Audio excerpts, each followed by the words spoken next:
Kita-kits. Kita-kits Sa MCC Season 2.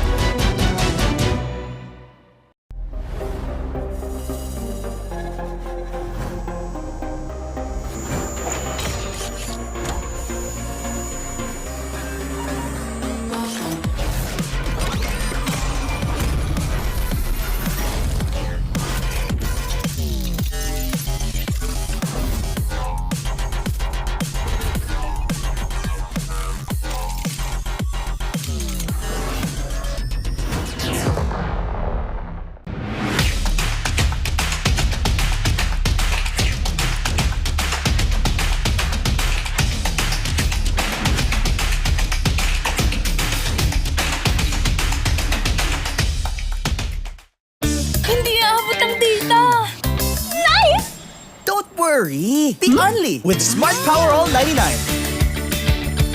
Hindi nabitin with 10 gig data plus only Facebook or TikTok and more. Load now! Who needs to go to a concert when you can own that stage with your friends? Enjoy a night of impromptu bowling tournament.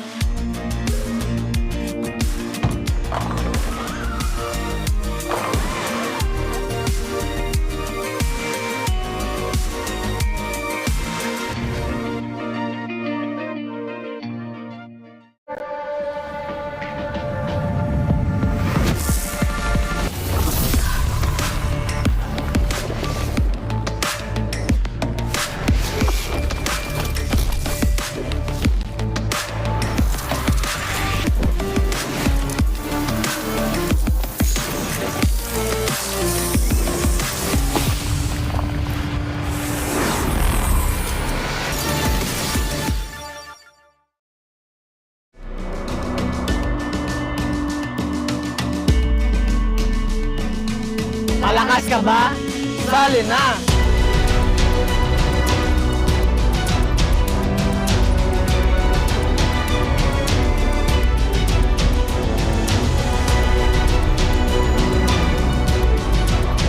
Kita-kits. Kita-kits. Kita-kits. Kita-kits Sa MCC Season 2.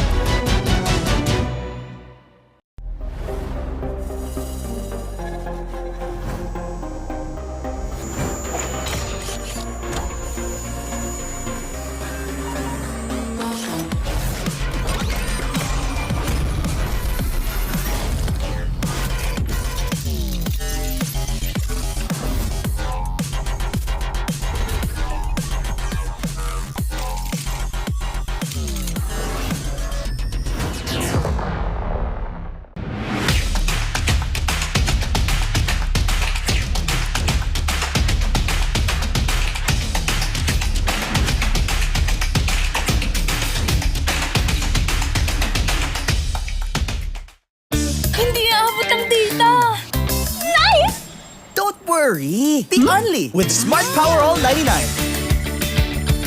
Hindi nabitin with 10 gig data plus only Facebook or TikTok and more. Load now! Who needs to go to a concert when you can own that stage with your friends? Enjoy a night of impromptu bowling tournament.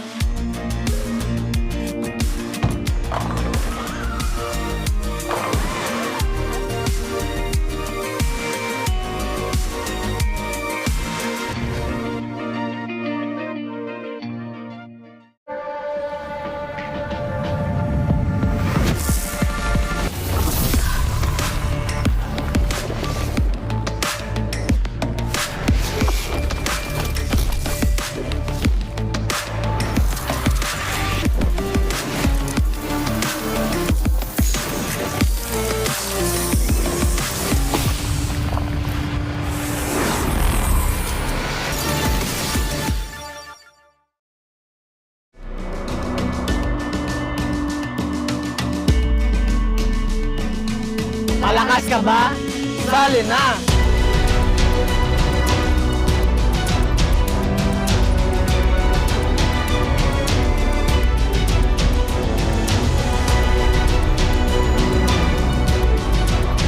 Kita-kits. Kita-kits. Kita-kits. Kita-kits Sa MCC Season 2.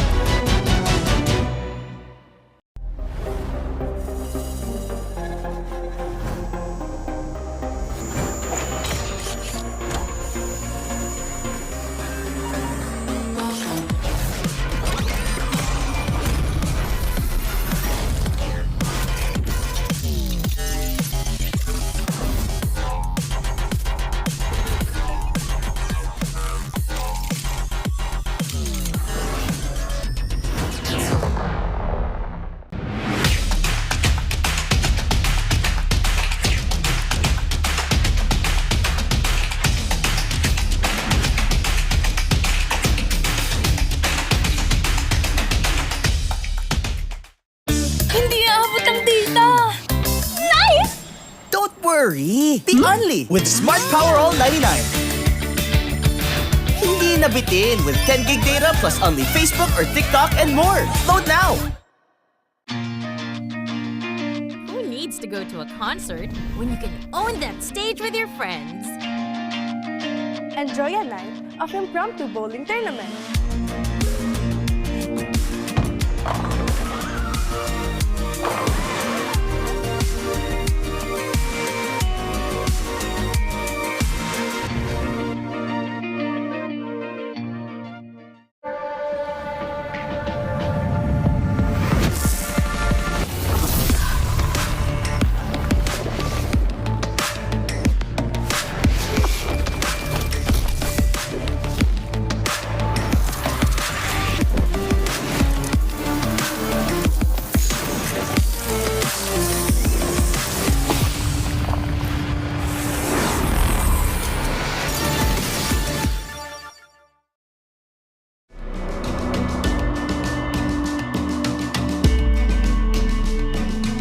Malakas ka ba?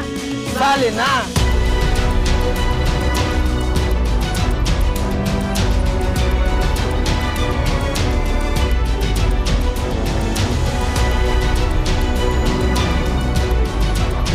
Kita Kids. Kita Kids. Kita Kids. Kita Kids Sa MCC. Season 2.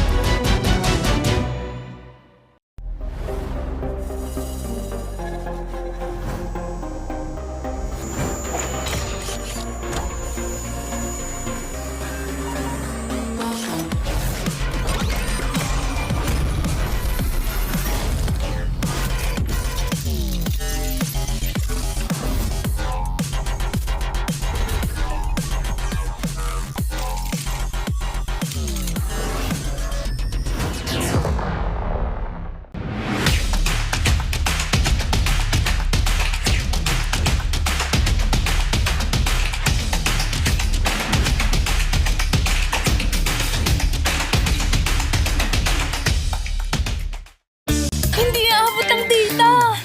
Nice! Don't worry! Be only with Smart Power All 99. Hindi nabitin with 10 gig data plus only Facebook or TikTok and more. Load now! Who needs to go to a concert when you can own that stage with your friends? Enjoy a night of impromptu bowling tournament.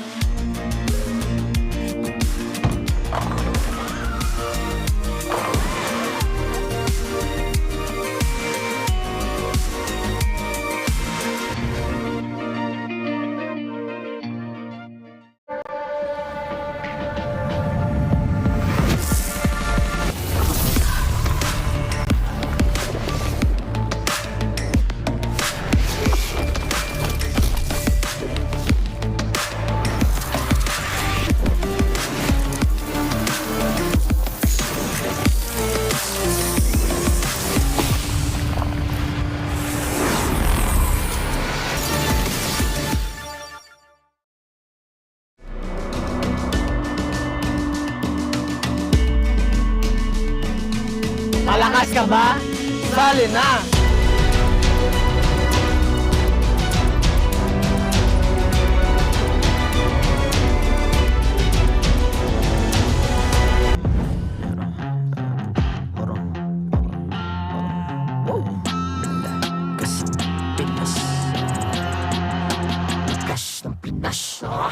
Malakas, Pilipinas, malakas kahit anong lane, we become the monsters. Malakas, Pilipinas, malakas face the golden sun and ribbon for the 3 stars. Look at us to the top, no ifs, no buts, winning any game para to sa PINAS. Di mo matitin ang aming boses on your level. Nasa kalye man o mobile window, I become a legend. Open fire, reunite with winners. Built with pressure, like diamonds are made of. Switch in a lane na parang gera, HP racing may reset up. Built like a tank, buhat ni Hilda, full load SS parang Lyra. Susundan ko ang iyong bakas, kasama patas, tagumpay natin to dahil tayo'y malakas. Para sa Pinas, nasa amin ang alas, hindi tuwa atras, kinikilala sa taas kasi kami ang malakas para sa Pinas. Nasa amin ang alas, hindi ito aatras, kinikilala sa taas, ganito kami sa Pinas. Wow! Hold on, hold on, hold on. Yeah, wala ka sa Pinas. We are laging MVP, no surrender, no retreat. Pag nagsama-sama, just imagine what we can achieve. Laging MVP, no surrender, no retreat. Giving 100 all my all, cause we just cannot be defeated. We are unstoppable, immune and invulnerable. Ready ang equipment, lahat frozen, malak, crowd control. Pakita ko na jab like pow, east to the southeast. So matawag proud and loud, cause every enemy we devour. Susundan ko ang iyong bakas, kasama patas, tagumpay natin to, dahil tayo'y malakas para sa Pinas. Nasa amin ang alas, hindi ko aatras, kinikilala sa taas, kasi kami ang malakas para sa Pinas. Nasa amin ang alas, hindi ko aatras, kinikilala sa taas, ganito kami sa Pinas. Wow!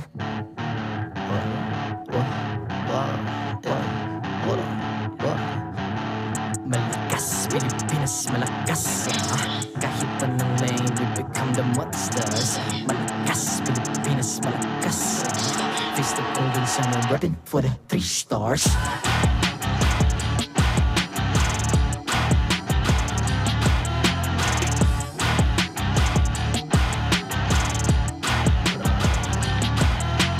Ang lakas ng Pinas, we unite, be the stars. Ang lakas ng Pinas, we unite, be the stars. Ang lakas ng Pinas, we unite, be the stars. Ang lakas ng Pinas, we the stars. Ang lakas ng Pinas, we unite, we the stars. Ang lakas ng Pinas, we unite, we the stars. Ang lakas ng Pinas, we unite, we the stars. Ang lakas ng Pinas, we the stars.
The 15th season of MPL Philippines is brought to you by the following sponsors. Infinix, the MPL official tournament phone. Lakas sa laro with Infinix. Smart, the official telco partner of MPL Philippines. Our partner in esports, Time Zone. Join the fun at Time Zone. TT Racing, for those who dream, work, and play. TT Racing has your back. Don't miss any MPL action by following our official Facebook and subscribing to our YouTube channel. Follow MPL PH on TikTok for more content. Experience the Lakas ng Pinas of MPL PH Season 15 action live at Green Sun Hotel. Grab your tickets now via official MPL PH website. All the regular season tickets are now available at 200 pesos. MPL Philippines is monitored and supervised by the Games and Amusement Board.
para sa panibagong simula dito lamang sa MPL Arena. Welcome back, everybody. My name is Hans Galleria at kasama ko dito, welcoming back also, Miss Jamie Fournier. It is so great to be back here at the MPL Arena. Hans, alam mo, sobrang init ng pagtanggap sa akin last week. Kaya nga naman, I'm so happy to be with all of you here once again. At ito ang mainit. Because again, we started off the Golden Week celebration from last week. At sisimulan natin uli yan ngayon. So I know you guys have already danced, right? But can we do it one more time? Can we do it one more time? Come on guys, tayo tayo, tayo tayo. I wanna see everybody up on their feet, okay? Kasi ginawa na to kanina ng ating mga maintenance, ginawa na to ng ating casters, all of the staff, all of the production. And now we're gonna do it, okay? So we started off in 5, in 6, in 5, 6, 7, 8. Mamimigay ng cellphone, mamimigay ng cellphone, mamimigay ng cellphone. 1 minute, 1 phone. One more. Mamimigay ng cellphone, mamimigay ng cellphone, mamimigay ng cellphone. 1 minute, 1 phone. One more. Maglaro ka lang ng 10 p.m. kada gabi. Hanggang sa 3 a.m. tayo mag-MLBB. Ay, okay, do it. Let's go, let's go, let's go, let's go. Okay, okay, do it again. Okay. Energy. Mamimigay ng cellphone. 1 minute, 1 phone. Mamimigay ng cellphone. Mamimigay ng cellphone. Mamimigay ng cellphone. 1 minute, 1 phone. Let's go. That is right, Hans. Sobrang energizing. Okay ka pa ba? Okay pa ako. Kayang-kaya Okay pa ba to. ang lahat? Okay pa ang lahat? Alright, you may now take your seat. Good job, Pero kami, everybody. mananatili tayong nandito because again, we're just getting started. Pwede kang makinood, pwede kang makisali, pwede kang makisayaw, at pwede ka palalong manalo ng napakarami nating prizes. You said the magic word, pwede kang manalo. That is right, Hans, because we have the Golden Month celebration ulit today. May mga papremyo na naghihintay ulit sa atin for today, Hans. You know what? I guess that leaves us with one thing, right? It's about to start this all of the thing. Yes, yes, yes. Saksihan ulit natin ang lakas ng Pinas sa MPL Philippines Season 15!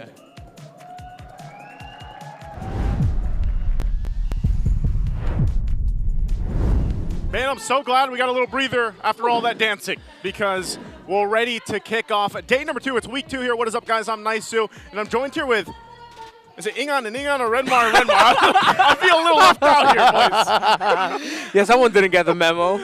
Guys, comment down below, Naisu, Kalbo. You know what to do. No, guys. no, no, no. No. I have spoken with my fellow chat out there that, you know, the equivalent to that would be me shaving the beard. But I'm not going to be as abrasive and make bets on the live just yet. No, Naisu, you know, the longer right we move. stay together, I'm pretty sure I'm going to influence you to do something crazy like that. Nope, probably not. Nope. I also don't think so. Well, anyway, again, guys, we have a triple header to go through for all of this Saturday here. Again, week 2. If you missed the action yesterday, it was amazing. There's a running joke, by the way. Yeah. It started, I think, over on the Tagalog stream. But it's the mother of all series is what we basically call it. And also the daughter, right? Brigida was over here. Chantel was over on the other side. And we got 2 series, 3 games each. We'll see if we get that today. They're not here, but let's see. But first off, before that, we do have to say thank you to our sponsors, Infinix. You can play like a pro with Infinix GT20 Pro, the MPL official tournament phone. Grab yours now and use a voucher, Infi MPL, to get up to 1,000 pesos off for you guys watching. And of course, exclusive freebies. Don't forget the hashtag Lacoste Solaro. Whoa. You're welcome. Make it sound so posh. Yeah, Lacoste Solaro. Lacoste Solaro. And you know what's better, Naisu? What's better? You can get more data for maximum gaming with Smart's Powerroll 149 and make it look easy with 16 gigabytes for all apps, plus your choice of only Facebook, Messenger, and Instagram, or only TikTok, plus only calls and texts to all networks, bound to be OP for just 149 pesos for 7 days. So load now. It's a whole lot of words there. Yeah, I know. You know? I was trying to catch up with the Filipino broadcasters. I was hearing them. They were already on TikTok. I was on Instagram. He's also still breathing from all the dancing because I think he had the most energy out of all of us. Renmar definitely was there too. I was dangling. He was dangling. I got some catching up to do. I apologize about that. I have 2 left feet. Okay. But of course, for our first match today, guys, as you can see it, you know, we're 10 minutes away from getting started here. It is going to be Smart Omega and TNC Pro Team. I can't wait to see that kind of unfold, because if you caught the games even last week, there were some upsets that happened, of course, throughout the week. And already, I think, just real quick from yesterday, at least I was surprised. Yeah. With AP Bren taking game 1, you know, that we had against Aurora. Yeah. Like, that was pretty impressive. And I think my favorite thing so far about the early portion of a season is when you have these quote-unquote upsets happen maybe, but that's the thing. The beginning of the season, you have so many things that can fall into place with that, and I love to see it happen. I'm hoping for AP Bren they can continue to make things happen for them and improve and then get that win, because Aurora still, they remain undefeated. Yeah, I mean, honestly, for me, it was a win-win situation for both of these teams. Because again, Aurora was able to stay on top. At the same time, AP Bren was able to show that they belong in the big leagues. Yeah, and in the big league standings right now is the Aurora TLPH right there at the top. Of course, Falcons Philippines were able to take down Onyx in a revenge match after losing their previous 2 series against Onyx in the previous tournaments. TNC in the middle of the standings, and yes, I am one of those people impressed by TNC Pro Team. After their week 1 performance, I already made an entire video saying about how I already see them as a playoffs team. I will die on that hill. TNC. Yeah, man. TNC, that's how much they impressed me. 3 teams that struggled though, Omega, AP Bren, and Twisted Minds last week. Yep. Omega only had 1 series, Twisted Minds played 2, and they all looked so tough. They went up against Aurora and TLPH. While, of course, if you missed it, we were just touching on it. AP Bren looked impressive yesterday against Aurora. It did, and I think part of this too, again, for TNC, I'm wondering if, at least for me, TNC, I want to believe that they are also going to be a playoff team.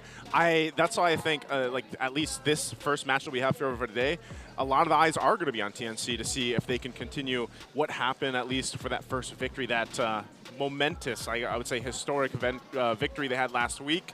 And again, for today's schedule, this is what we've got in store for you guys. 3 games, TNC versus Omega, Twisted Minds versus Team Falcons, and then TLPH versus AP Bren. What are you looking forward to the most hearing on? I mean, I'm looking forward to, at least one of the 3 teams that haven't won a series win at least 1 game, and it could happen going up against TNC for Barangay. It's going to be a classic Yawi versus Chakni once again. Well, for me, I'm looking towards TLPH and AP Bren. Something about that tells me that hopefully AP Bren can continue what they showed yesterday and even force a Game 3 against TLPH, who have looked undeniably maybe even sharper than their previous tournaments that we have seen them play in. They have, and you know, it makes me wonder if TLPH is going to be that team, you know, that to beat this season, because there's been a lot of questions, honestly, all around online on what's kind of going on with Onyx Philippines, you know, and what kind of adjustments they need to make coming off of everything they did last year and even to open up the year. But you can see here, finally, the rise of the Phoenix Army. I feel like, personally, it might be a little too early, but I do want to go ahead and throw my hope. Like, if I had, you know, my hands up in the air, like the old anime over there, and I was raising up all the hope from around the world, I have that too. You know, I am hoping that this is the rise of the Phoenix Army, because they need it. Because look at these numbers here, Renmar. Let's make sense of it. So it's been 301 days since TNC's last MPL PH win. Again, before they won last week, the last time they won was in MPL Philippines Season 13. It's also been 538 days since TNC's last win in Week 1 of MPL PH. The last time they won in the first week was in Season 12. And it's been 706 days since TNC's last win versus the AP Bren franchise, their last one being in Season 11. So we're just putting that up there to put things into context as to just how long the Phoenix Army and even non-Phoenix Army members, just people in general saying, hey, when is the Phoenix finally going to start rising? And hope is high this season already. Yeah, I mean, all throughout the days that you mentioned, it's all different iterations of lineup. I mean, during S12 even, that was the time when King Kong and Innocent was together for TNC. Yep. And not only that, but that's the thing. It's like, it seemed to be TNC was that team where some of these like newer players, so to speak, went through some of their rookie seasons, and then they went off to do amazing things, you know, to see where they are now, and even in other countries and other regions. Now, part of that again is TNC. What is making them have this kind of rising potential again? Is it the fact that, yes, the clear cut there, that like, is Yawi the biggest impact, or like Is it just the team synergy here, Renmar? I think it would have to be a combination of both. Undeniable, you can see Yawi's presence. The fact that they're moving and playing, from my eyes, it remind me a lot of the early days of Team Liquid Indonesia and MPL Indonesia Season 14, when we started getting a little bit more familiar with Widdy, Hezkiel, and Fabian. I'm seeing shades of that in this TNC Pro team, but then at the same time, it's like you're finally seeing the long-held potential of Lord JM Kozen. Feels like they're finally just let loose. Zaida especially finally let loose after being, of course, within the same organization as the young GOAT Carl Teasy. He's like, you're going to be the main 5 guy now. Show us what you got. And in the win last week, he was able to show them what he got. Yeah, and I think a big part of that too, again, is just it's all coming together for a point with you know, all their stories, and that's why I liked week 1 where we looked at the history of a lot of the players, you know, when we introduced the lineups there. But before we get further into the matchup, we do have to go ahead and throw it over to our hosts for this all access segment. Let's take a look at this. Maraming salamat muli sa ating mga casters. Nandito tayo ngayon sa isa sa mga player rooms represented by TNC Pro Team. At kasama natin ay walang iba kundi si Yawi. Yawi, congratulations ulit dahil after a very long while nakuha niyo yung panalo para sa Phoenix Army. What does this say last week? Gaano ba naging ka-importante yun for you guys as a team na nakuha niyo yung panalo? Your very first win against one of your opponents this season 15. Malaking bagay po sa amin yan kasi pang-start po ng momentum po namin yun eh. So, yun po. Alright, momentum-wise, it's pretty cool. Hindi ko alam kung bakit sila natatawa. Siguro pinafigure out nila ng konti. Uy, Benny, nandiyan ka pala. Kamusta? Alright, now to continue, I feel like you're gonna be going up against one of the contenders. Matagal mo na rin tong hindi nakita sa laban, si Chaknu. Nandiyan siya sa kabila, actually. Pwede ba nating makita? Para lang sigurado. Okay? Lalabas na yan. Malalaman mo. Ayun. Alright, kasama siya ni Ms. Jamie Forney. Parang kinilig si Chaknu. Hindi ko alam kung bakit. May mensahe ka ba kay Chaknu bago magsimula yung laban? Good luck sa atin. Pag talo, inom na lang. Magkamukha daw. Magkamukha daw sila Chaknu tsaka si Yawi, sabi ni Boss D. Pero alam mo, ano na naman yung sinabi mo? Pero okay lang. Hans, ano nga yung masasabi niya kay Chaknu? Pakiulit nga. Ano yung message niya kay Chaknu, Hans? Hi, Yawi. Galingan na lang daw nila parehas. Narinig mo yun? Galingan mo daw. O sige, ikaw na dyan, Jamie. Kamusta kayo dyan? Yes, Chaknu, narinig mo yung sinabi ni Yawe, di ba? Galingan mo daw. Ano naman yung masasabi mo sa kanya? Ano yung message mo para sa kanya? Same lang din, galingan natin pareho. I love that. Galingan nilang pareho. We have yet to see what will happen in this matchup. Now, matagal na kayong naglalaban, no? So, ano yung masasabi mo na kailangan mong gawin para magkapuntos din kayo sa rankings, lalo na for Omega? Siguro yung mga pre-practice namin, kailangan lang namin execute ng tama. Okay, so execution ng mga practice nila. Okay, so thank you so much, Chaknu. Ano yung message mo sa mga ka-teammates mo, no? Kanina, we had a message for Yawe. Dito naman sa grupo natin ngayon, sabi mo kailangan lang yung execution dun sa mga pre-practice nyo. Ano yung kailangan nilang tandaan as we have the matchup today? Tandaan nyo lang, hanggat may buhay. Okay lang yan. I love that. Hanggat may buhay, okay lang yan. Okay, casters, ano yung masasabi nyo doon? Over to you. As long as there's life, as long as there's life, it's good. It's all Everything's okay. good. All good. All good. It's all good. From the Mamba himself.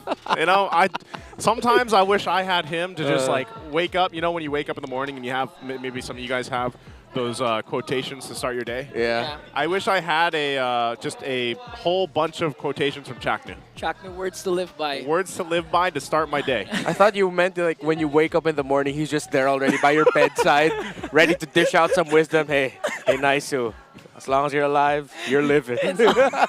As long as you wake up, you're good. All right. So again, great to hear from both of them. Yawi there, of course, then Chaknu. They are, you know, familiar players for a lot of people now. Again, Yawi is back in the MPL Philippines after spending, was it 2 seasons? 2 years? It's 2 years, and how long was he in Indonesia? At least a year. At least a year. It was for a while, definitely. There for a while.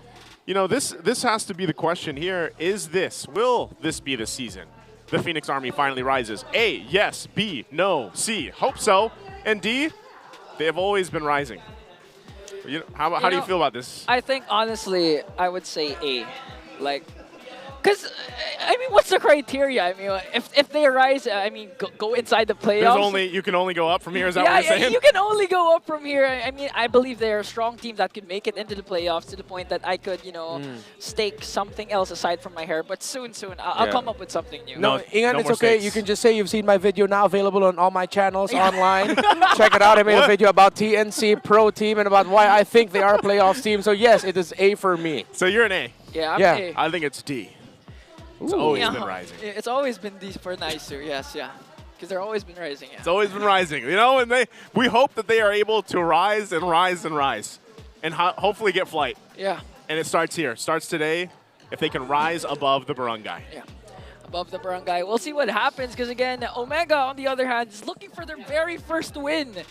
I mean, if they could do it, now, that's going to be better because you don't want the barangay timers to happen during them catching up to the standings. That's the thing, though, Ingan. And we were casting this last week, and we were wondering, where is that momentum or where is that timing for Omega this season? Because for a lot of teams, it's all over the place, But game one, it is going to be TNC picking blue side. Are we statistically still heavy blue side favored, Renmar? Yup.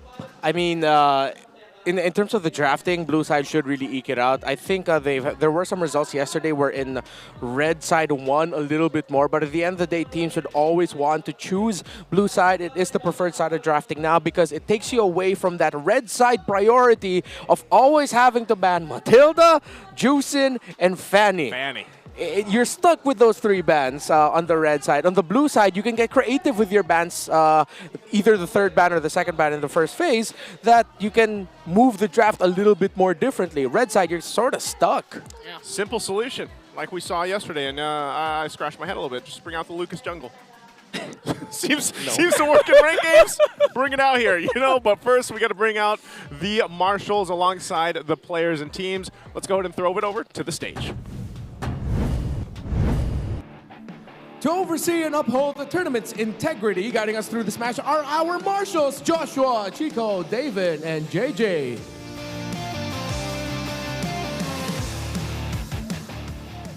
The Phoenix has risen, but will they continue to soar above the line of dawn? Opening the first match of the day, TNC Pro Team. The EXP laner, Lord JM.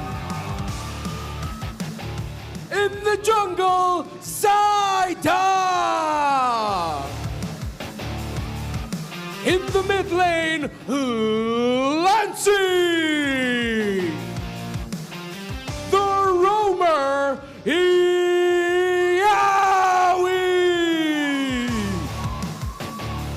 And in the gold lane, Kozin!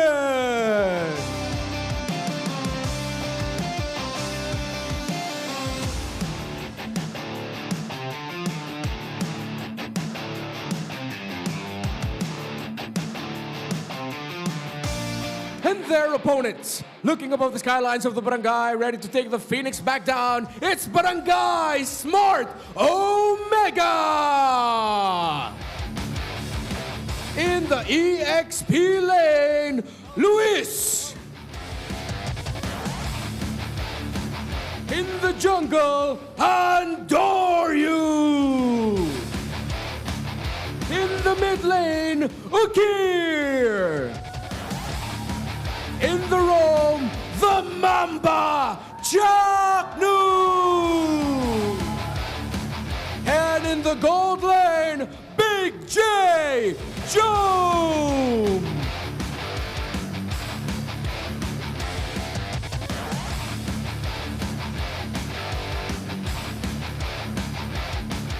And their coaches, Coach Imba DJ and Coach Lembot.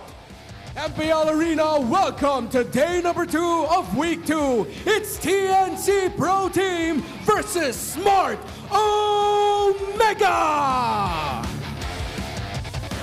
And okay, let's take a look at the lineup here. Once again, after the introductions, it's TNC Pro Team. Yeah, I mean, this 5-man lineup, if they get the ball rolling, especially the catalyst of their rotation, Yawi, they're going to have an easy time going up against Omega. And not to mention the combination of Lancy and Lord JM, you know, Titan-like rotation from these two teams. Again, if they show up today and they wake up with a good smile on their face, they can actually go for a 2-0 sweep. I'm also looking forward to the gold lane matchup, man. Kozen and Big J. You know, Big J, I feel like didn't get to shine last week, like we're used to seeing, and maybe this is his moment, at least, for their matchup for week 2.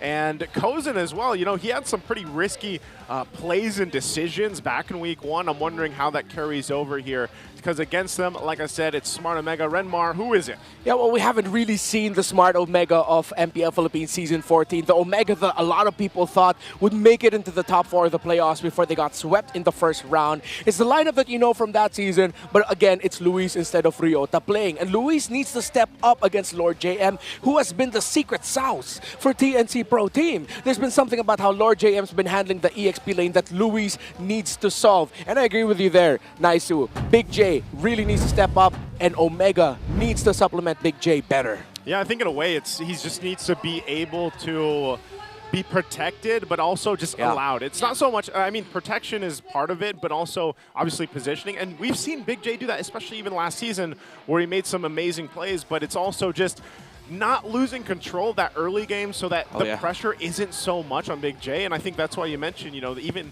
in the XP lane or that mid-trio rotation is so important here. And even for the Mamba, he's got to bring back the Mamba mentality in a way, you know, for this matchup. So before that, let's take a look at how the players prepare for the game of the ping test. Nasa akin yung mic check, mga Erp. Setting muna tayo, guys, ha. Pwede isa pa check ping chicks, may katry lang ako hero. Dalawa, nice. O, tara, sunod na to. Bas ka. Hello, M. Tikin saan, M. Ready agad, ready agad. Ay, wag niyo ba yung ano, gagamitin ko mamaya. Gagamitin ko, pipit ko ngayon. Wait lang, kaya. Ito kaya skin ko, si, para tumatagilid, si. Di ako nagsasalita, pero pareho wala silang marinig sa mic check. Tapos yung headset na, naka-face mask. Hello, guys. Hello. Narinig ba ako? Invite, check din guys. Full ba natin yan? Parang ano, pang billiard. Ano man tawag din yan sa ano, yung pantantas ng billiard? Pinapahid, oh.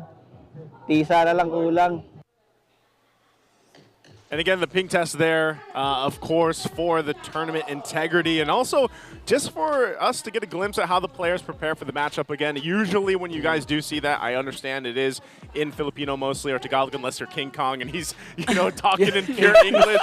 But yeah, great to see them get situated. Now the Infinix keys to victory. How is this going to work out, Renmar? Well, all aboard the Phoenix Express. I mean, Yaoi's there. Make the most out of Yaoi's aggression and rotation. Lancy's been doing stuff and showing things in the game to actually match that. Make sure that the rest of TNC Pro Team will make the most of what Yaoi brings to the table. So deal with TNC support duo. Smart Omega, I mentioned Lancy, I mentioned Yaoi. Chaknu, Ukir, you guys really have to step up compared to what you showed last week against Team Falcons Philippines. Lead your EXPs to faster pacing. This is what we touched on earlier. You can just play center of the map and then supplement your gold, but sometimes you can actually send your mid or your roamer, at least just one of them, maybe sometimes even the jungler, to go to the XP lane, make sure that they can win a substantial trade so that the EXP lane can rotate out of lane and have more of an impact in the map. And actually, that's the thing I want to touch upon, because looking back at Lewis's career, the Cebuano, back when even he was in MDL for Smart Omega Neos, he was actually dominating with those proactive XP laners like the Arlots, who are other, the Yuzongs, etc. And I think a Badang would be a really great pick for Lewis right now, compared to the Ediths and the Hylas that we've seen him used last week. Yeah, Badang has been such a hot pick lately, and it's such a good disruptor. I mean, that's really what it's for, and you know, you're able to go ahead and cause the momentum just to stop, really. Like, that's how it's played, and especially if you pick it against some of the hyper-focused or mobility-focused lineups. So we'll see what the plan is here. We're going to jump into the draft for game number 1 in our first best of 3 for the day, the triple header between TNC and Smart Omega. Once again, TNC chose the blue side, so they're over here for the blue side, and we got Smart Omega on the red. The bans are coming out. Like we already mentioned, nothing probably too crazy from this. The Matilda Joy are taken out from TNC. Jushin, maybe, of course, they also take the role of taking out that Fanny. Yeah. And we'll see some of the first priorities. I'm honestly thinking, because the Joy is taken out already, what has mostly been that first pick on blue side? Is it towards that Granger? Suyo. Yep, it's always the Suyo. Yeah. Suyo Joy is the usual priority right now on the gold when one of those two are open. But with them taking it away, I think they want to rush the Harith or the Granger this time around, especially with the Juicing off the table. So now this is TNC. Again, this is one of the benefits of the blue side draft. You can have much more room to pull off some crazy draft strategies to catch your opponent off guard. And any team drafting against a blue side team that took out Joy and Suyo will get caught off guard. At least you know you're trading for either the Harith or the Granger, most likely, and they decide to go for the Selena. TNC, what the hell is going on? Swerve. I mean, it's in the keys to victory. You mentioned it yourself. Ride the Phoenix I did not Army mention the Selena. I wish Chove Skirt was playing right now because I'm like, skirt. Like, this is a total swerve right now with the Selena first pick. But again, that opens up for a Granger pick for the side of Smart Omega. They can choose between the Harith and the Granger. But this is what I was saying. The Badang that could go in the hands of Lewis. What? And so far, debut pick. Redmar, it's a Baksha! TNC Pro Team are completely just changing draft priorities right now, except for the third pick blue side CC. That I really appreciate, by the way. Best EXP laner right now, you can sort of tie that up with Badang, but in terms of dominating the EXP lane, it is CC, but Badang is very high impact. So with the lineup surrounding Selena Baksha, Omega decided to go for a Hayabusa. Now, where TNC will place this Baksha, we don't know, whether in the roam or the jungle. However, a part of me is thinking we might actually be seeing a roam Baksha, something that TNC brought out last season, just it didn't work out well for them. I mean, after the adjustment, it's easier to cast the shield. Even if you miss, the cooldown's been reduced. But at the same time, the last time I saw Baksha recently was actually from Team Falcons in Snapdragon Pro Series, wherein they paired up the Baksha with the Barretts, and Baksha was actually the jungler for that game. I like that they went this, though. This is a nice kind of change of pace, I would say, honestly, from what we've been seeing, at least from week one and then even yesterday. Do you think this kind of unorthodox picking right now from TNC is going to work out for them based on what we see already from Smart Omega? Well, it might come back to bite them. The Hayabusa might actually be able to just hunt down for the Selena and make it a tough time for Kozin. So whatever they pair with it in the center of the map has to be something that can soak up a lot of damage, especially after Andoryu hits level 4 and gets his first item early on. If that does happen, you're going to be seeing a Hayabusa that won't be shy with using the Shadow Kill once he gets to see the Selena. So we're actually seeing a little bit of a throwback to Season 8 priorities. Back in Season 8, if one team gets Selena, they want to make sure the other team does not get Jawhead. So just a little bit of throwback, and just seeing the Hayabusa again, the bans of the Jawhead Selena, my mind goes back to those days. Yeah, Season 8, man, that was my first season. Oh, right, it was. You know, and I remember constantly kind of seeing that battle between those two picks, and that's one of the things, though, as this Vexana does get picked up here, is it's still risk or reward for Selena. We've seen some of the priority from other teams go for this, and you have to really be able to play around it. And then it's another debut pick.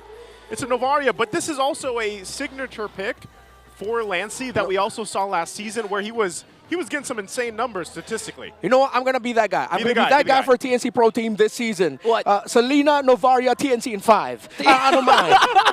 So, TNC and Trust 5? it. Trust it. What's 5? Trust in them right now. They will make this work. It's risky, but they will make this work. So because our hands are aligned and we're saying TNC and 5. Is that what that means? No. So wait, assuming Renmar, this is the best of 7 series, you're actually giving one game to Omega. Yes. Is that what you're saying? All right. You know what? So that we don't have to explain it. TNC in 3. I still don't know what it means. What does it mean, Renmar? In 3 games. In 3 games. TNC in 3 games. I'm sure people at home, too, were like, dude, what? Are we putting our hands in and we're going to be like, all right, TNC in 5. 1, 2, 3, TNC. You know, but anyway. Selena Novaria, that's Poke, that is Vision. This is a throwback to when Popol and Koopa Selena. Again, the idea of MPL Philippines Season 8, except at that time it was Selena paired up with something a little bit tankier.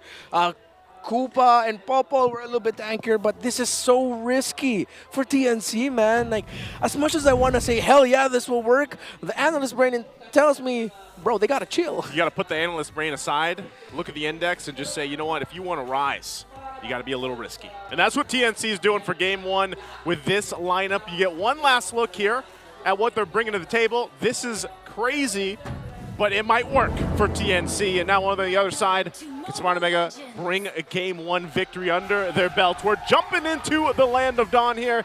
TNC and Smart Omega. Taking a look at this, I mean, it's been a minute since we've seen a Boxer jungle. Yeah, and it's Yawi on the Selena. Wow, how they're going to be faring against a Badang and Vexana partnership in the roam mid. High burst, high crowd control might be tough to get vision traditionally, so you'll have to rely on the traps to get vision in the center of the map. While in the EXP lane, Lord JM will have to handle an Arlot. Lord JM, I hope he looks to be aggressive because that is not a favorable lane for an Arlot, and he could definitely be more impactful in the map if he plays this well. You know, I'm actually happy for Lewis because I mentioned this a while ago. I want to see the proactive XP laners coming in from the Cebuano himself. Arlot has now been in the picture, so we can expect a lot of game-changing plays from Lewis himself. And paired up with the rotation of the Badang and the Vexana. We've seen this a lot yesterday, and it works. The Badang Vexana.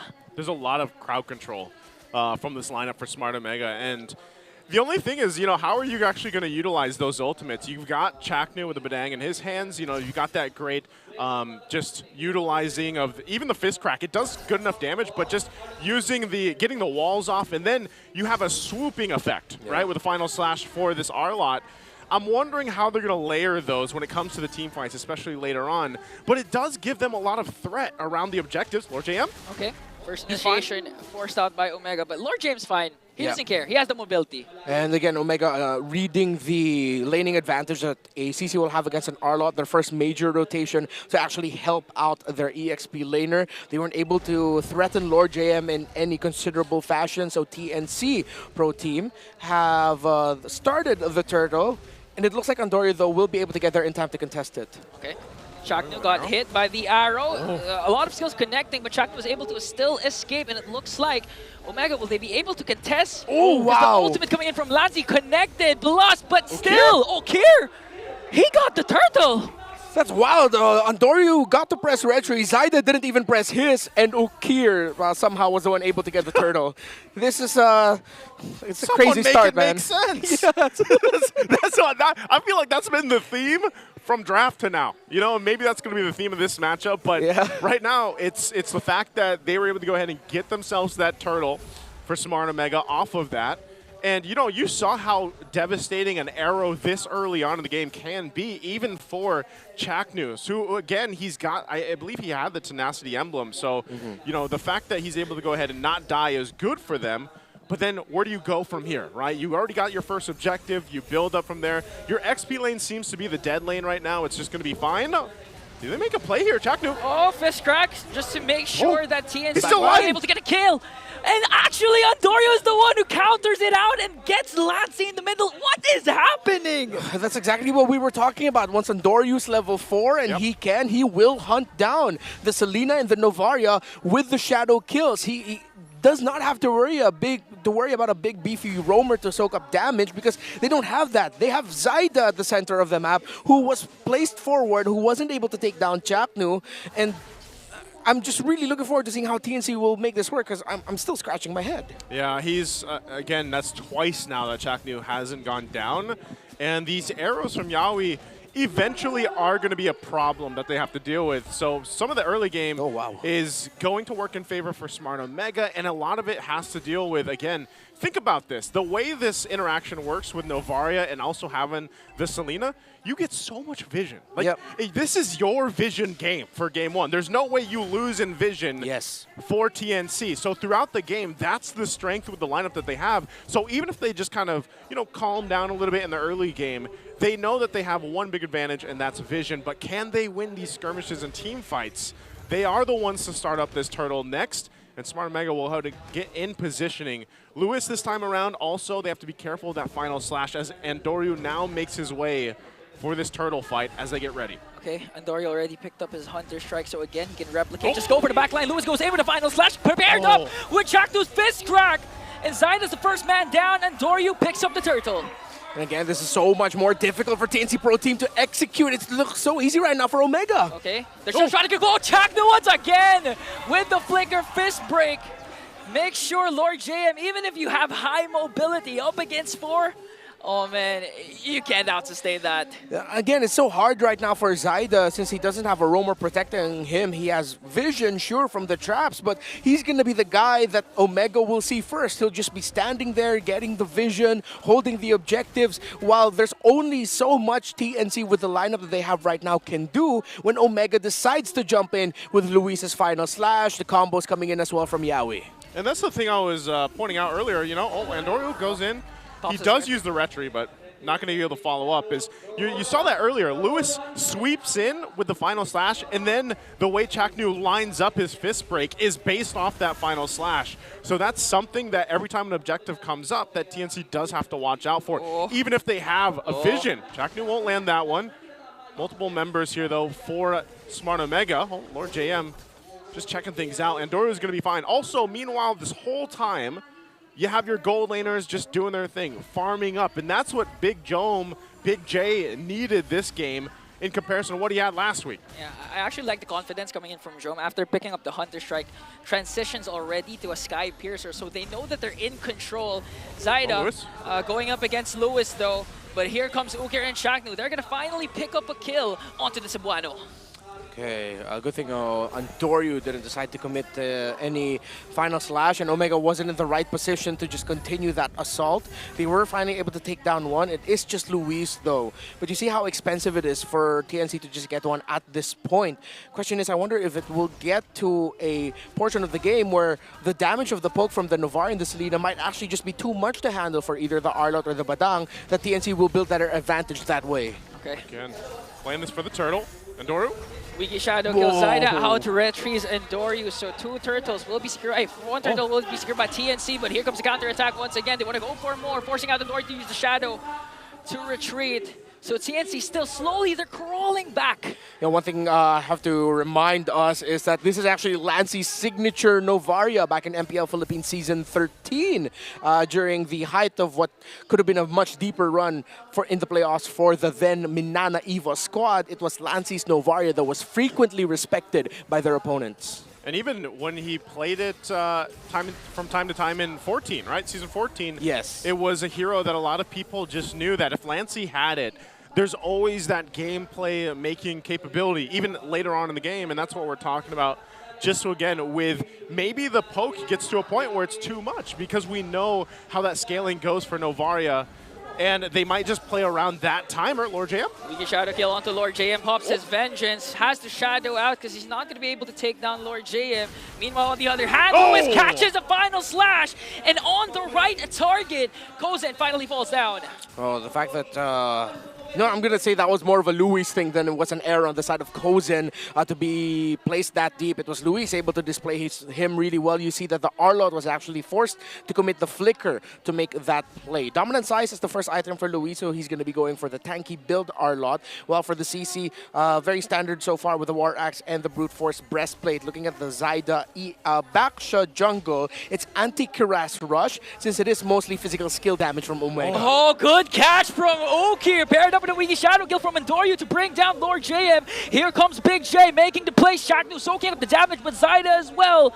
And it looks like the clash will stop here, but they want to go for more. Now it's going to connect onto Lewis. That's a trade TNC is willing to take. See, that's the problem there, and that team fight showcased it perfectly. If you stay in those areas and stay in those fights, then eventually TNC just gets space and they fire off from the back end, and it's so hard to kind of play against the constant dodging of arrows or the shots from the Novaria.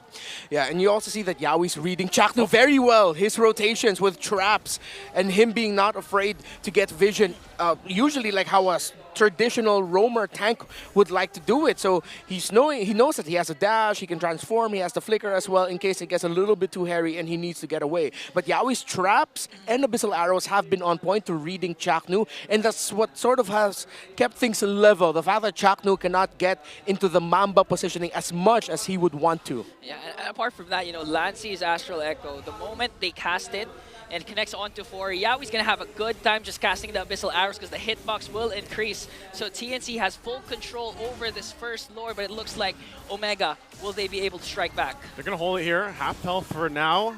Omega trying to get in positioning. Big J clearing out that mid. And there you have it, Astral Echo. Like a red carpet onto Omega bringing down Lewis and Shakno. Now they're trying to go for the engagement. Kozin picks up Big J. Still no casualties for TNC.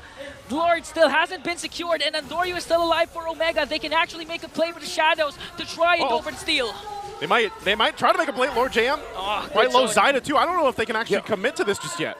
Yeah, Omega cannot get close. And this is what I was talking about. 5 kills per side, TNC in 5. That's what I meant. TNC and that's when they got the Lord. They're making the lineup work. I told you. I mean, I doubted it, not gonna lie. I was very skeptical. But once you see everything layering together, Lancey's comfort with the Novaria, I feel like, alongside the Yaoi's great timings of the traps and Abyssal Arrows, is what's making this work.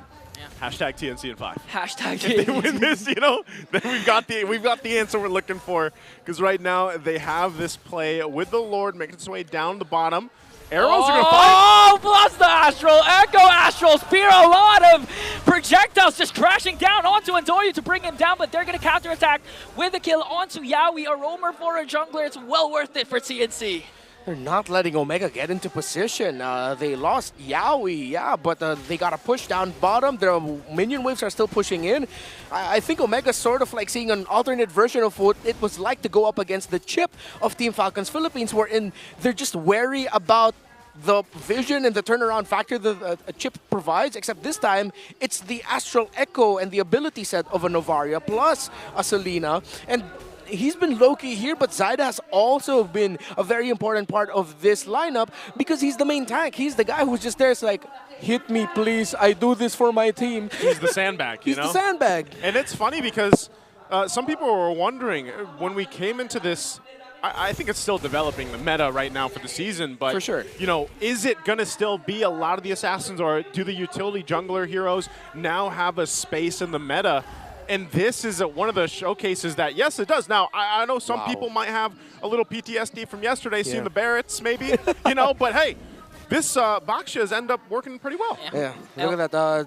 Double Enchanted Talisman for the Novaria Selena. No wonder they're just constantly tossing out all their abilities. I mean, even if Joma, he likes having a lot of stacks, but wait a minute, Andorio goes in there after Yaoi. Good flicker. Good flicker. What just happened? Now TNC still in full control. Now they're trying to contest for the purple. Lewis goes in with the final slash, gonna connect. Here comes a vengeance from Lord JM, plus the fist crack coming in from Chaknu, but he's still alive! And Kozin gets a kill, going up against 4. He's that strong. Pops his Wind of Nature, and TNC finally strikes again. They are deceptively tanky. Lord JM, once he has his vengeance up, and Zyda as well, just standing there, they can actually soak up damage, and they're supplementing Kozin. That's what they needed to do. It's just a very unique way of thinking, how do we supplement our gold laner? It's bombard them with vision and damage. Andorio, again, gonna try with a Wiki Shadow kill. Luckily, 5 members of the Phoenix Army was there to share out the damage coming in from the Wiki Shadow kill. Now 3.7k gold lead for TNC. 7 seconds before the Lord spawns. I mean, you have to expect, I mean, you have to ask Lewis a lot. You know, just keep on doing those final slash. But again, if you catch the wrong target like Lord JM, even paired up with the ultimate coming in from Badang, it's going to be hard. But Zyda, okay. Chaknu gets stunned. Oh, Chaknu gonna get stunned. How will Omega respond? Because so far, Kozin. Oh my God. Look at the Astral Spear damage to Chaknu, forcing out the Mamba to go home.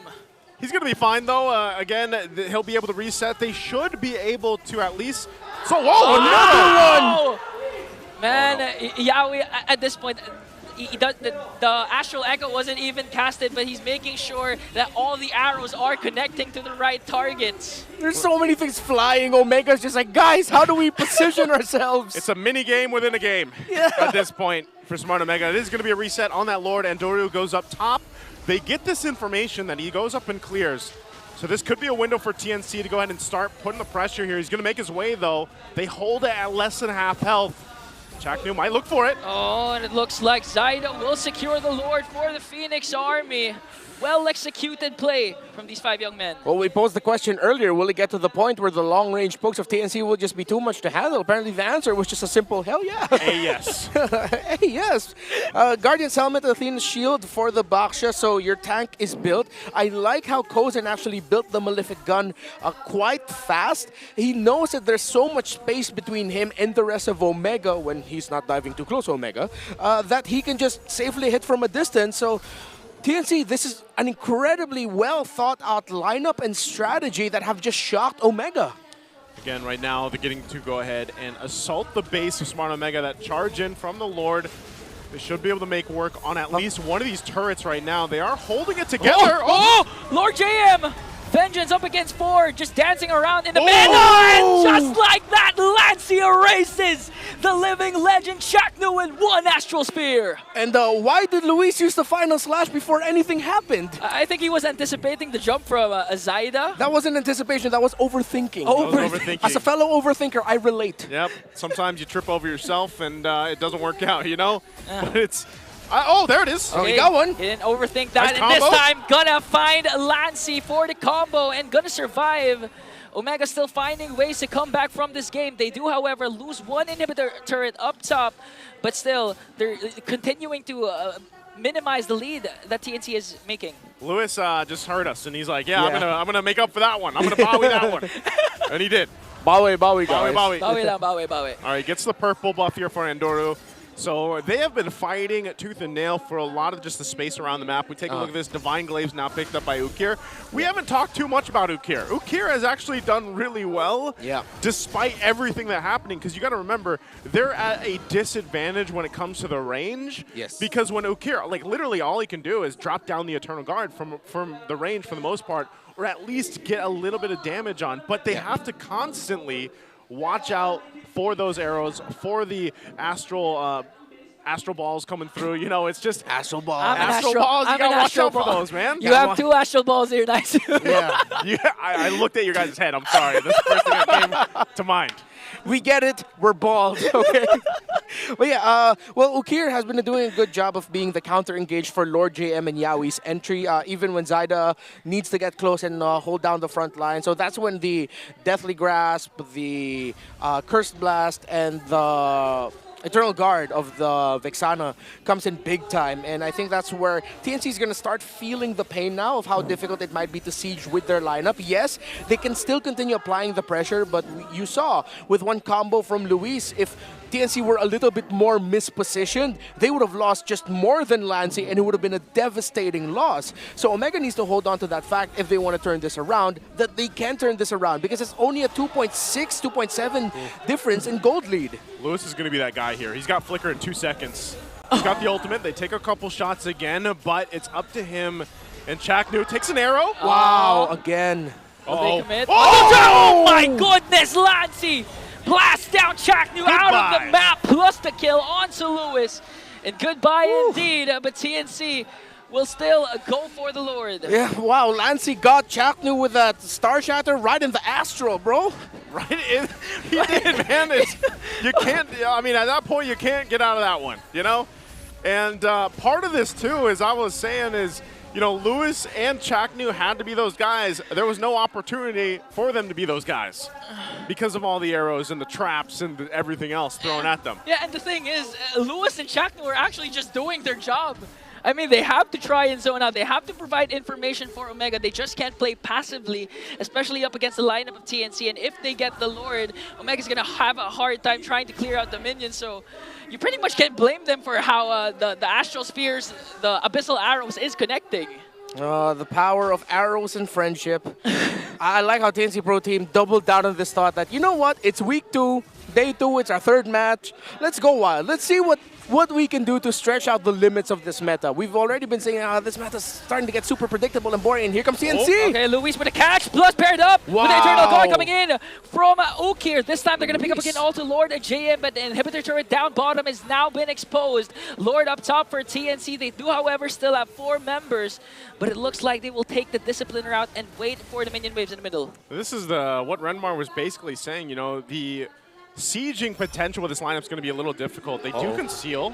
They want this purple buff. They're not going to get it. Does Chaknu want to make a play? Okay. It looked like that they might have actually wanted to try to go ahead and make a play based off that they had the numbers advantage, but ultimately, Smart Omega can do this probably one more time, even if that next Lord goes to TNC, just because, again, if they're able to catch someone, and most likely they will when it comes to the base defense because of the fact that you have a final slash and you can try to scoop someone up from TNC. Oh, Winter Crown!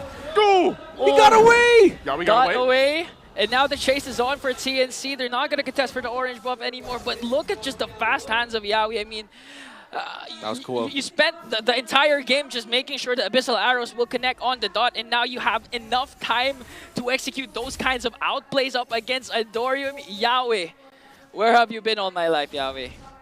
All your life? All your life? Okay. Yeah. Okay. That's not that long. Yeah. You know, you're quite young, so...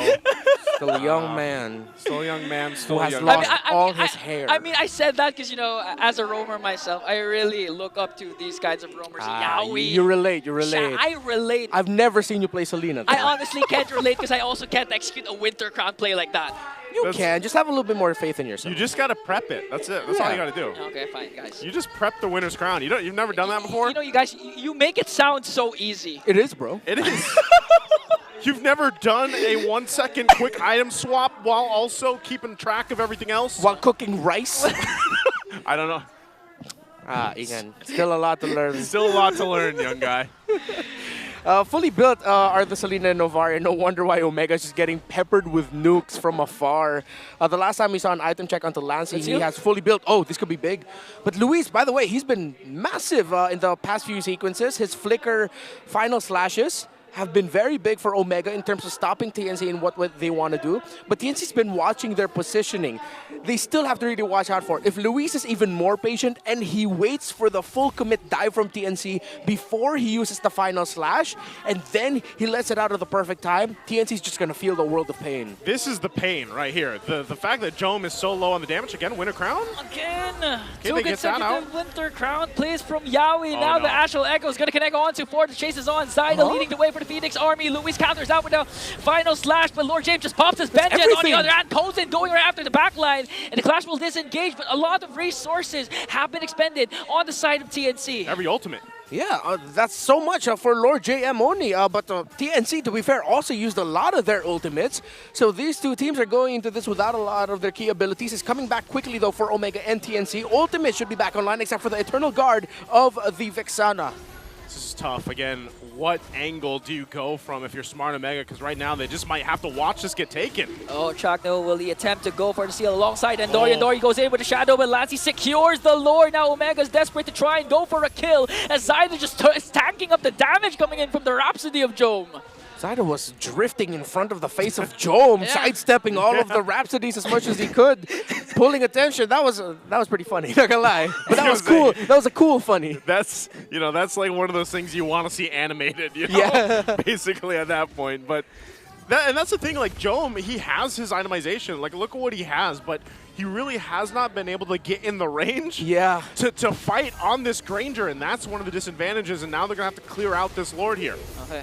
Lord marching in. Another beautiful Astral Echo from Lancey.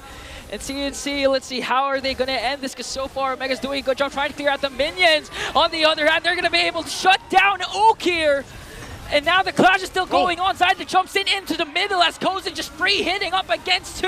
Lord JM is going to fall down. And another win for the Phoenix Army. They are rising even further. TNC in 5. Well, that was 23 minutes, but that was TNC in 5, taking game 1. Selena Novaria. It was only one. Well, let's say the first 3 turtles were kind of here and there in terms of some engagements. Omega was able to trade. But TNC took control of that quicker than I thought they would. Like, they just started peppering Omega, and Omega's ability in the early game to be able to snowball and just wreck TNC's lineup, again, with a very risky Selena Novaria combo, that window closed down really quickly. That's what shocked me the most. I was honestly expecting some sort of game like a Falcons versus Onyx yesterday, wherein Onyx was able to extend the game with the was it Barrett's? I mean, yeah, Barrett's jungler, right? For King Kong. Yeah, I was expecting a TNC some sort of pull off a route like that, but they did it in an unexpected, very fast fashion. Yeah, that was very unexpected for sure. It was Yeah, very unexpectable. unexpectedly unexpectable. Man, you guys can blame me. My mind was going crazy. I didn't even see the crystal go down. I was looking for the kills from Kozen. You know, sometimes, I don't know if you knew this, but it's a science space fact that when you buzz your head, your hair actually keeps it cooler so that your IQ stays where it needs to be. But he's going down. Yeah, no, because you got rid of the hair. But I completely understand and feel what you're saying here, Ingan. You know, the main thing is the fact that we had, how many was it, 2 debut picks? Was this 2? There was a lot. Baksha, Novaria, Arlot. No, it's 3. It's 3. Yeah. I mean, that is a lot if you think about it. It's a good amount in one draft. But TNC had 2 of those. And the fact that they were confident enough to bring that out for this game was, you know, it speaks for itself here. And, of course, Yawi getting the MVP for this game. Look at that. That's a different kind of arrow, though. I don't think she shoots her arrows like that. Nope. Well, maybe she. No, yeah, she doesn't. I think she just raises her hand out. It comes out of her hand. Yeah, it just flies out of her hand. Oh, it's void. No, that's some crazy body horror. That's pretty cool. I never thought of Selena that way. 3-1-8 for Yawi. And where do you think it comes from? I don't know. I think there's the wrists, like from the man spider. Spider-Man. Like from the ether. Yeah. Go, go, go. Abyssal arrow. 92%. Go, go, go. That's what he would yell every time. Well, to be fair, if you translate tara to English, the Filipino word for go, it's go, go, go. Yeah, I mean, it was clear the effect that Selena's Yawi brought to the table. And again, we mentioned the point of Yawi and Lancy being able to match Yawi's freak, and he was able to do that. The aggression that Yawi wants to do, the vision provided by Yawi, you cannot detach Lancy's name from Yawi's MVP performance here, because the Novaria and Selena together, they just played that so well. I love the range that they played with for this. I mean, even these moments where, you know, you still have the tier 1s up and you're able to put pressure under the turrets like this, even for resources. And again, in that time, you know, Chaknu's fist break there didn't work for them in their favor because it cut them off too. So, and the trying to get to this angle into these objectives is so difficult because of the fact that you are just losing range.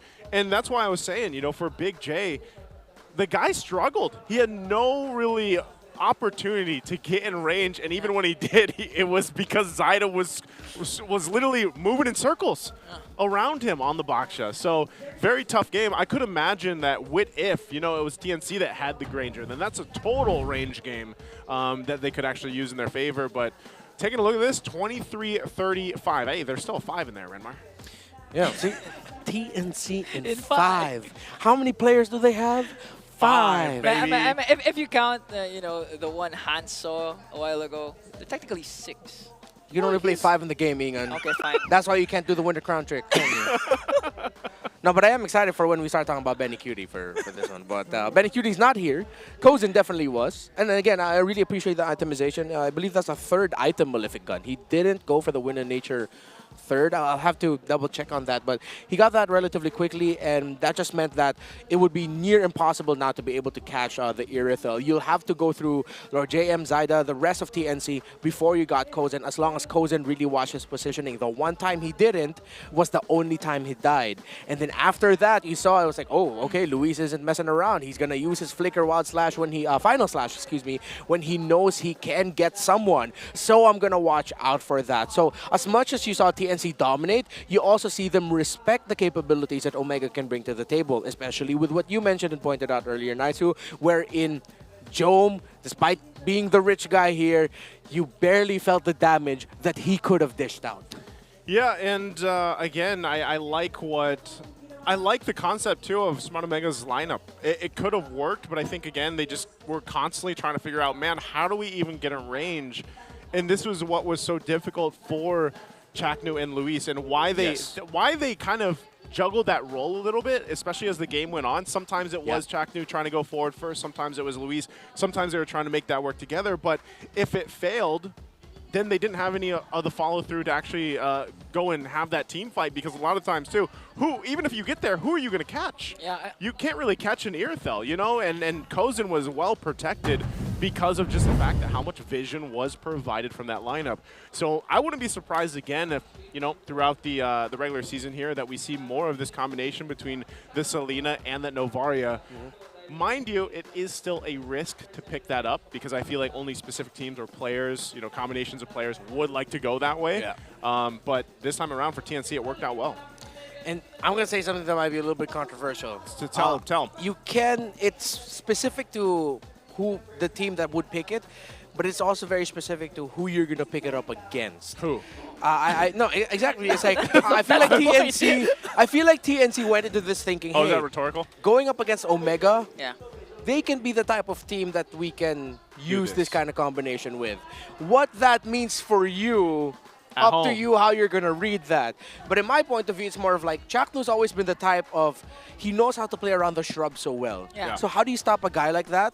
Make sure that you get vision on him. Don't let him position. Again, that was one of the main points that we made earlier. Speaking of vision, is this true? Yawi secures the first Yes. Selena win of the season? Yeah, all the other Selenas have lost so far this Finally. season. Selena, what is going on here? Yeah. She's picked up so much. And this is crazy that this is actually her first win. Yeah, this is her 6th pick and Sixth her pick? first win. That's not a solid win rate. I would not let my teammate pick that. Yeah, it's If one they showed- for 6. 1 for 6, baby. But hey, it's Yawi that makes it happen, and that might be something again. When you consider who do you do this against, who do you go with this lineup against. I think a lot of people wouldn't necessarily think of the combination between the Novaria and the Selena, but they serve a great purpose. So would love to see what kind of adjustments happen here for Smart Omega. I think it's still the same thing, too. I would love to see it if Jome can get activated, because now this is multiple games now in a row where we really haven't been able to see him shine. And you can see this real quick, too, from Yawi. His first in average assists at 8.39 back in MPL PH Season 9. Oh, that was the Super Team Echo era, right? Yes. Yeah, it was. Yeah, Season 9. I mean, if you go back to that season, you're actually seeing it right now, the Express, the rotation of TNC, how they're playing around their picks and the rotation. Glimpses of Echo Season 9, honestly. And I actually want to go back to the Selena point. Were all Selenas used up last week? We're all mid laners? Yeah, all mid. No, Yeah. no roam. other position. Oh, No roam. so that means Selena is a roamer. Am I right? What? In the right hands, Yeah, maybe. in the right hands, yeah. I wouldn't put a blanket statement out there. No, I'm just getting reassurance because I want to use Selena right Okay. after this day. Well, Chaknu, maybe we get to see him use it because he's also first in average assists, 8.05 last season. He was first in average assists. So, and I remember some of those games, man. Some of those games that we were casting last season where Chaknu himself single-handedly saved some games that they should have lost. Yeah. And they were able to turn around. And that play style, that mentality, that Mamba mentality is clearly it's still there, but so far it just hasn't got them that victory that they're looking for. And part of that, again, is the fact that I just think Smart Omega in general is trying to build up that synergy around them as a team. Yeah. Because individually they all have, their moments where they do shine, but ultimately they just haven't been able to go and come together in a game to get that dominant game win or even the series win that they're looking for. Yeah, that's why it's so tough right now, actually, to read Omega as a team, because it looks like they haven't completely read themselves just yet. Oh, that was kind of deep, but That's it's pretty deep. Yeah, we're not seeing the Omega of last season, and I don't think I don't want to say it might be a while. Maybe that game number 1, if it was like a more traditional lineup from TNC Pro Team, maybe we would have seen Omega be able to match that and maybe even take the game. But it looked like they were just completely overwhelmed by a surprise setup. If I'm not mistaken, on the side of TNC Pro Team, there is a talented member of their coaching staff. I'll share this anecdote later on. I'll just have to double check some things, but maybe we'd look into Yawi and Chaknu's comparisons. Yeah, let's look at this. Top shared heroes is the Cho and, of course, the Kufra. But as everybody says, Yawi is him. He is Cho, and same thing for Chaknu. Chaknu is Kufra. Reminds me of the old saying back from our good friend Eterna when she said Kufra's Chaknu, I think it was. Yeah, Yep, Kufra's Chaknu. And that was back in MSC 2022, actually. And that's it. I mean, that's the interesting thing. 45 times for the Cho pick. For Yawi, 54 times for that Kufra pick. And 61% win rate on that Kufra, too. And the 56 over here for the Cho. And that's why, again, these two players, these two individuals are just known for being those, stalwart, just strong type of roams. And I always think that when you look at these players who have been around for seasons and seasons, and you see their hero pool for the roam, that's what's usually astonishing to me because, again, this was a roam Selena. Has not been picked up there many times. Ends up working out really well, and it takes a certain mentality of a roamer to be able to pick a hero like that, make it work, make it fit into a team. And so that's what I'm still looking for Chaknu. You know, I still, even if that means pull out the Kufra, man. We got to see the Cho, we got to see Yawi's Cho last week. We want to see Kufra's Chaknu. Yeah, see what I did there. I mean, as much as I love a Kufra, I honestly don't find it as viable as an option for today's meta, especially since Kufra is not that tanky compared to the likes of the Tigs, even the Badangs, etc. One thing I'm actually looking forward to seeing is maybe a Mathilda for Chaknu. We've seen that a couple times from him. Yeah. In the past. No, for today. For today. Yeah, that might be a trick that Omega could try and explore. Yeah, up against considering TNC. that TNC doesn't ban it. Because again, TNC pulled out it's something that it's not super surprising to see a Matilda first phase blue side ban. It has popped up as a respect, but it just goes to show TNC is actually thinking of that for Chaknu, and they want to be careful going up against it and make sure that they don't go up against it, rather. As we head into the draft, I would like to share my little anecdote. I've heard some very good things about the analyst of TNC Pro Team in Coach Semi. Coach yeah, Semi? Semi, Xemy. So there have been some stories going around about him, about how he has a very unique mind for the game. He has some very unique ideas, and I wouldn't be surprised at what if maybe give flowers where they could be possibly do. That was Coach Semi's brainchild to come up with the Selena Novar. Maybe that's something we can look out for. Give him those flowers. Thanks for the roses. All right, jumping into Game 2 draft. We got one more band left. This is interesting too. Win rate for blue side, TNC 66.67%. Red side for Smart Omega, 0%. But then again, mind you, they only played one game last week. And one series. One series last week. And they're looking to make things happen here. And hopefully they can change that win rate with this game going into Game 2. Also, real quick, just a reminder, guys, you can purchase your tickets on the line for tomorrow's matches. Twisted Minds versus TNC. So TNC will get to go ahead and play again tomorrow. And also Omega. Omega will be playing against TLPH. So that is going to be a daunting task, I feel like, for Omega, because right now TLPH is going a little crazy. But we'll see them later today, too. Now that last ban, did it come out? Are we still waiting for it? We are still waiting for it. Still waiting for a Fanny ban. I'm surprised. I think Omega chose to stay red side. Here's the Fanny. Yeah, they would have chosen to. Yeah, they would have chosen to stay red because they're blue. Suyo. Okay, here I got this, boys. Via Timebreaker Times, Coach and DJ. Sobrang sarap sa pakiramdam kasi kumbaga yung lahat ng pinag-urapan namin na magkasama ay nakitang namin ng magandang yung resulta. All right, let's translate it. Inga. I thought you were going to translate it. No, Basically, I'm the Tagalog reader. Coach Imba DJ just saying that he feels good because all of their hard work, all of their time together is paying off, and it's looking like it's giving out good results for TNC. And now Omega looking to even out the score by picking out the Suyo and Badang. Okay. I like the Harith priority here for TNC Pro Team. Omega go with a strong combo right away. They can flex this Badang. Hopefully they're thinking about flexing it and they haven't lead on the idea that this is going to go into the hands of the Mamba.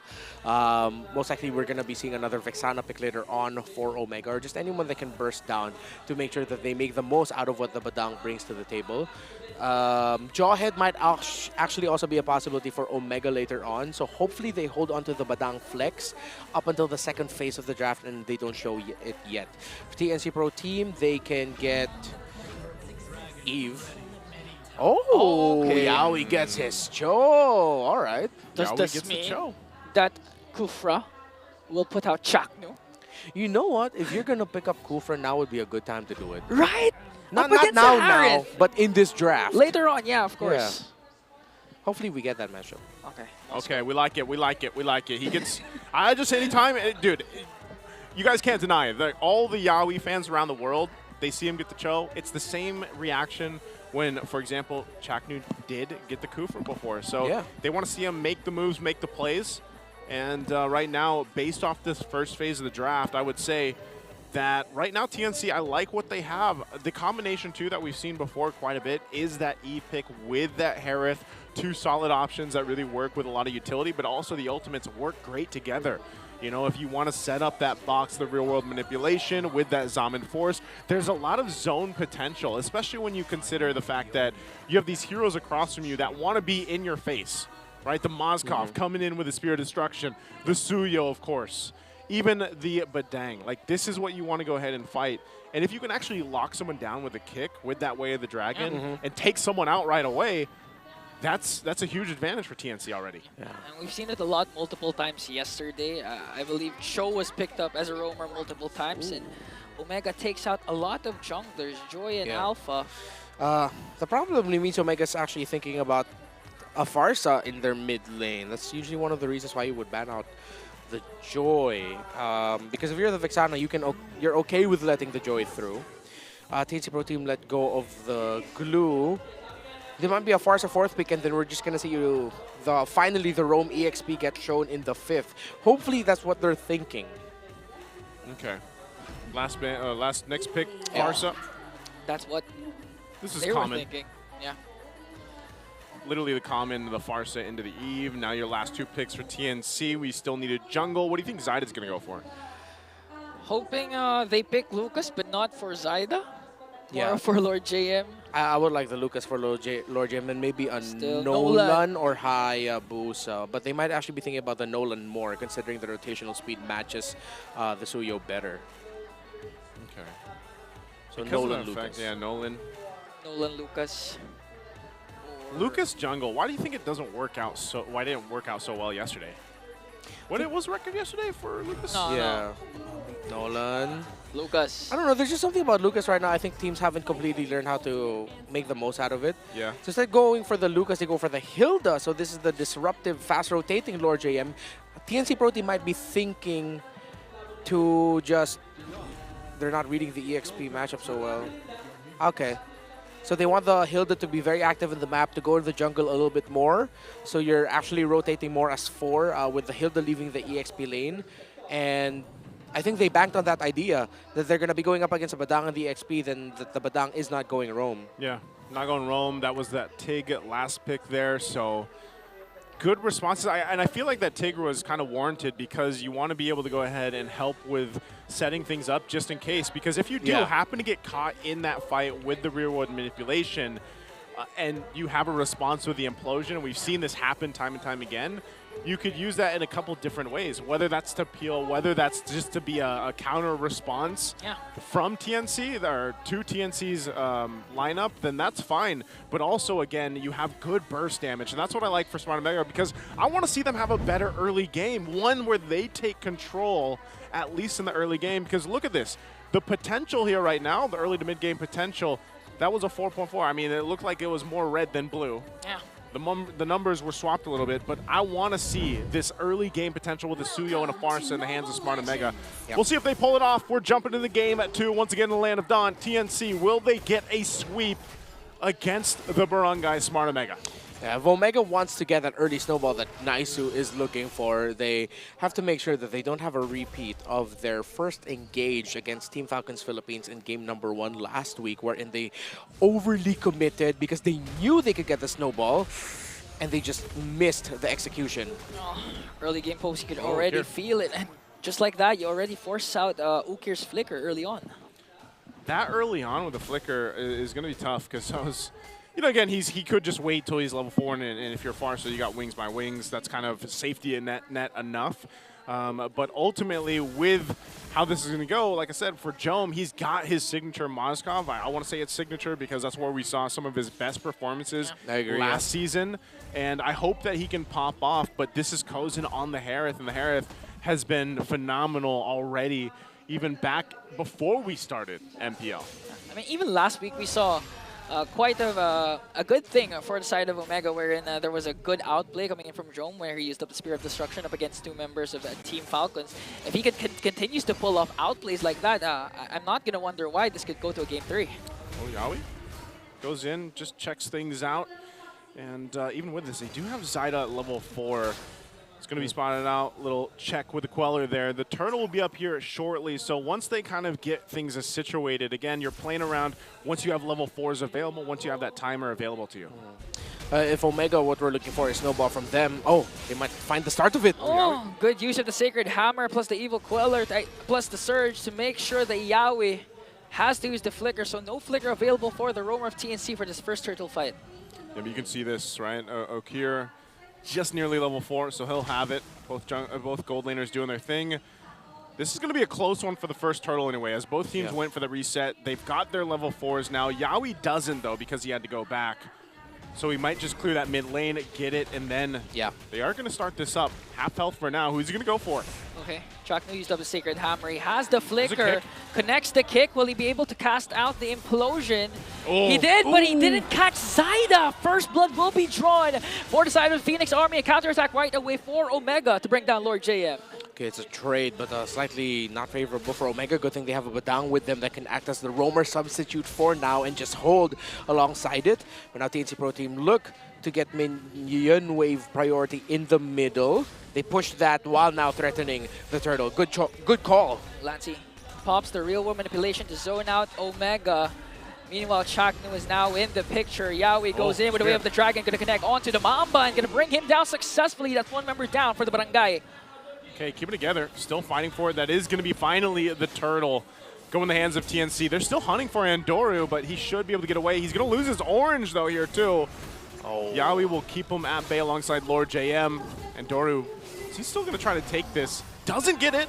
Zyda, not enough damage, too. That was about a minute and some change for that first turtle, by the way. Yeah, Omega, it's safe to say that they overcommitted into that one, and it became we don't need to really win this. It became, we desperately need to win this with how long that they spent there. While for TNC, they got their, they were able to shut down the snowball window already for Omega because after the first objective, they invaded the orange buff, meaning Andori is going to be off his timers.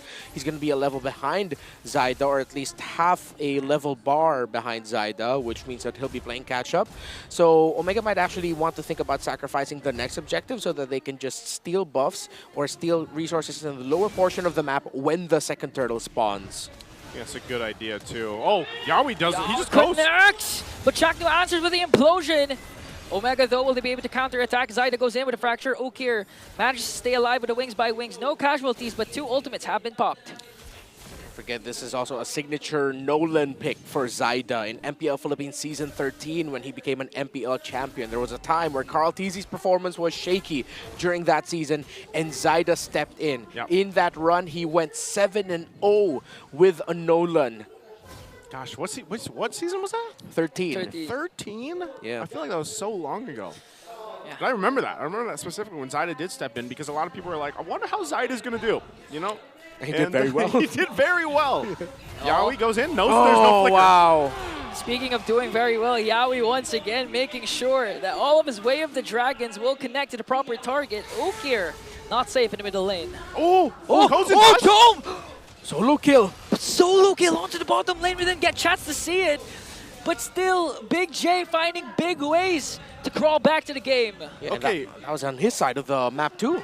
So did he just kind of escape utilizing the flicker as well and then threw out the spear and then Kozin just took too many shots? Yeah, it looked like that was a Big J outplay. He finally had his moment. We didn't get to catch it, man. We've been waiting for Big J. He got his moment, and also they get a turtle now for Smart Omega. I'm pretty sure we're not going to have we're going to have more moments of Big J making big things. Just give it time or just win week number 2. But if they want to continue, I mean, to extend the series, Big J has to have multiple highlight plays up against TNC.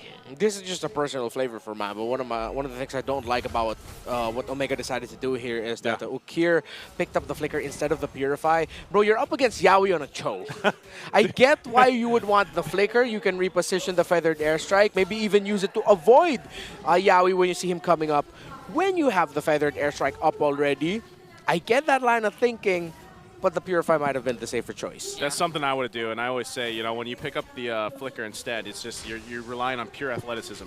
Yeah. You know, and that's why I like to say it's the athletic flicker, man, because that's like your finger has to be an athlete. Yep. Because that's literally what you're doing. And now Gonna make a play here on the bottom side. Chaknu going. Yawi. Okay, Chaknu still goes in with the implosion, connecting on to Yawi, paired up with the fish break, fish crack combination coming in from Lewis to bring down the lover boy. Meanwhile, Lord JM into the middle. Lewis, even with the flicker, is gonna get caught up by Zyda for the counter attack for the Phoenix Army.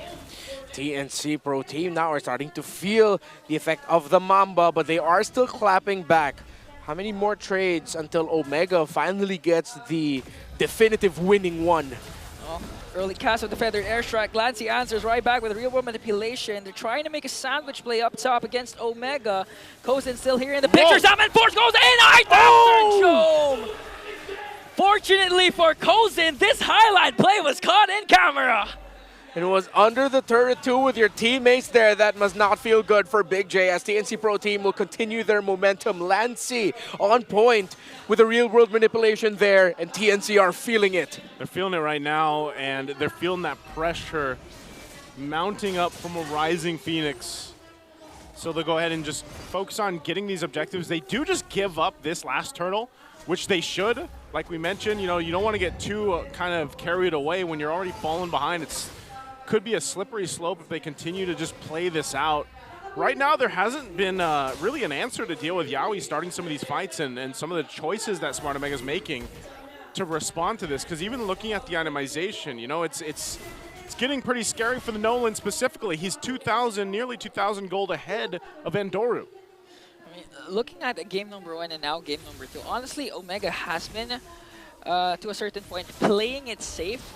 But the problem is, it looks like if you're going to play safe, play passive up against TNC, for sure they're going to continue to find ways to infiltrate the front line. Yawi has been phenomenal with the way of the Dragon Flicker combinations all throughout. Yeah, double Dreadnought armor actually for the front line of TNC Pro Team. Yawi and Lord JM. It's helping reduce the physical damage of the Suyo. That's why, even though the Suyo should be hurting a lot, it's been reduced a considerable amount that it might take a while until Ondoria's damage is going to be absolutely frightening for TNC Pro Team. Already on the way to the Sad Sword. I actually forgot the real name for it. Longsword? No, the Blade of Despair. Oh my BOD. goodness. I hear Sad Sword so much now that I forgot the name of the BOD. The Blade of Despair. So yeah, already on the way to the third item, and considerable gold gap. 2,000 is the lead of Zyda against Andoryu. I've never heard Because of Leo, he calls it Sad Sword a lot. Why? Darn it, Leo! Green sword. I'm surprised he doesn't have a sound effect for that one. I think he does. He probably does, but He does for sure. well, at this point, you can see the damage being dealt here. It is pretty scary. Looking at this. Oh, fighting again. Yawi. Dodge! What a dodge from That's athletic. Andoryu. Now the counter play from Omega. Lancy answers right back with the manipulation onto Chaknu. And they're going to bring down Yawi in exchange for Chaknu, but the fight still continues. The side goes in with a fracture. Going to bring down Andoryu once again. Forcing out the flicker of Jome also. But Lord JM goes in, wants to go in for the kill. Omega survives with 3 members, but TNC once again a quick response. Another picture-perfect placement. Zyda, Sisukir. Oh, but Zyda dashed into the wall just a little bit. But TNC Pro Team, Lancy on point with another Starfield drop down where Kozen and Lord JM look so comfortable keeping Jome at bay. So good at just zoning out Jome, really not letting him to really do anything.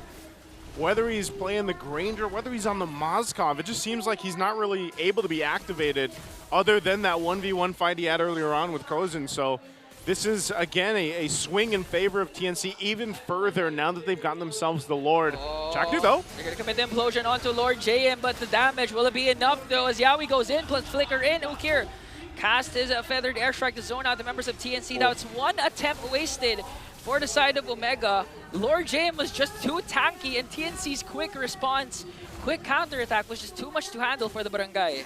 I guess you might as well just go for that. You know the shields are still up in the mid lane, so you know, maybe you don't need the implosion. I don't think it's going to be a backup for this, so they just try to hold on to what they can. Lord's going to be cleared out, but look at Yawi. Does put the threat there, even using the conceal. The shields will go down on the top.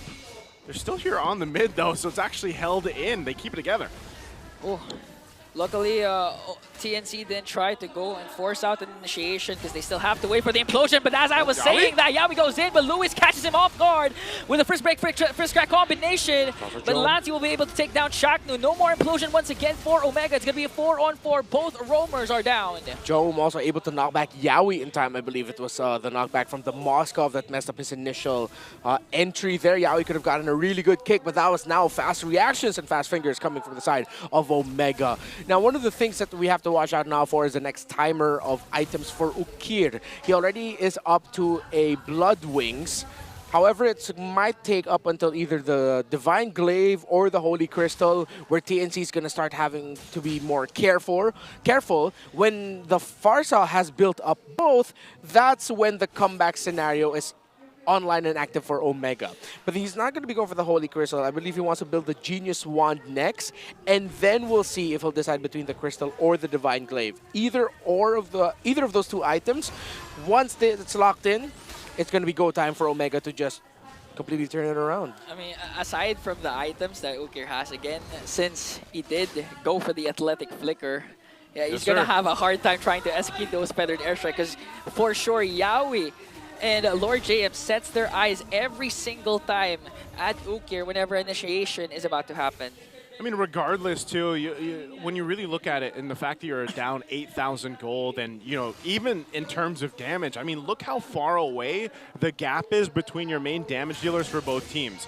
You need so much time for Smart Omega to actually get to that point where they're able to go ahead and have those maybe winning fights, because even so, I feel like some of the times with the implosions from Chaknu, a lot of times he's going to catch Lord JM because Lord JM is going to be that front guy on this Hilda. You know, he's going to be the one to go ahead and scout things out. So for Chaknu, it's almost like, okay, if I have to take Lord JM, or at least maybe it's Yawi, then I hope we have enough damage to get a kill, because so far they haven't, because they're just lacking in terms of itemization. And that's just the facts when it comes to being down 8,000 gold. Look at Lord JM. He knows they're there, but he's confident enough that he's tanky enough that he can just do that right now. He actually wants Chaknu to cast a big ultimate, but Yawi casts the Wave of the Dragon first. Chaknu forced to use the Flicker as Ukir cast the Feather Airstrike to zone out TNC. Andori just trying to provide vision for Omega. Will they be able to take away the Lord? Jome just working on the top lane, trying to create the split push action for the Barangay. One more fracture here, just used up by Zyda, but look at the zone by Lord JM! Oh, they might be able to burst down Andoryu right away, as Andoryu has to walk away. Here comes Chaknu. He does, however, have the Conceal plus the Implosion. They can actually make and go for initiation, as Jome just trying to continue the push up top. Okay, that's about as good as it could get for Smart Omega. Yeah. Get that turret down, good push from Jome. Yeah, TNC Pro Team now will be able to march in with the Lord, and Ukir, I believe, does not have his fourth main item yet. He just built up the Genius Wand. They should still be able to defend this, but it's not going to be one of those scenarios wherein, oh, Omega gets a massive turnaround and they're going to push out and potentially even win the game. If they want to get that, that means TNC Pro Team messed up their engagement and positioning and didn't respect the ultimate of Chaknu, that implosion. At this point, a big implosion paired up with a great timing from Luis and Ukir is what will turn this game around for Omega. And you saw that too, Lord JM just picking up the winner's crown. They want to go ahead and just fully get into the base, at least take all the turrets down if they can here. Yawi will go ahead and put Threat up there. They manage the waves for that long push in. Oh, and Doryu's so low. Well, okay, they're going to be fine. They will lose some of these turrets. Early cast of the real manipulation to try and zone out Omega, as TNC working on the mid lane and top lane. Hit with their turret, Lord sieging out. Yawi goes in! Yawi of the Dragon over the Barangay to clear out two. Yawi, however, will fall down, but Kozen says, I'll use the Zapman Force to slide over the Crystal. But Jome answers right back with a Spear of Destruction, but still the Lord is there, and the Phoenix Army will continue to rise. Rising on forward, now in a sweep against Smart Omega. TNC's looking fantastic. OMG, the BGs, APB, TNC in 2. They sweep Omega. TNC in 2. Are we going to change that every week? If I'm casting TNC, yes. Hey. TNC 5 and 5 to TNC in 3. Now TNC completes a sweep over Barangay, over the living legend, Chak Mamba. The Phoenix Army is gonna... The Phoenix Army is going to rise once again if they're not already rising. Because... So, can we safely say that the community question a while ago is now really the answer is A? It's yes? Yes. Yeah, it's yes. now. I think this is their first back-to-back win since MPL Philippines. Dude, we're gonna have like crazy statistics every single time TNC wins. Yeah, dude. It's This is just- really good. And you know what's cool? Everything that we discussed in the pregame, actually, it became the factor here. The row mid, the EXP, how you'd set up Kozen, but most importantly, again, I just really want to highlight my low-key favorite player of TNC Pro Team, and Lancey is so good. He pairs up and matches up with Yawi, but of course, Yawi, he is Cho. So. Yeah, he is Cho. That's what I said. When he gets the Cho, like you can expect him to take those plays and make it happen, and that's what he did from the start to the finish. Even though, like, in the early game before that first turtle, he was delayed a little bit. He survived defensively using the flicker, came back to join the fight, and then the whole snowball from there really started, you know? And again, I know you mentioned Lancey being your favorite player. He's been kind of what I feel like under the radar a little bit for people, just usually from season to season. But this is probably the season where you really got to start paying attention to Lancey, especially. Yes. Because again, a lot of people are going to be watching Yawi. Yawi does great things, but watch what Lancey does with Yawi. That's what we want to go ahead and highlight. But we're going to throw it over to the stage as well to have our winners interview. Off to a really hot start. Your winners of the first match, it's TNC Pro Team. Phoenix Army is really happy with this performance. Yawi, I just want to know, because this is the first victory ng Selena this season. Apak tayo boys ng konti dito, okay? Now, I just want to know, kasi ilang games yun na before this win, halos hindi nagkakaroon ng mga panalo yung Selena games, right? You know what, Hans, you're right. Stats say that it's 0-5. So, Yawi, ano nga ba yung reasoning kung bakit pinili mo si Selena for the first game?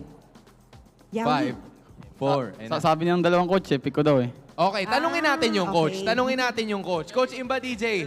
Coach, sige, Coach Semi. Coach. Yan. Coach Semi, kasi sabi niya, sagot daw, ikaw daw yung nagsabi na Selena yung piliin eh. Ba't ba kailangan piliin si Selena? Mataas kasi win rate namin nun eh. Hindi natatalo. Tatalo? Okay. Ay, huwag mo Okay. sabihin. Okay, that makes sense. Nasabi ko na eh. Oo, nasabi niya na. Sabi, wag daw sabihin. Nasabi niya na eh. Sige, Yawi, ibahin na lang natin. Ibahin na lang natin, Wi. Ano bang recommendation mo para sa lahat ng mga Selena users? Kasi ang dami ng mga naglalaro ng Selena pero minsan nahihirapan sila. I wanna know about it. Ano siguro, ano ba? Sige, kaya mo yan. Take 2. O, Coach, ikaw na lang ulit. Coach, ikaw ulit. Yan. Ayan, Coach. O, sige. Kasi ikaw yung Tama. nagsabing Dating piliin. boss 4. Okay. Si Selena. Coach Imba DJ, Selena. Okay, Selena recommendations. Bigyan mo kami. Sige, 5. Di ano lang, tingin lang sa mapa. Okay. Salamat. Tingin lang sa mapa. Salamat, Coach. Okay. You know what, Miss Jimmy, bato na natin kay Zaida. Okay? Kasi parang wala tayong patulog. Zaida. You know, again, ang humble talaga ni Zaida kanina, no, while we were doing the interview with Yawi. Sabi niya, chamba lang, pero hindi eh. Great game. So, ano yung masasabi mong strategy ng team this time, Zaida? Ano yung finalo niya as your strategy to win? Ano po, nag-aggressive lang po kami talaga sa game na to kasi alam namin lamang kami. Lamang talaga. Okay, now ito, for fun naman, you know, we have so many teams na may mga duos. May Yeah. Baby Cakes, may KK Connection. Saan magaling yan, Oo, di ba? may Kite Brothers. Ito yung itatanong ko sa inyo, TNC. Zaida, sa team nyo ba, sino yung masasabi mong duo ng team nyo? Biglang tingin kay Si Kusin Coach. na daw yung isa. Sino magbo-volunteer? Oo. So kung si Zaida yung isa sa mga duo, sino yung ka-partner mo? May sinasabi si Yawi. Silang dalawa ni... Sino, Yawi? Si Zaida tsaka Salvic daw po. Okay. Okay. Si Zaida tsaka si Salvic. Sige, ibalik na lang natin sa'yo. Bakit si Zaida tsaka si Kusin yung isa sa mga nasabi mong duos ng team na to? Every after scrim, nagyayakapan yung dalawa lagi. Oy! Nagyayakapan after Ibang the game. duo pala. Okay.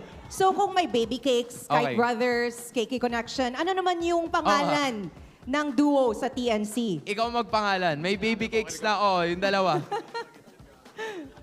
Zaisen. That sounds cool. That sounds cool. Okay. I love it. Since nasa iyo na rin naman, Yawi, ang dami ng Phoenix Army na nanood para sa inyo today. Alright? You see them? You see them very alive and well. Pasalamatan mo naman lahat ng sumusuporta sa TNC. Thank you so much sa mga pumunta at sumuporta sa amin ngayon. Sana patuloy niyo kami supportahan. Gagalingan pa namin. There we finally have it. Once again, everybody, your winners, TNC Pro Team. Boys, you may now take your walk of victory. Congrats.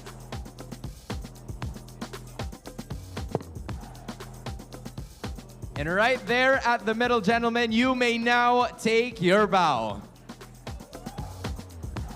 Jamie, I'm telling you, this TNC Pro Team is totally different. Pangalawang beses na nilang nanalo dito mismo sa ating season. I know, and it's only week 2. I look forward to more of their wins. Feeling ko, gagalingan talaga nila as they said during our interview, Hans. At ang pakiramdam ko rin ay maraming masasabi ang ating mga casters with this win of the TNC Pro Team. Kaya let's get to throw it actually back to our casters. All right, so what was the explanation for the Selena pick? What are you showing? What are you showing us, Ingan? TNC in 5. The 5. TNC in 5. What? Okay. Usually we call the roam with the 5, right? So TNC in 5. TNC To answer in 5. your question, I believe Coach Semi said something that he didn't want to say, but he said it already, and we all heard it. They have a high win rate with that hero. It works out very well for them. So I think they played around that idea and said, you know what, we can make this work in the MPL, and they did. If it works, it works. Oh. Zyda with the MVP, though. This ended up working really well for them. And, you know, I like that you mentioned, you took a little flashback there for people to go ahead and know that Zyda stepped in. He stepped into some big shoes in the previous seasons, and now he's here in TNC, and this is a performance that he's going to be set up for on this Nolan pick. And a lot of this, too, again, is just the way that Zyda plays, the way that he maneuvers himself around the map, the way that he responds to what Yawi and Lancey are doing is usually the reason why he's so highlighted a lot of the times as we get ready to look at the MVP highlights for this game. Yeah, he's just so surgical, and the timing of Zyda with the Nolan, he really wanted to make the most out of every fracture entry that he would do. If it's not to land a kill, it's really just to bring someone down really low so that Omega wouldn't be able to do anything. Yeah, you have to consider that game number 1, Zyda was actually a utility jungler in backside. Now displaying his versatility, using up the Nolan up against Omega, it really gave a harder time for Omega to try and come up with a outplays, because you have to think about Yawi's kick, then you have to think about the burst that could come from any angle from Zyda. Not to mention, Kozin has been performing very well also. He has a lot of outplays on his own. Yeah. Seems like everything that we hyped up about TNC, it was showcased not just in this game number 2, but in this entire series. Lancey's great placements with the Starfield bring down, it really, Omega just felt shut down in this entire game. Yeah, I get mixed up on all the Star Shatters, Astral Recalls, Astral Ball. Astral Balls, you know, Astral Spheres, all that stuff too. But I love to see the Novaria, man. I'm glad because it did pop up a lot constantly. Was this last season that, or was it season 13 that she was picked all the time? And the fact 13. That it still fits well into our current meta that's still shaping clearly. You know, again, you really want to play around vision. And that's why that Selena also worked so well for some of the teams that, well, it's funny that I say so well because it's 1-6 right now. But it does work out usually pretty well, at least to serve its purpose of giving vision. So then you put in a Novaria there too that we saw in game 1. But I would say for this one, for game 2, it just looked a lot cleaner for TNC across the board on how they approach this one. Yeah, and in a meta that has somewhat plateaued, it's good to see a team willing to take risks such as this and making it work. And you really see how devastating it could be. So I guess a Selena and Novaria is something we'll have to watch out for TNC. But TNC can also just do it strategic, old school, the fundamentals, this kind of lineup, and they make it look so easy, honestly. You know, I'm wondering what kind of effect this would have as we get through the regular season, and maybe some teams don't want to give that Cho to Yawi, especially if they're on the red side. Like, they have to leave something open. Yeah. You know, and we know that those staple bans so far on the red side are so common that if you're going against Yawi on blue side and you know that he's going to be a playmaker with a Cho, for example, you might have to go, you might start to see teams actually decide, you know what, maybe we should just ban the Cho eventually and see how it changes some of the course of their picks. So that's something maybe we get to the later weeks. But right now, this is just a great thing for TNC and all the Phoenix Army out there. You know, speaking of the course of the season, I'm actually hoping that TNC pulls off some kind of a TLID run. We're used to seeing TLID at the bottom, and now they rose to the top. I honestly hope that TNC does the same. Yeah, that'll be a wild story for TNC Pro Team. Like if Yaoi comes in suddenly and then they put together a roster of dudes that have been often overlooked, but then suddenly they become the champions. That's gonna be wild. That was a similar kind of story that happened with the now boys in Onyx Philippines. You know, some of them were really just kind of overlooked when they first came into the MPL and everything, and then now everybody knows those guys' names. You know, and when you look at it, and I was talking about this yesterday a lot, just on stream. I was like, man, this is why I enjoy MPL Philippines so much. You get to see all these showcasing of skills, and we're gonna get some showcase right now from this check.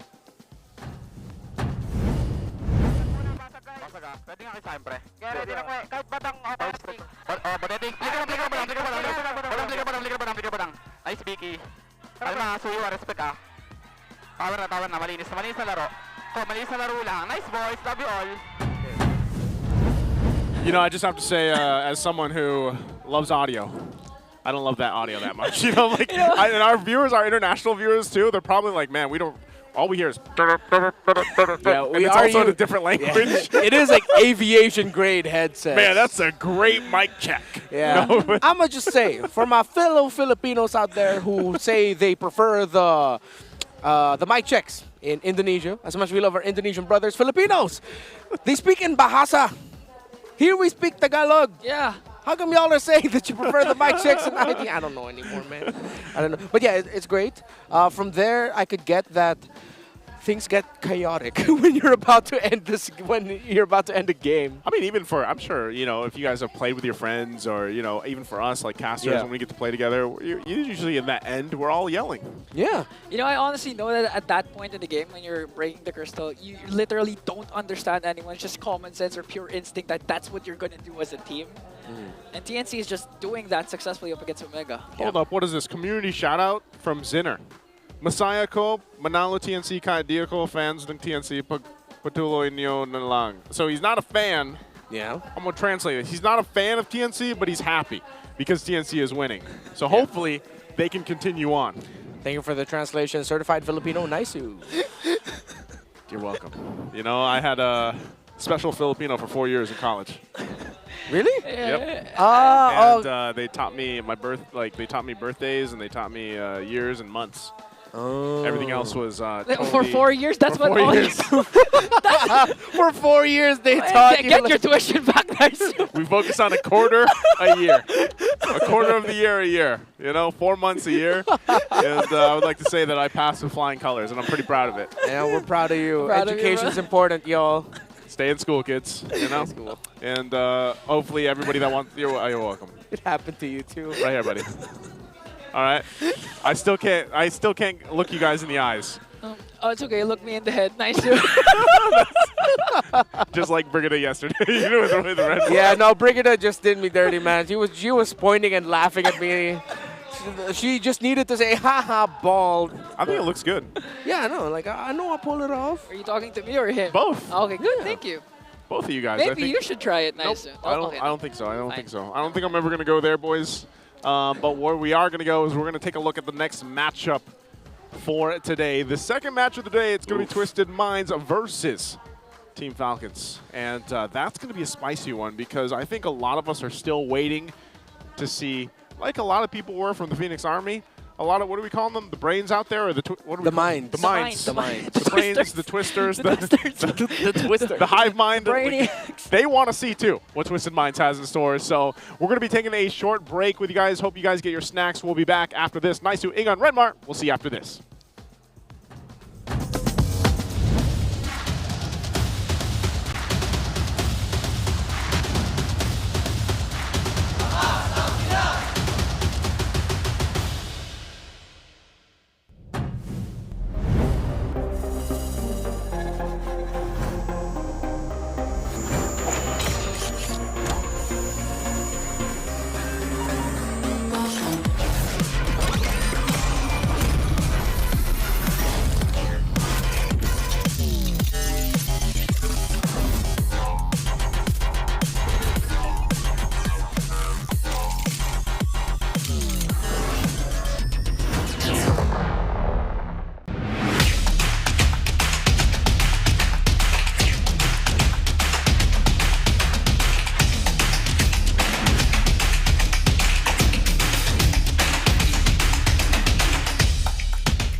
worry! Be only with Smart Power All 99.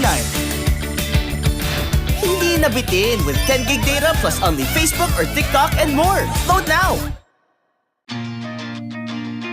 Who needs to go to a concert when you can own that stage with your friends?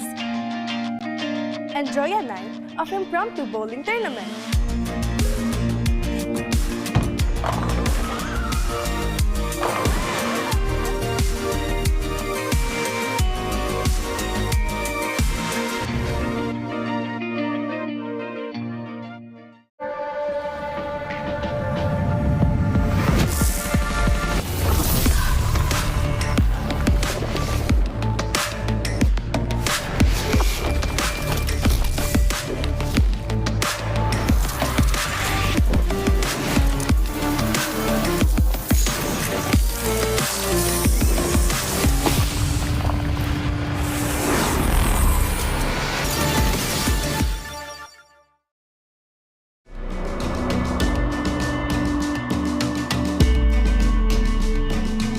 Malakas ka ba? Sali na!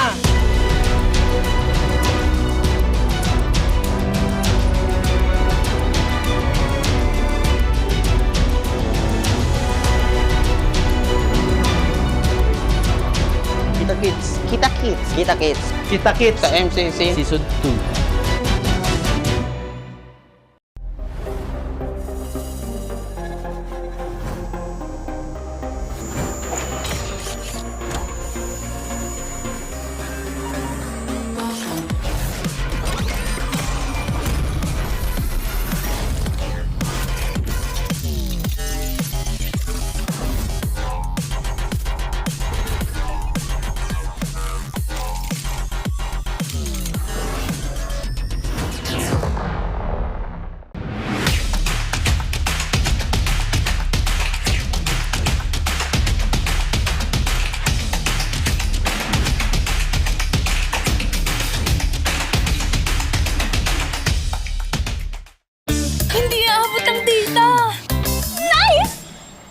worry! Be only with Smart Power All 99. Hindi nabitin with 10 gig data plus only Facebook or TikTok and more. Load now! Who needs to go to a concert when you can own that stage with your friends? Enjoy a night of impromptu bowling tournament.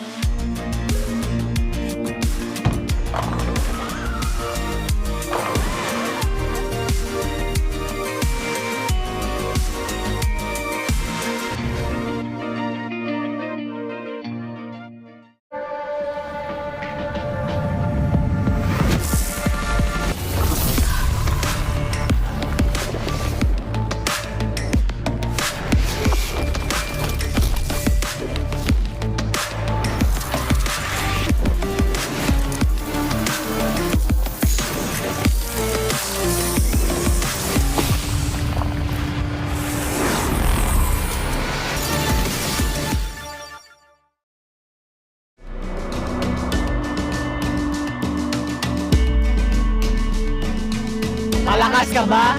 Sali na!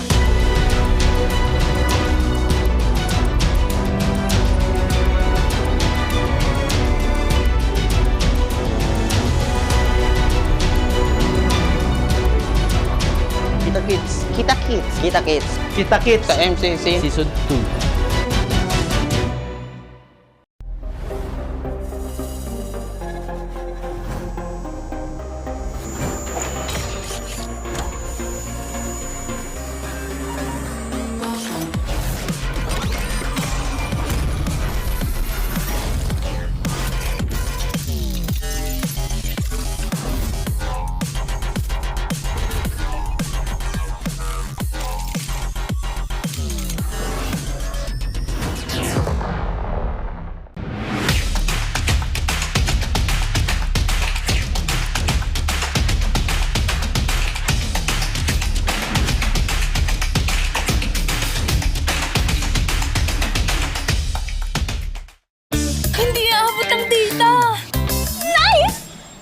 Worry! Be only with Smart Power All 99.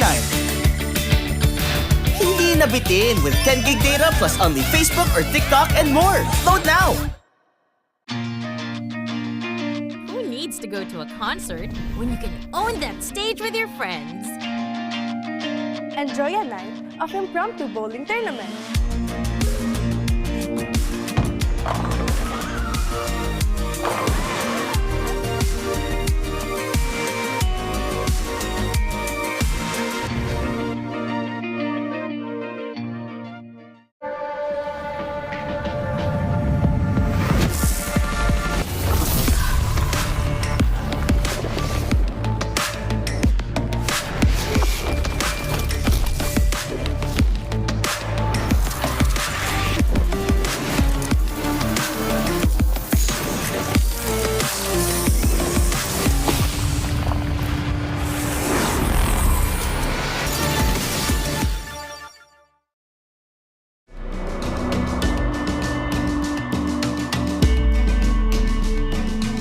Malakas ka ba? Sali na!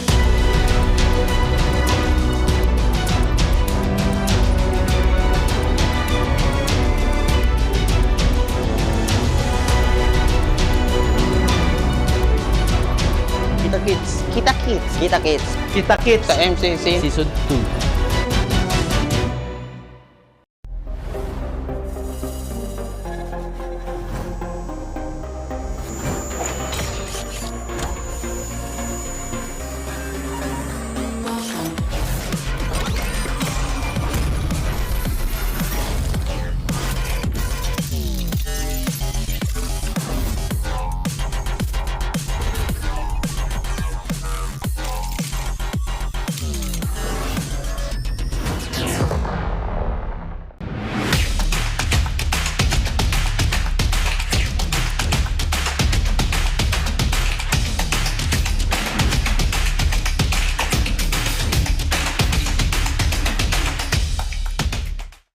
Hindi aabot ang data! Nice! Don't worry! Be only with Smart Power All 99.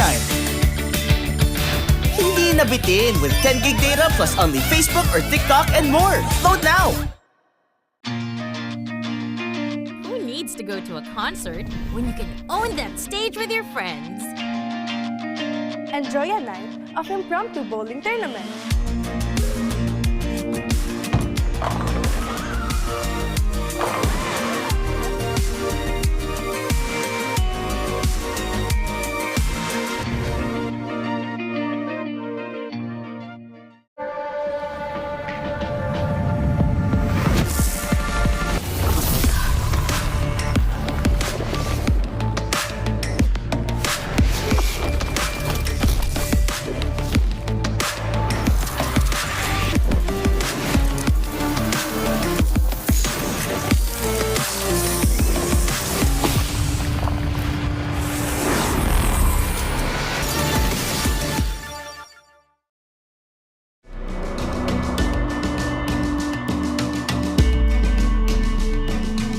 Malakas ka ba?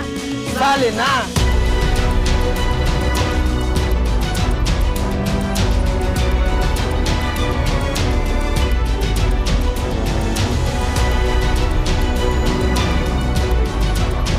Kita Kids. Kita Kids. Kita Kids. Kita Kids. Sa MCC. Season 2.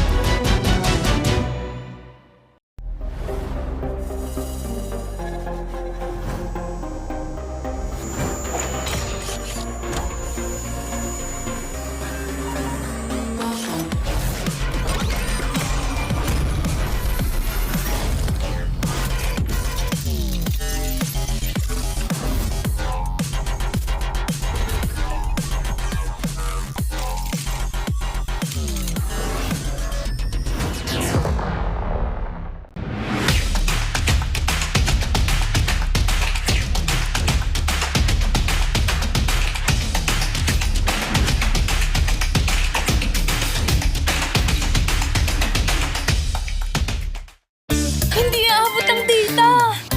Nice! Don't worry! Be only with Smart Power All 99. Hindi nabitin with 10 gig data plus only Facebook or TikTok and more. Load now!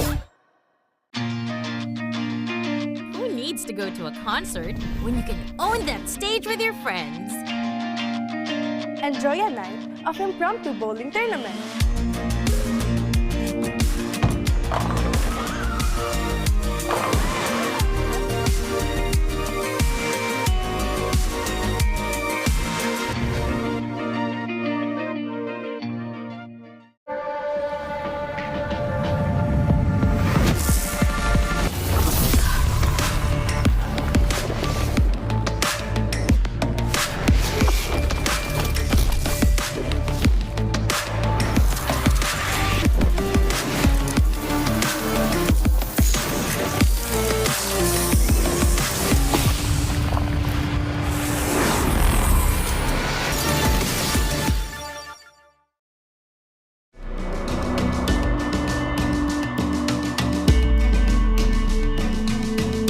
Malakas ka ba? Sali na!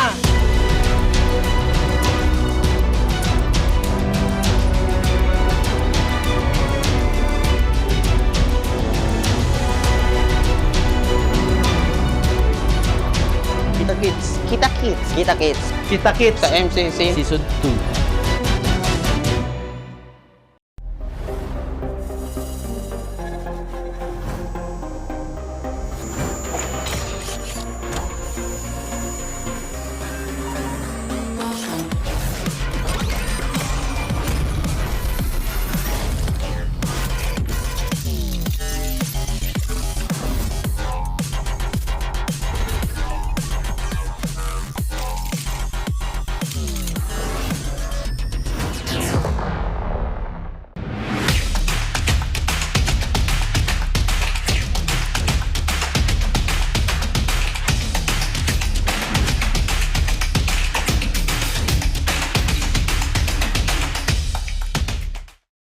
Hindi aabot ang data! Nice! Don't worry! The Only with Smart Power All 99. Hindi nabitin with 10 gig data plus only Facebook or TikTok and more. Load now! Who needs to go to a concert when you can own that stage with your friends? Enjoy a night of impromptu bowling tournament.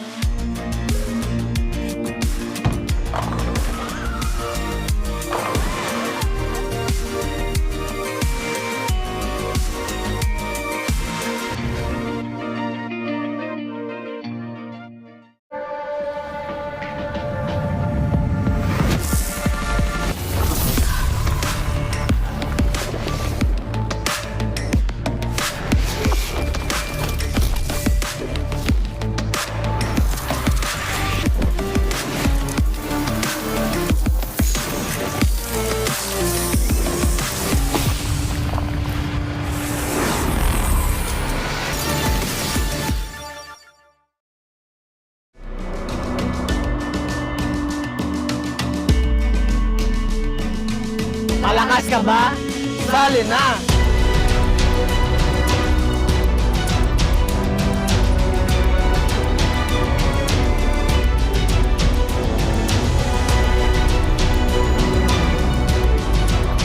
Kita Kids. Kita Kids. Kita Kids. Kita Kids. Sa MCC. Season 2.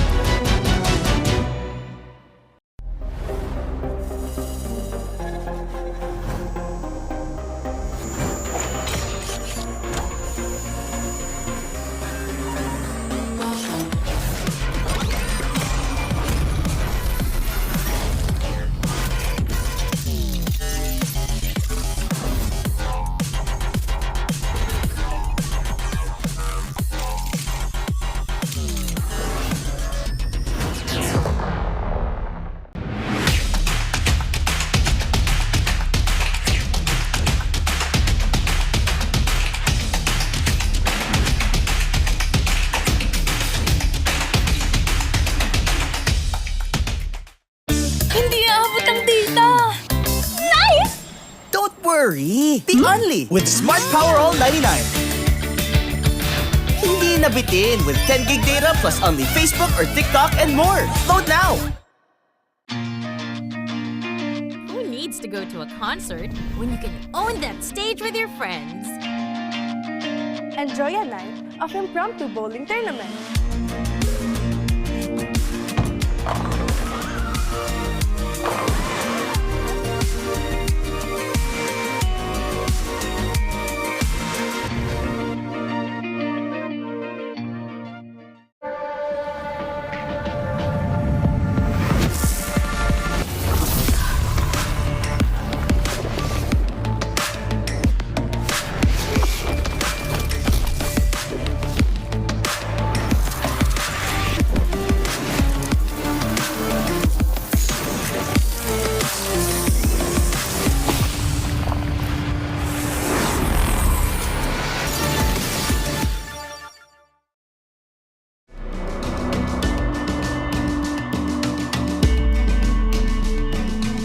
Malakas ka ba?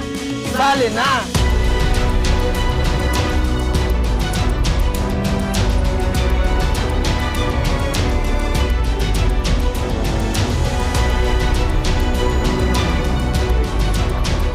Kids. Kita Kids. Kita Kids. Kita Kids. Sa MCC. Season 2.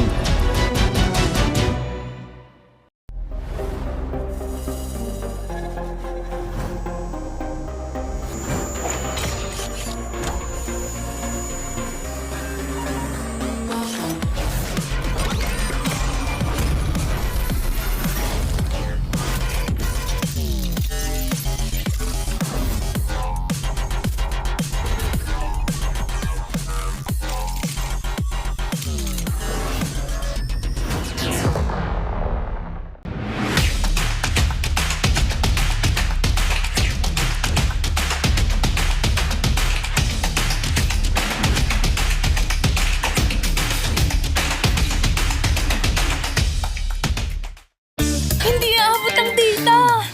Nice! Don't worry! The Only with Smart Power All 99. Hindi nabitin with 10 gig data plus only Facebook or TikTok and more. Load now! Who needs to go to a concert when you can own that stage with your friends? Enjoy a night of impromptu bowling tournament.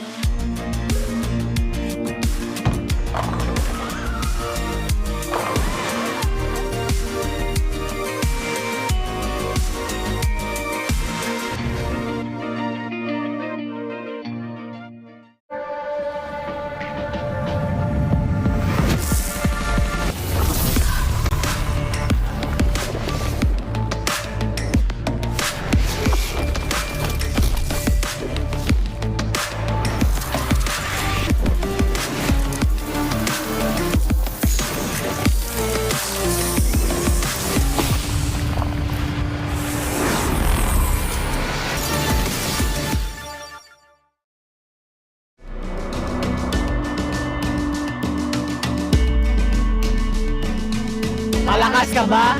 Sali na!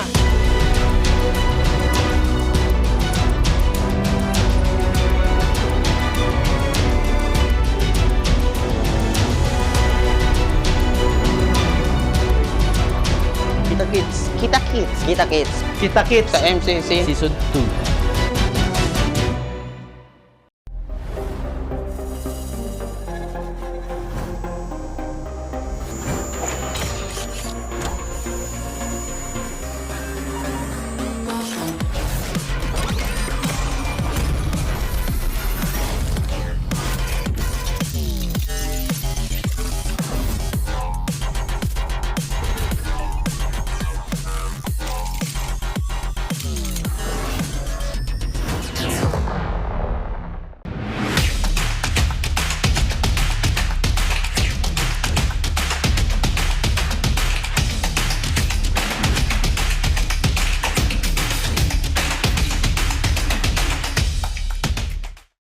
Hindi aabot ang data!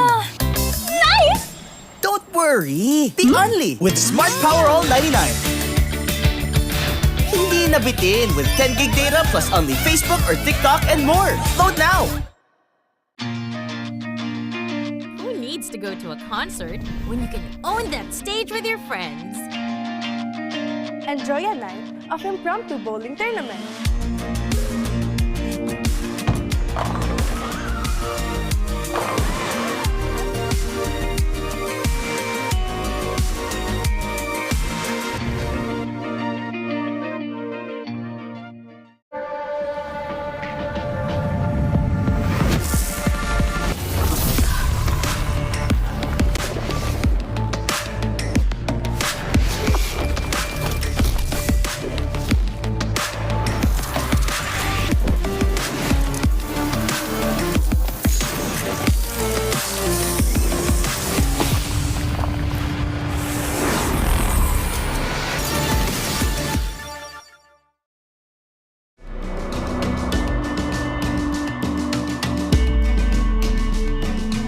Malakas ka ba? Sali na!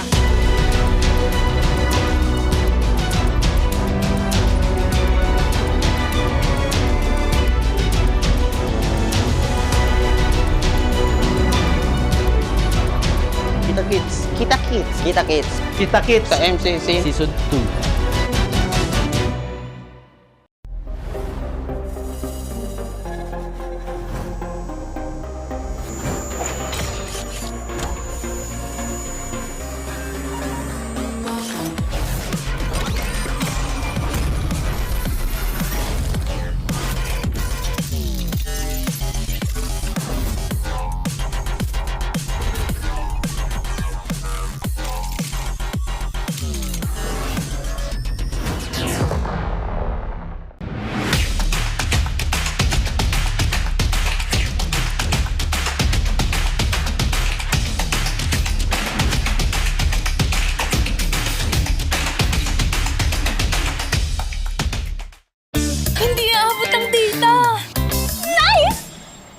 worry! Be only with Smart Power All 99.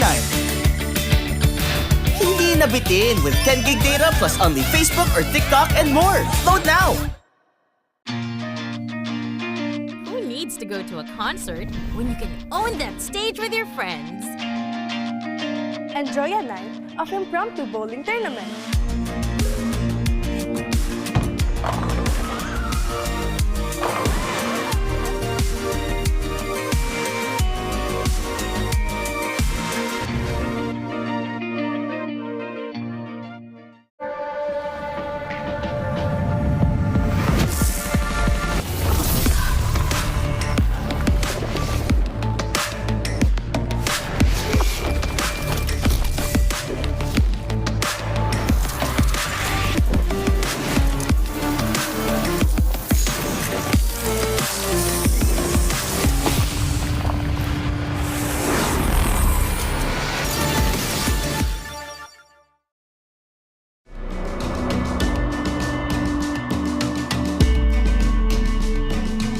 Malakas ka ba? Sali na!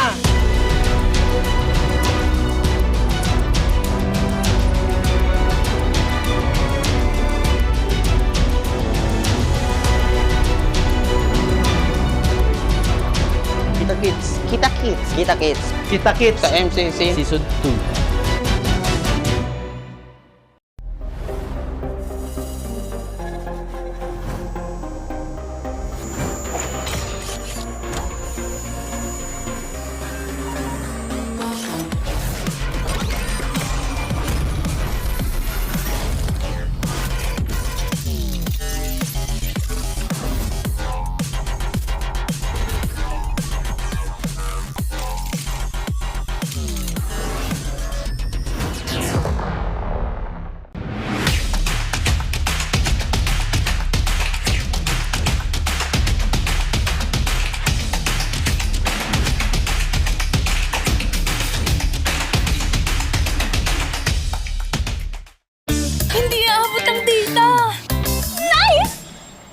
worry! Be only with Smart Power All 99.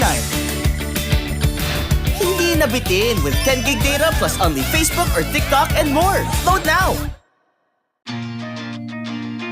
Who needs to go to a concert when you can own that stage with your friends? Enjoy a night of impromptu bowling tournament.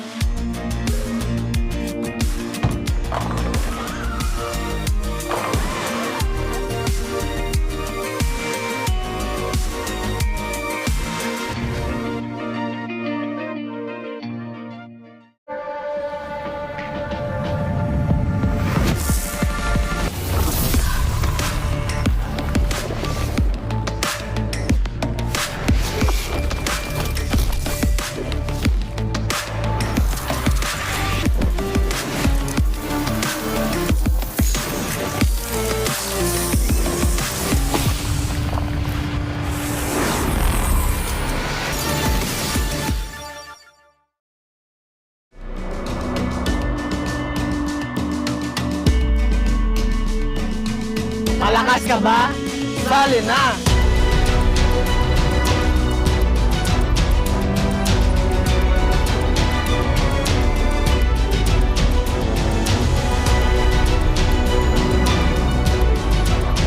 Kita Kids. Kita Kids. Kita Kids. Kita Kids. Sa MCC. Season 2.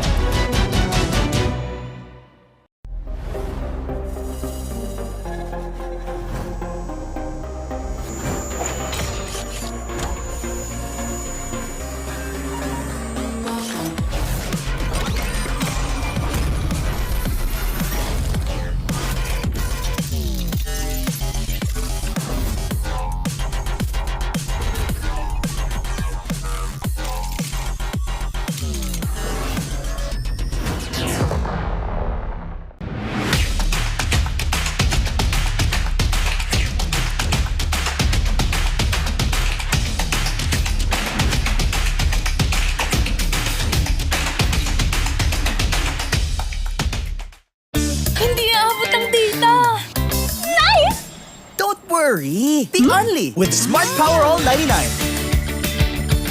Hindi nabitin with 10 gig data plus only Facebook or TikTok and more. Load now! to go to a concert when you can own that stage with your friends?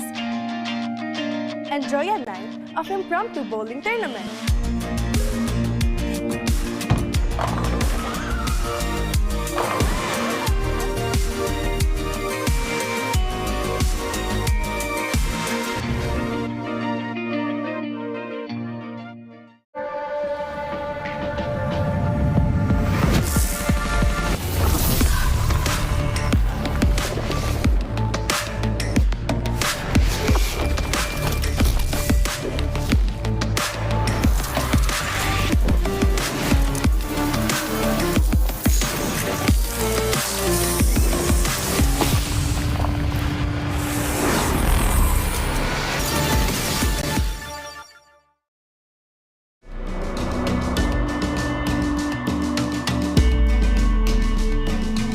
Malakas ka ba?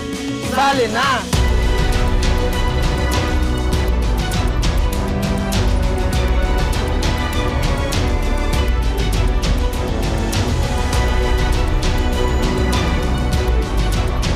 Kita Kids. Kita Kids. Kita Kids. Kita Kids. Sa MCC. Season 2.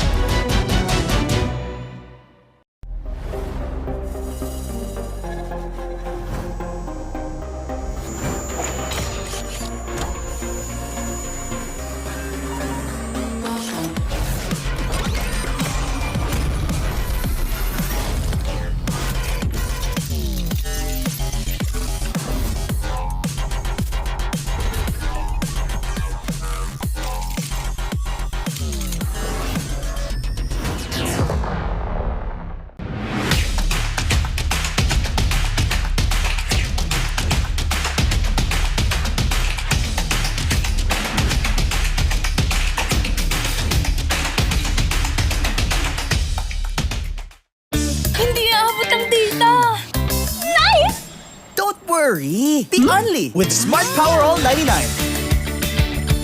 Hindi nabitin with 10 gig data plus only Facebook or TikTok and more. Load now!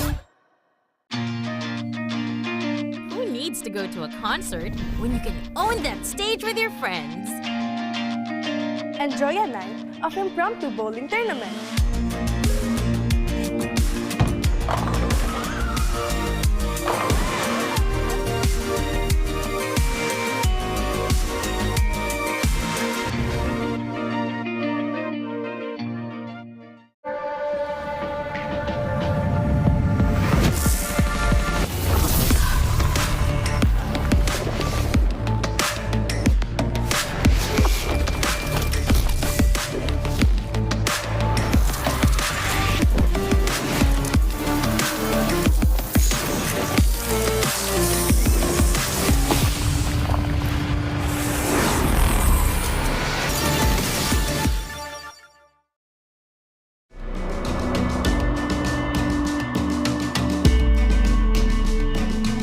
Malakas ka ba?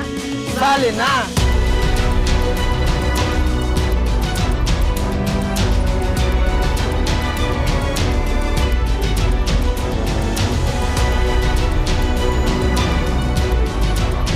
Kita Kids. Kita Kids. Kita Kids. Kita Kids. Sa MCC. Season 2.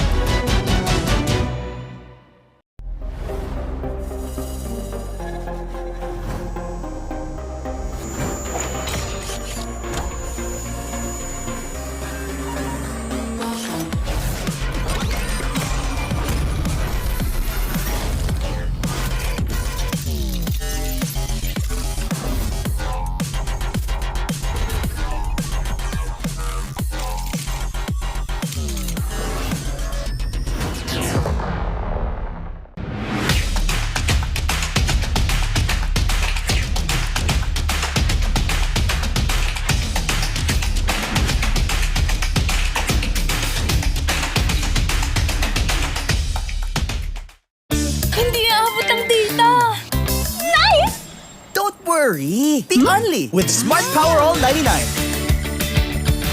Hindi nabitin with 10 gig data plus only Facebook or TikTok and more. Load now! Who needs to go to a concert when you can own that stage with your friends? Enjoy a night of impromptu bowling tournament.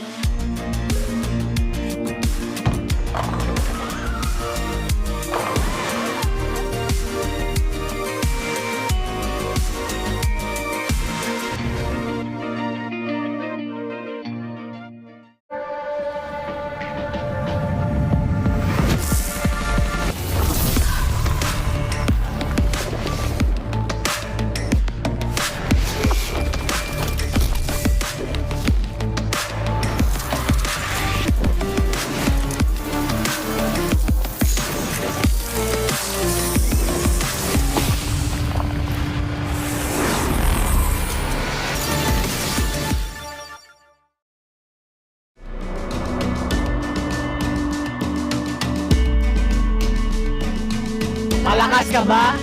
Sali na!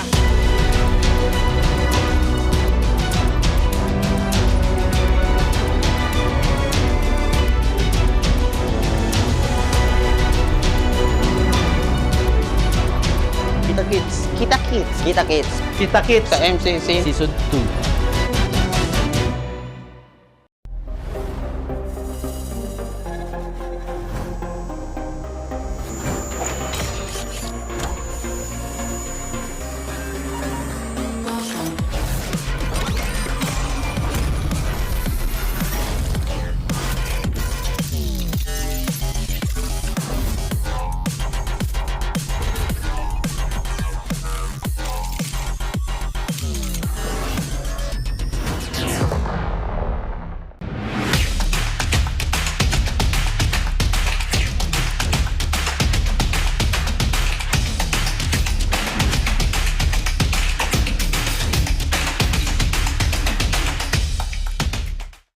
Hindi aabot ang data! Nice! Don't worry! Be only with Smart Power All 99. Hindi nabitin with 10 gig data plus only Facebook or TikTok and more. Load now! Who needs to go to a concert when you can own that stage with your friends? Enjoy a night of impromptu bowling tournament.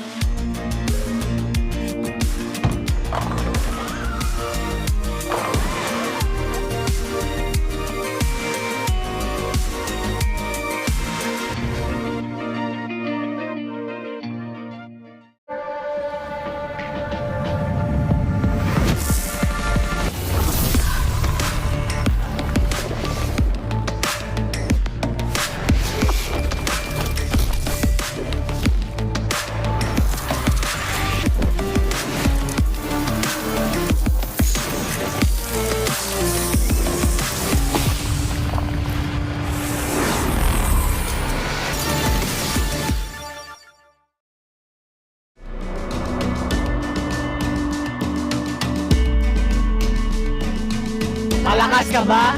Sali na!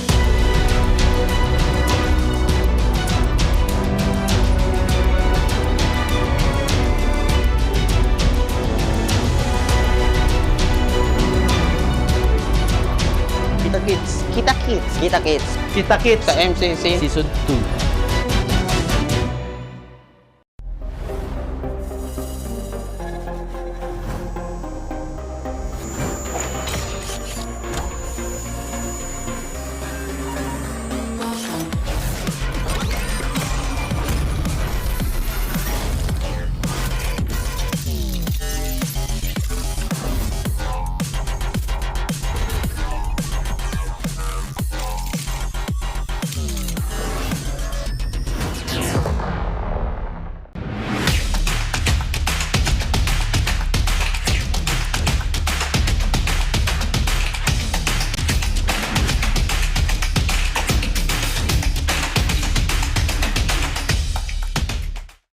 Hindi aabot ang data!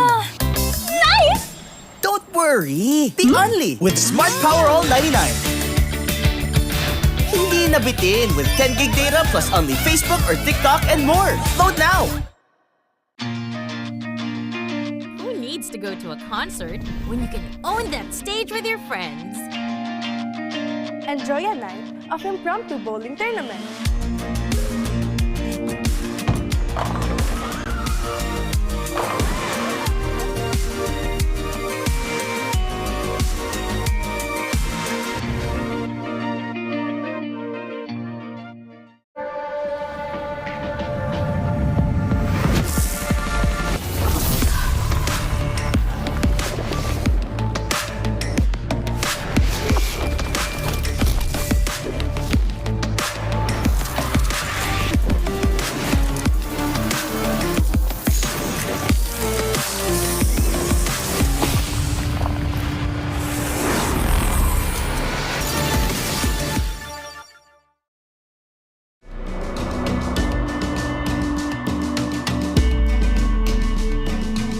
Malakas ka ba?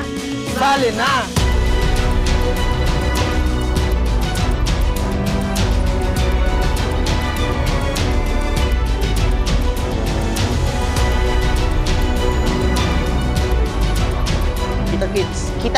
Kita-kits. Kita-kits. Sa MCC. Season 2.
Malakas, Pilipinas, malakas Kahit anong lane, we become the monsters Malakas, Pilipinas, malakas Face the golden sun and ribbon for the 3 stars Look at us to the top, no ifs, no buts Winning any game, para to sa PINAS Di mo matitinag aming boses on your level Nasa kalye man o mobile window, I become a legend Open fire, we unite, we winners Built with pressure, the diamonds are made of Switch in a lane na parang gera HP Racing, may reset up Built tagatang buhat ni Hilda Full load SS parang Lyra Susundan ko ang iyong bakas Kasama patas Tagumpay natin ito Dahil tayo'y malakas Para sa Pinas Nasa amin ang alas Hindi tuwa atras Kinikilala sa taas Kasi kami ang malakas Para sa Pinas Nasa amin ang alas Hindi tuwa atras Kinikilala sa taas Ganito kami sa Pinas Wow! Hold on Yeah, malakas ang Pinas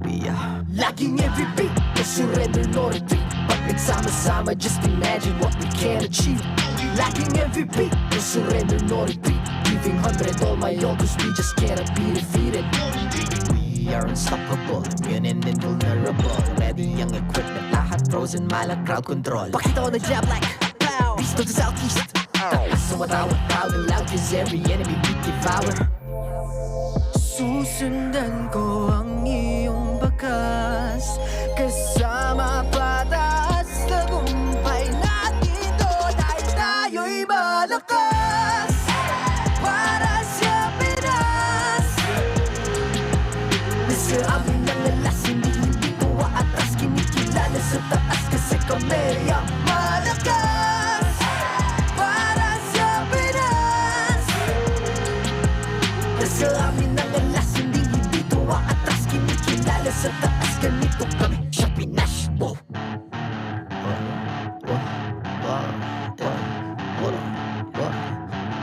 Malakas, Pilipinas, malakas Kahit anong lane, we become the monsters Malakas, Pilipinas, malakas Face the golden sun and repping for the 3 stars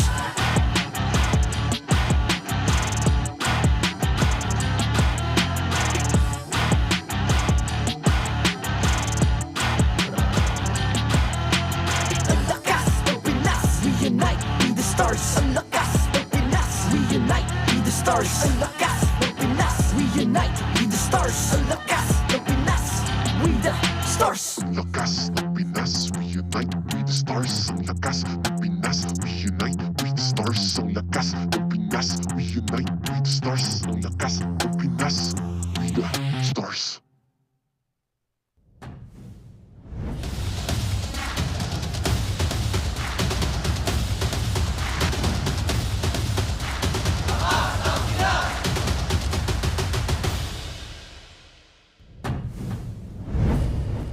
And welcome back after the short break. Thank you for joining us once again. It's a triple header today. We've already gone through one match, and now we're at match number 2. Ahead of us, it's Twisted Minds and Team Falcons.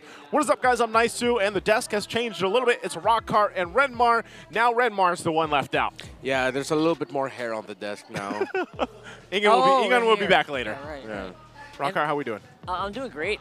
Loving my hair so much that I don't think I'll ever go. But you know, I might. Eventually.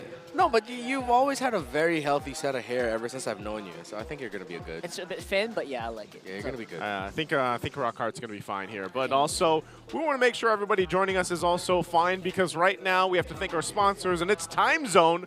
They've got an exclusive promo just for you guys. Get 400 pesos power load for only 200 pesos. All you have to do is register on Time Zone Fun app, insert the promo code TZXMPL, and redeem the voucher at any of your favorite Time Zone venues. Don't miss out on this amazing deal. And also, if you guys get to watch us here live, we've also got some Time Zone goodies outside. I think most of the people have been using the claw machine, man. I don't know what they've been getting. I haven't won it yet. Maybe one of these seasons, one of these days in the regular season. Pretty good. Yeah, this is pretty good. You know what else is pretty good? What is? TT Racing. Get 2,000 pesos on your discounts for your next TT Racing purchase by using TT Racing X MPL Philippines exclusive voucher MPL 2000 over at ttracing.ph. So get yours now.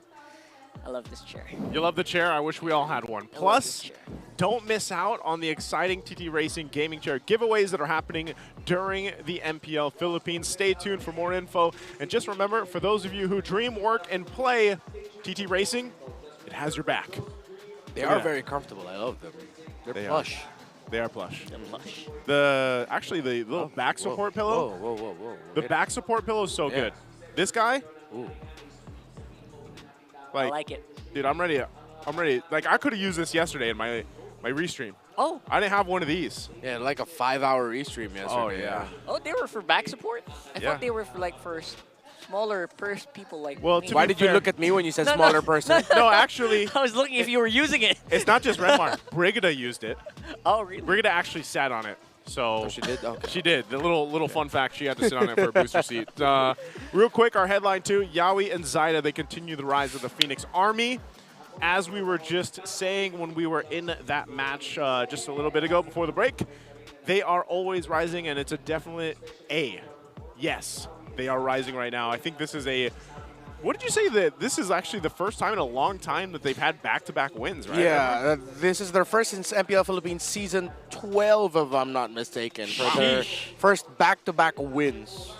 Back-to-back So those day counters that we have, they're starting to all reset, right? Yeah. For GNC, and that's a good thing. Yeah. That's good for them. You know, good for the Phoenix Army, because they definitely needed it, because you can take a look now. Whoa, what a rise. What a rise that was. That's a rise to 3rd place now. TNC, the Phoenix is now behind TLPH and Aurora. Every time I look at Aurora, by the way, like, I have such a hard time seeing their logo on this like white background for some reason. But yeah, Aurora there at top, still 3-0 right now. TLPH 2-0. TNC though 2-1 now, and this is great to see the shakeup here. But this is what we've got to look at, because we've got Twisted Minds. We got a 7-7. That threw me off a little bit there, but yeah, 7-8.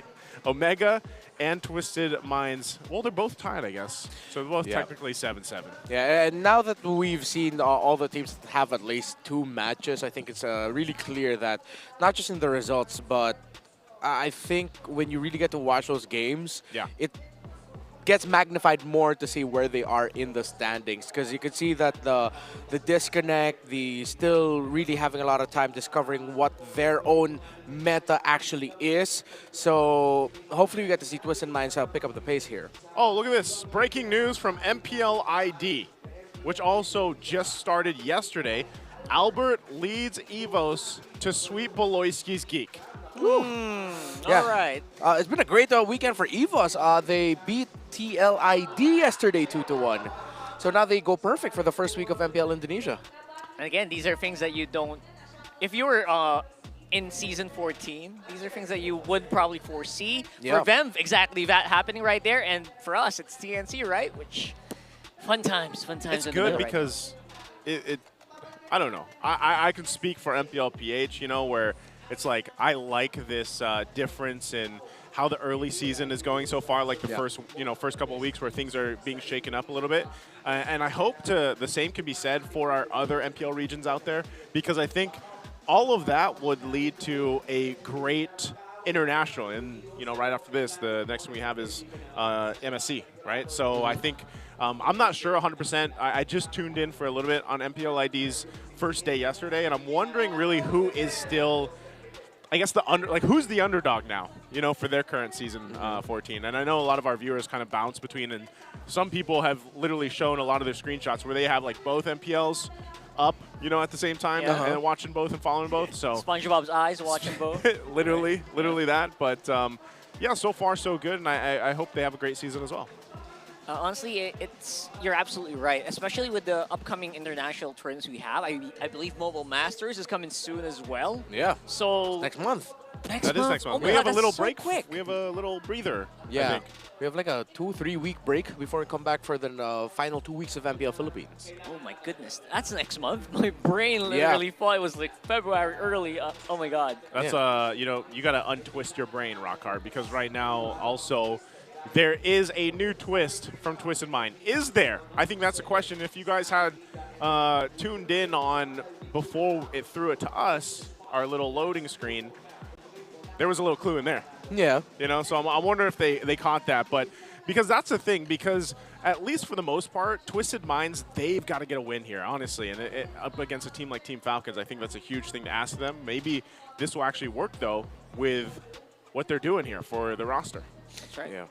I think for Twisted Minds, it's also just them continuing the trend of teams that we've been seeing since Season 11 with having multi-man, very versatile rosters. We've seen, though, in recent history, it's teams that have the very set identity that have thrived.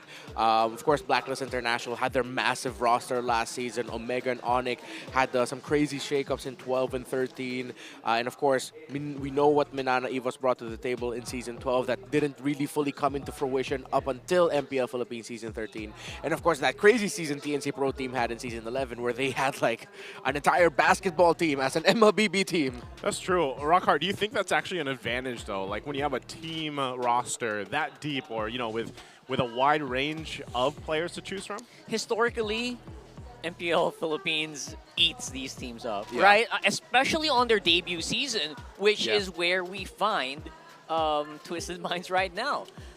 And I feel like for Twisted Minds, it's such an uphill climb to actually prove that this is something that can work right off the bat. It happened for a lot of the teams, right? Onyx, who really had a lot of confidence in Onyx Philippines when they first debuted. Same with AP Bren, the championship-winning AP Bren lineup way back in Season 10 or Season 11, right? Yeah. When they debuted, people didn't really look much to them, but maybe Twisted Minds can do something, kind of challenge that. I hope so, because again, there's a lot of gifted players here, and you know, speaking of them, look at this. This is the MPL PH's meta's 7-year history through the lens of Hajizi and Few. By the way, a nice little flex from Ogwin there. You know, getting that screen time to get the flex in. Yeah. But like, look at, and the hero pool is always something that a lot of, you know, broadcasters and even the fans look forward to, is these players that have been a part of the league for literally the entire thing, if not all of it, their hero pool is massive. And even for Hajizi, he's had to do quite a bit different, because he's like the guy that wears the multiple hats. Yeah. You know, he's done literally everything, and his hero pool reflects that. Yeah, Haji wears different hats. Few has worn the same hat. That changed its style, because at that point he was the more carry type, the old school carry type of magic damage dealer. Eventually that evolved into what we know as the support position for, in MLBB terms, the mid laner in the modern day game, where Hajizi went from that, the carry type, to the assassin physical jungle type, to the mid laner, like to the going- mid laner and the roamer, to the roamer and mid laner in the same season last season. It's So going yeah, from like cowboy hat to baseball cap Yeah. to beanie to like exactly face mask, Yes. ski mask. Everything, man. If you are looking for the main guy, the face of the franchise for Twisted Minds, if you want to have a long history in MPL Philippines, make Haji that guy, because his mind has literally been twisted for the past 7 years. And on the other side, it's also a few. They also played Fannies way back in season 1. Yeah, that's so true. That's a different. I think that's a different boot. Yeah, It is. yeah, you not know? even just that, it's a boot. Speaking of the boots, though, they're going to have a lot of boots to go ahead and utilize. So we want to ask you guys over here watching with us, how can a team effectively utilize a versatile, multi-man roster? Is it A, rotate players regularly, B, base the lineup on their matchup, C, assign a playstyle for each variation, or D, you can comment down your own suggestion on what it should be. What do you guys think, Rockhart? Why are you giving us homework, right? Come on. You know? This is such a hard homework. Flashbacks. It is, right? I feel like, number one, I think what Blacklist did was really good. They rotated 10-man roster. It actually, I think it goes hand-in-hand with ANC, right? You kind of look at what happens on the field week by week and change it. Honestly, it feels like it's a Band-Aid, but Yeah. I don't know, what do you think? For me, don't unless you really need to. You have your main 5 and then your second 5 as like one of your main sources of information, keeping the iron sharp. It's like a in-house scrim teammate. But of course, you don't tell the second team that. You say, hey, if you perform really well, of course, we're going to bring you up. But that's sort of like the idea, you know? And then you have them scrim with other teams alongside the others. Like you sort of like have 2 teams within the same boot camp competing, because you bring out the best in one another. And to go on with what you said, that's actually what Blacklist sort of did last season, until eventually they settled into their final form that ended them having a top 4 finish last season. And Echo Proud, Echo Loud. Echo And Echo Proud, Echo Loud, exactly. Good, yeah. The way that I It see it is almost like having a varsity and a JV, like having varsity and junior varsity. You know, I think a lot of the times, even in traditional sports, it's like, well, even if you're a junior varsity, you have an opportunity. Like, there is a chance that you could bump up into that main roster, but mainly the focus is on that main roster, because we all know how important, like, building this synergy for these teams have been. And like Rockhart mentioned, a lot of the teams that have that 5-man synergy that is, you know, as solid as can be, they eat those teams up. That might be regularly, you know, switching up the roster or trying different iterations of it. And we've seen that throughout the seasons here. So we'll see what happens here. But first, let's welcome the teams out to the stage.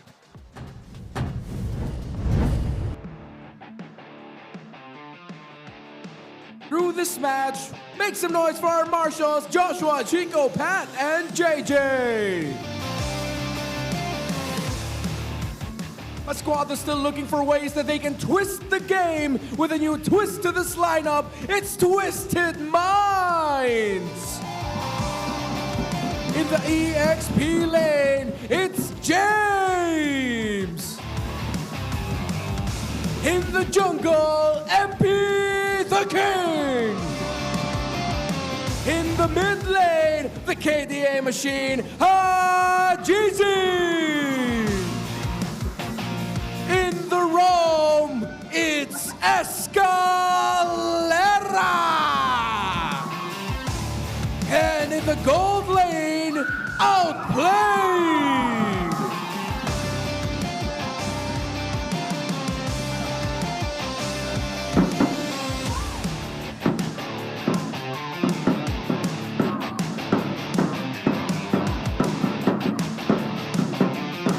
Riding the momentum of yesterday, they are now looking for the next prey in the arena. It's Team Falcons! In the EXP lane, the Filipino cannon, Flap-TZ! In the jungle, Kyletzy! In the mid lane, Few! In the roam, Master Ogwen! And in the gold lane, Bulletproof Super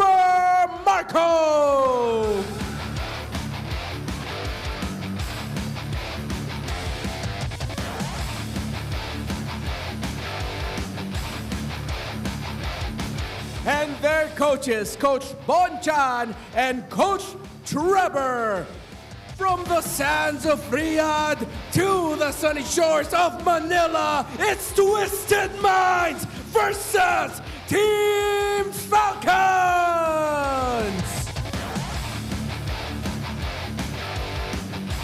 Great matchup ahead of us. Can't wait. I gotta say, before we introduce Twisted Minds PH, I love the thumbs up that Super Marco still does. It hasn't changed. Don't change it. Rockhart, take us through Twisted Minds. Yeah, Twisted Minds, definitely. I feel like you have to just look at their faces. And I think just don't look at their brains or minds. Don't look at their faces. minds, man. Look at their faces. I feel like these are the faces of people that are just so hungry for redemption, so hungry to rebuild their image in the minds of the people. I think this is, adding Escalera in honestly feels like a good first step. Yep. I totally agree with you there. The Sensui experiment was rough in the first week. Escalera should bring some stability to Twisted Minds trying to find their identity this season. Team Falcons, I want to highlight Master Ogwin. With Flap, Kyle, Super Marco, Few usually getting a lot of the praise. Ogwin's for some reason, sometimes actually he tends to fall under the radar. He was fantastic last week with the Cho and the Chip. And I'm looking to see if Team Falcons were willing to bring that back because they showed that the Cho is actually flexed for them. Flap Teasy also played the Cho and it worked out very well. The Chip for Ogwin though, that's like the secret sauce pick that Twisted Mind needs to watch out. I like it. I mean, even when we look at this kind of breakdown of the stats here, one thing that really is apparent for a lot of the people that have watched the games from week one and then now for Falcons, even their game yesterday, is the play styles between the two teams. This is a very, chaos versus order type of play style that we're going to see from both of these teams. Now, for Team Falcons, and for all the people that have watched these five guys just, at one point dominate the world and everything else and just shock everybody else, that's one thing that really hasn't changed, is that versatility within those five men themselves as a team, but also the fact that their ability to go ahead and just dominate objectively and stay disciplined is what made them such a strong team. And they still are a strong team, right? Now, on the other side, the flip side, Twisted Minds, they're kind of more chaotic. They, I guess they live up to their name a little bit, kind of twist out the minds of themselves, but also the team. And that's something that they have to work on. We'll see if that changes with Escalera, but also let's take a listen to the ping test first. Pag nakuha natin first search, pre, tapos walang nangyari, wala na yun, pre, akin na yung laro na yun. Sino kaya interview mamaya? Mas kinakabahan pa ako sa mga interview eh. Pwede mo maglaro agad pa? Paklamig sa... Asan ba yung aircon? Diyan, pre. Pag nakapokus na naman, di mo nakaramdaman yung lamig. Ready, pre. Inform ko muna sa inyo, nasa akin yung mic, Hello, mic check, mic check. Dating gumagana na nanimina plano. I promise that I got you, girl. Si Flap TC ang nasa my day ko. Saturday to Sunday, Monday. My Sigma King. Sigma, Sigma boy, Sigma boy, Sigma boy. TT Racing. Lagi ko TT Racing eh. Let's go! I like that ping test. I like that ping test. Good. I wonder if he realized. Ogwin knows, by the way. Yeah. He knows. And he even gave a shout out to the sponsor, so props to him. So very good little ping test there. Again, integrity of the matchup. Let's take a look at the Infinix keys to victory here, Renmar. All right, Escalera, you really have to drive Twisted Minds through victory. They need some stability. It's been a shaky, bumpy ride so far. Escalera, bring the magic that you brought in MPL Philippines Season 13 for majority of the season under Onyx Philippines that eventually became Fnatic Onyx Philippines. Keep it up, Master. Again, Ogwin's just been really good. Dude, you don't need to change anything. Just keep up what you've been doing really well. Take it to the basics and the fundamentals and pop off against Twisted Minds. And of course, be the middleman. Escalera, Ogwin, don't forget about your mid laners, Hajizi and Few. Make sure you're supplementing them well. I know it's already tough for a roamer to handle so many things in the map, but when you communicate very well with your mid laner, the map feels smaller for you to handle because your mid laner is also helping you so much. Actually, yes. And you know what they say? The anchor is the mid lane, and I think they just have so much more to do as well with the roam as well. Because they are the ones who actually keep a lot of these bushes in check, make sure that people don't really bleed out, make sure the boat isn't sinking. Yeah, with that, again, we're taking a look here. Blue side win rate for Twisted Minds, 0%. Again, really just kind of looking for any chance that they can go ahead and get some of their first wins here under their belt. And I think that's for a lot of people is really wondering, for Escalera, is this going to change a lot of the course? And the draft will tell us as we jump into game number 1. A little flashback for those that might have missed last week's games. Like Renmar mentioned earlier, Sensui was in that roam role, and it just seemed like there was an overall disconnect between the games that we saw from Twisted Minds. So maybe this change by bringing Escalera in is what's going to help them get closer to a victory. But that's the thing, too. This is against a team as strong and dominant as Team Falcons and just that synergy. So this is a great test to see if this changeup helps them. Interesting, too, you have the bans there coming through in that first phase, the Fanny, the Bedang, the Matilda, Joy, Harith, Jushin over on the other side. First picked. What we expect when it's open is the Suyo. And I think teams are starting to show that they're willing to give up the Joy Suyo trade, and with the rise of Nolan, other assassins showing that you can make it work, even other fighter utilities working in the jungle again, we might be starting to see a slight shift. I'd call it a little adjustment in the meta. So, a little bit of a bump. Yeah, a little bit of a bump that we needed. Twisted Minds, interesting first phase bans. They actually ban out the Fanny to force out a different ban from Falcons. They ban out the Badang, unique pick, but the Badang has been rising as a first 2 picks on the red side, and Flap TZ plays that well. And of course, respecting the Matilda that they could have brought out. Honestly, in that regard, I feel like you also have to just really, just not too focus too much on the Suyo Joy balance, like what we're seeing here. Again, love that they are already like adjusting something like that where you don't need to pick up the Joy right away, the jungle right away there. We saw a few teams kind of flumber that out on week 1. That might have been Twisted Minds actually. Yeah. Yeah, so we see teams not making that mistake anymore. Yeah. Love the adjustment here. And by the way, speaking of adjustment, to add more to that, the Hilda first 2 picks on the red side, not that frequent, but it's actually a block pick onto James, who he's actually been one of my top players in Twisted Minds, despite all the difficulties that they've shown. And his Hilda play is actually quite fantastic. Yeah, it is, and they're going to pick up right now the Hylos to go ahead, and they might flex that, or there's the Mozkov. Okay, so they got the gold lane under toe. So Hylos in general, I think, is going to help them because it works really well with the Suyo, and the response over on the other side is the Nolan. Like we mentioned, this is the hero that is popping up a little bit more now. Pretty good win rate, too. I mean, that's pretty healthy. 75% win rate now for this Nolan. Pretty good, pretty good. And you know, as a Hylos main, I don't really mind the Nolan too much. I can kind of deal with the Hilda, just keep your distance while doing damage at the same time with the Ring of Punishment. As the Hylos main, As by the the way. Hylos main, yes, sir. Rockheart, the Hylos main. But overall, I feel like there is still a lot of threats to be addressed here, especially if they kind of just start focusing on or trying to pick up these crowd control mids. Because I think with this lineup, you don't have a choice. You need the crowd control. It will come from mid, right? Speaking of crowd control, Falcon takes away the Cho potential Escalera pickup. I think Twisted Minds have leaned into the idea that they pick up the Hylos, so if ever, they have a soft counter to the Eve, and they have something that pairs well with their own Eve if they decide to pick it up. And with what Twisted Minds have shown is that it's sort of like saying, are you sure you want to pick up the Eve Falcons? Because that would be a great combo with the Granger. They have the Moskov and Hylos potentially to deal with it.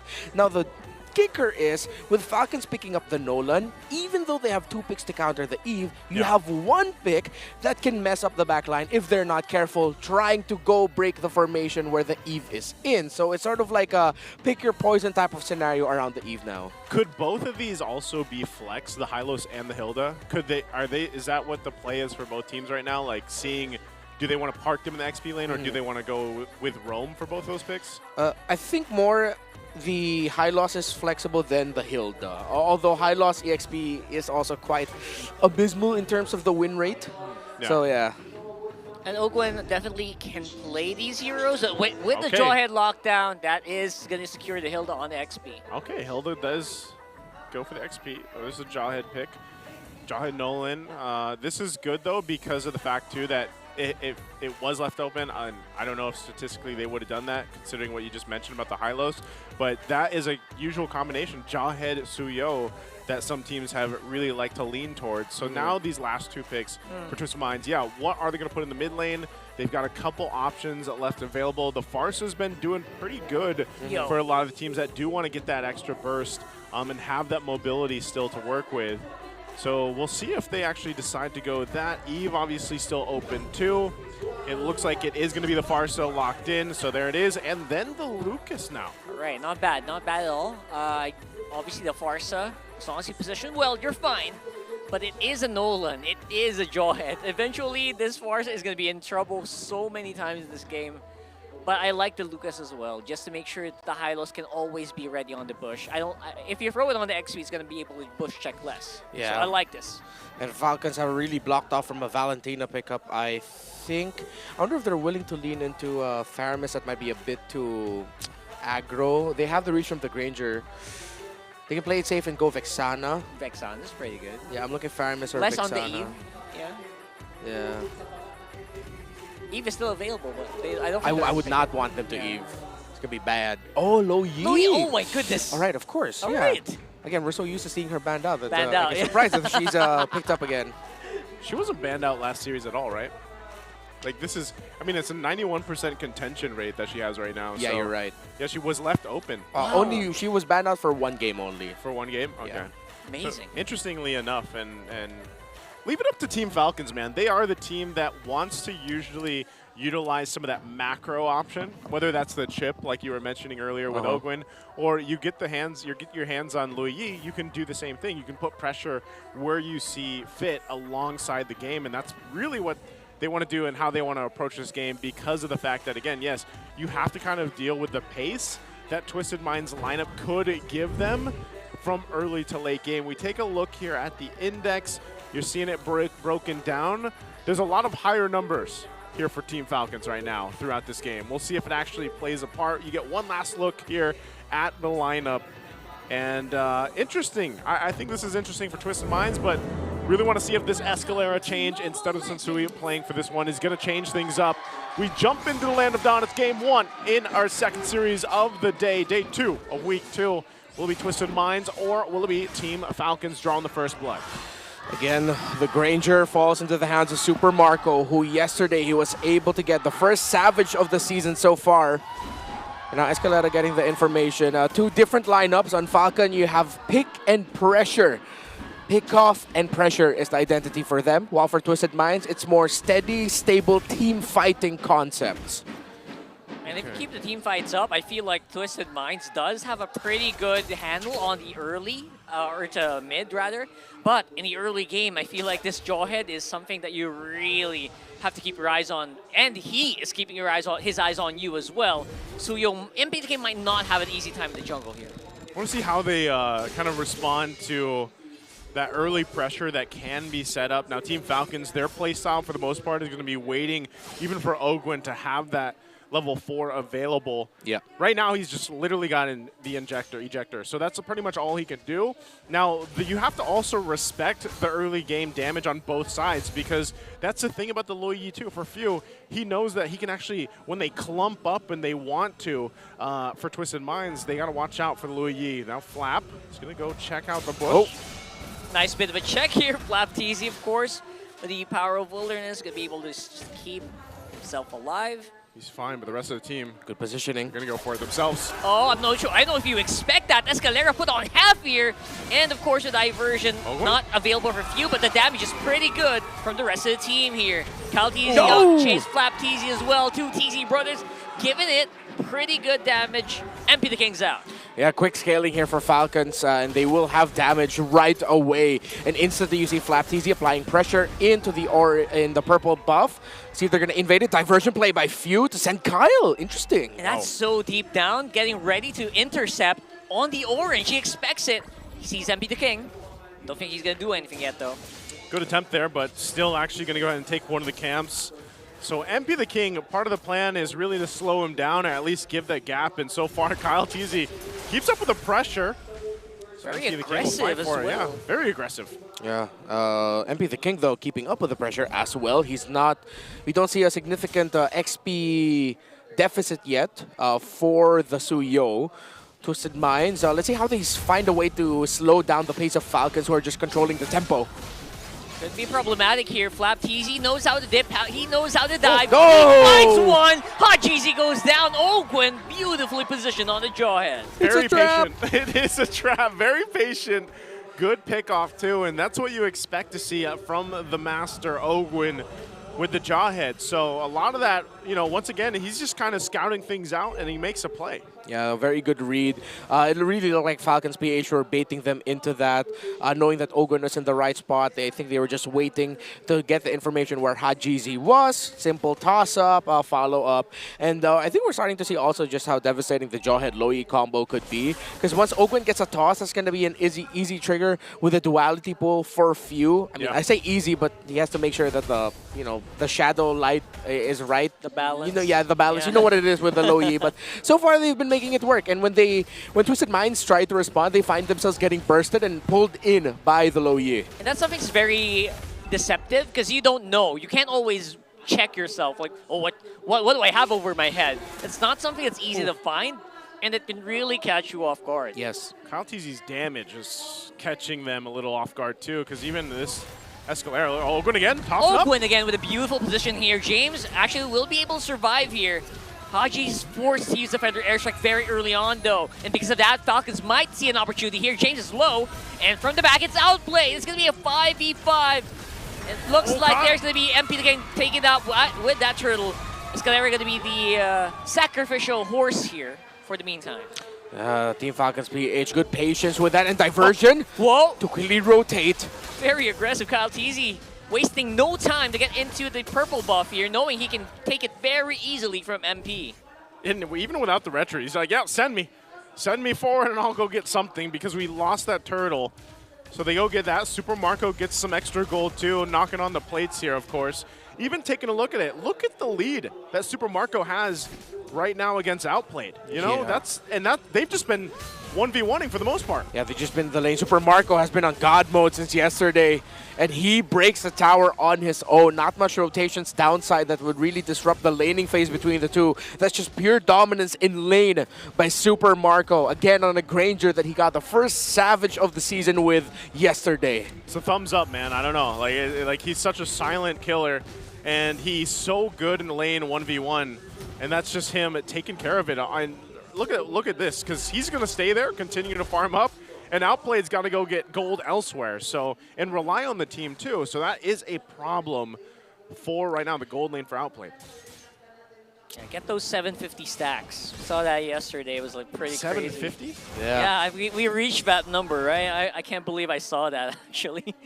You're gonna have unlimited Rhapsodies here. And now the 5-man once more from Twisted. Good staying use. together.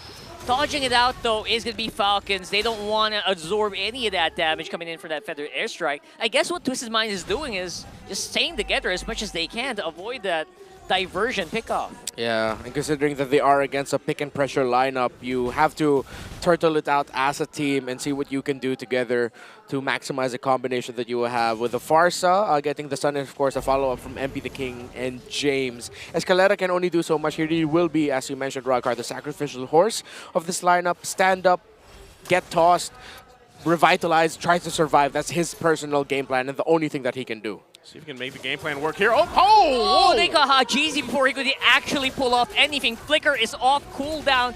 Nothing at all. Huge surprise factor from Falcons. Man, Ogwen is a menace on the Jawhead right now. Yeah, he's reading the positioning of Hajizi very well. The two deaths Hajizi suffered were because of the hands of Ogwen. And look at James even having a hard time trying to deal with Flap TZ alone. On. James says, leave me alone, bro. Such a big boy. Can't really do anything about it, and Flap TZ knows it. 5-man Twisted once more, staying together around the mid. Kyletzy already has the Malefic Roar as well. He went, he went Hunter Strike, Fury Hammer, not gonna fully build that yet. Then goes into the Malefic Roar just to double down on the idea of, we're gonna really burst it down. Because the two Dreadnought armors on the side of Twisted Minds with the Lucas on the high loss, the Malefic Roar rush by Kyletzy cancels it out. Yeah, not only that, I mean, we already saw how much damage he was doing without the Malefic Roar against Escalera. Yeah. And now, he might even be able to go ahead and get a combination of a burst down on Escalera. And if you take out their front line for the most part, that's devastating. They've already done it when you get tossed up by Ogwin, and it looks like they want to keep going for that, you know? This is just putting pressure on the resources alone. Twisted Minds might not really have a move here right now. That's right. I feel like the devastation is literally starving out MP the King. Can't really level out, can't get any gold so far in this game, man. That's devastating for a Suyo. Yeah, and it really just looks like Twisted Minds because of what the Jawhead and the Loyi can do together in the map. The simple things of their combination together meant that Twisted Minds could not find any control at all. Outplay just built up the Golden Staff. Trying to make some moves here once more. Finally, Few is going to be the first target here for Twisted Minds in the next few minutes. Flapteezy's on the run. Kyletzy coming in for backup. Can't really do much. Only forces back the Twisted Mind members. It's a start. That's a start that they need because they see that when they lose Few and they lose some of that magic damage available to them, they really kind of hesitate. So, but knowing that Falcons doesn't want to overcommit because the Lord is up now. Yep. And if they just lose one, that's fine. They still have a pretty big lead against Twisted Minds, and they'd rather focus on this objective. Yeah, Twisted Minds have shown that they can get a pick and punish, though. Again, the Hilda and the Jawhead will be the most susceptible to that, but at this point, it looks like Twisted Minds need to spend so much to just try and pick off two that Falcon will still have the comeback capability, especially around Kyletzy's Nolan, who is level 14, getting closer to 15. I think it's safe to say that's a 3-level gap between him and MP the King Suyo. Damn. Jeez, look at the damage dealt by even MP the King, man. It's just nearly non-existent. Like, just near him is Ogwin in terms of damage. I mean, That's rough. as strong as Suyo is, he can't get near his opponents. And look at that, because of the Ogwin as well, outplayed, getting forced back when Kyletzy takes that turret. I feel like it's because of Ogwin, right? The Suyo can't get near the targets. He can't do damage because of the fear of being ejected into the back line. Yeah, you're going to have a tough time either way, really, when you get this far behind throughout this game, even Escalera. Look at Super Marco up front. He just knows. He's like, dude, I've been farming up for 10 minutes. I want my time to shine, and they'll get the Lord easily off of that.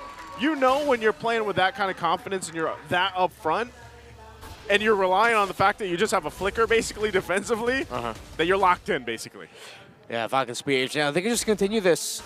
Twisted Minds have a strong counter capability, especially on the anti-siege. They have the Farsa and the Moskov together. And of course, the Lucas would always be a little bit of a thorn on your side. Right now, it's more of a splinter than a thorn. Don't really have to worry so much about the Lucas. But as long as Falcons doesn't get too over-eager to end this, they focus on the heroes first, should be okay. Oh, Few. Twisted Minds right now trying to go for the chase, trying to find anything. Because right now, if they don't do anything, it just feels like they're just going to get suffocated. They're trying to find as any gold source at all. Yeah. I'm not sure if they're going to be able to find much. The shields are all popped, except this mid one. Good usage of the Jawhead Ejector to throw the minions into the shields to have them pop earlier on. Easy, playing around with James. Damage not quite there yet, especially forcing out the Winter Crown from Kyletzy. That might be an opening here. And James and Escalera says, you know what, maybe we can go for a chase. Maybe we can chase these remaining members, make something happen. They're trying it as much as they can. Go into the glorious pathway. They find Few. There's just no stopping these two people. Oh, well, that's exactly what we were talking about with how good the Farsa is in the defense. But him, Hajizi, and James linking up together to get the first pick off onto Kyletzy. And good call by Twisted Minds. Even I was surprised that they decided to go after the chase and still was able to walk away with a kill onto Few. I'm actually surprised because that was clearly a mistake from Falcons. The way that they approached that, I feel like a little overconfidence in, you know, hey, we have this lead, we want to go ahead and fight out. But then they end up getting caught before the Lord even approached. So they kind of fumbled that. And it gives now Twisted Minds an opportunity to go ahead and slowly get back into the game. They've already started that. They are getting some of the items that they need. That damage is respectable. But again, when it comes down to it, we have to look forward in the next less than a minute, about 45 seconds. The Lord, are they prepared for a Lord fight against Team Falcons? Oh, Or do they give it up? Nah, they can lightly contest, but as long as they build up an advantage, that's when they can go for the heavy contention. I don't think they should really just go all in right away. Try to get crafty, see if you can bait out Ogwin's entry first and get info where Flap TZ is, see if you can find Kyle. There's a long checklist that you have to do, so Twisted Minds, just take it slowly first, don't go all in just yet. Weirdly enough, I do like that. I feel like Twisted Minds, they have a bit of an advantage if they go 5-man dive, because single target Rhapsody, single target Ejector, you can do it. They're gonna lose if they play slow. If they play fast, that might not be able to keep up. The Rhapsody will not be enough to slow them down. Feathered Airstrike used up here, securing and that buff. Both Retributions still held on to, but the Lord is up now. Super Marco also picking up the Wind of Nature, has got that available now. And they're gonna go ahead and start this up. Twisted Minds, though, like we said, do we see them lean into this? They could Glorious Pathway in. A good Divine Glaive comes up, and that's a reset on the Lord. And Hajizi will have the Feathered Airstrike now that the time this fight breaks out. They do have to clear some of the waves. That's being managed down bottom by Outplayed. So we'll see if they actually go ahead and commit to this one while Team Falcons kind of approaches the fight, trying to get the favor. So they're going to stop to let them get their times to get the buffs they need. Okay, that's one info. They see where Flap is. They also have to be careful where Few is at, because if they decide to commit the all-in and go fast, Few is the biggest counter to that. So as long as they can tick the box of where Few is, get that information, I'm sure they can readjust if they decide to go for a full dive. Bottom lane minion is getting managed somewhat right now. It got balanced. What was a slow push has stopped dead center in the lane, so Falcons doesn't need to worry about that, nor does Twisted Minds. Oh, the Twisted Minds are getting pushed out. Yeah, they're getting pushed out really hard here. Flap TZ is trying his very best. Oh, they just rush it. And they're bump rushing straight to the Lord here. Oh, wow. And I don't know if they want to take that Spear of Destruction. Oh, they might just want to go out for it, but Outplayed says, you know what, let's go, let's play. And they take out one because of that. It's going to be two going down as well. Escalera following suit. 3v5 right now here for Falcons. And it is a very, very bad bloodbath here for Twisted Minds. They're rushing out for the map. That won't save you. And there goes the Maniac once more. And a wipeout for Team Falcons. He does it again. It's a Maniac for Marco on the Granger and a missed call by Twisted Minds to decide and fight. Escalera and Outplayed might be kicking themselves. Take a look at that player cam on Super Marco, just locked in as always. Maniac, Savage, whatever it may be. He is the player right now, just popping off in the gold lane. Great game one for Team Falcons. That was as good as it can get. I think for, if you were Twisted Minds, you really have to question that last call. I personally will do that. No sugarcoating whatsoever. That SOD should not have landed. Yeah, the SOD hit. I believe Outplayed decided to commit the entry. Or I think he got the call from Escalera, though. Yeah, Escalera moved forward and stayed. Yeah. Exactly. It was the conceal. He showed up. He was like, all right. It feels like I could feel Escalera going, go, go, go. Outplayed decided to go in, but the rest of Twisted Minds were far out. Yeah, you can see the disconnect, but then again, this is Escalera's first show on stage this season with Twisted Minds. That'll take time to readjust. Yeah, I think this was, because almost in that, and I know we'll probably take a look at it briefly in the highlights later, but I'm almost wondering what would have been different if they didn't commit to that fight, because Kyletzy also planned for it really well. He went around and had that placement to go ahead and catch Outplayed. This is our MVP for game number one. Of course, it's going to be Bulletproof Super Marco. Bulletproof Marco here on the Granger once again. Mind you, he had 0 kills for the majority of the game, and then he just popped off with the Maniac at the end. Last 4. He was itching for it, though, man. All throughout the game, he was like, let me get him, let me get him. He was playing so up front, too, that when he finally did lock in, and even at one point, he had the Wind of Nature, actually. You know, so he swapped it out, but just a very strong game, strong showing for him to shine in the gold lane, like we've seen many times. Yeah, Super Marco dominated, Outplayed in lane. Pretty sure he even dished out a 2 thumbs up somehow in the middle of the game, say, hey, I beat you in lane, bro. Not much you can do against me. And yeah, it really just looked like Falcons got to execute better. Early game, when it hasn't gone completely to the side of Falcons, there were some scenarios where you could say Twisted Minds would be able to fight better, but Twisted Minds, well, they missed some of their abilities. Falcons also were able to avoid, and they just maximize the strength of a Jawhead Loyi together, and especially in the last one, which is why when you pose the question, I feel like even if Escalera decided to back, they still would have ran into a diversion play out of nowhere, and maybe they would have got caught in the retreat instead. Dude, the shot that he even got off on Hajizi when he wings by wings out in the midst of all that team fight, like, it's crazy. That was Super cool. Marco's just, he was locked in that game, and very, very dominant as a team as a whole. But also, I think, like you mentioned earlier, Renmar, you really have to highlight Ogwin here. He is the guy that always gets things rolling with regardless of what hero he decides to put in the roam. And this time, the Jawhead, this is probably the best, honestly, that I've seen the Jawhead played so far up to week 2. Actually, completely agree. As much as I also really would have wished maybe a Purify on the Farsa, make it the life a little bit easier. I also understand that there's not much to Purify in this game anyway, except for that ejector. So either way, I feel like they were kind of trapped to try to hold on until the super late game where Outplayed could kind of 1v2 people maybe, and MP the King could kind of pick people off. James has a great front line. They have actually a great front line, right? Yeah. They have tremendous front line with the Hylos and the Lucas. But the damage didn't really ramp up the way they wanted to. But I actually really agree in that last one as well, Renmar, where either way they were going to probably lose it out. So might as well go ahead and try something, right? At least he decided to pull the trigger and see if they could get some trades here and there, make sure that the Lord is amounted to nothing. But all of the top stats goes in favor of Falcons. First guy and carry for Marco. Of course, this time Flap TZ was the one getting a lot of the info and the damage taken onto him. He was the one holding the front line, as Ogwin was more of the pick-off type. Just see who he can toss to pair up with Few, who has the most assists. And Few's effect here was in the early game. Twisted Minds' counter engages that they wanted to do against Team Falcons were countered by the duality combo of the Loyi. It was similar to what we saw yesterday in Aurora versus AP Bren, where it looked like AP Bren would get a pick off with the Jawhead.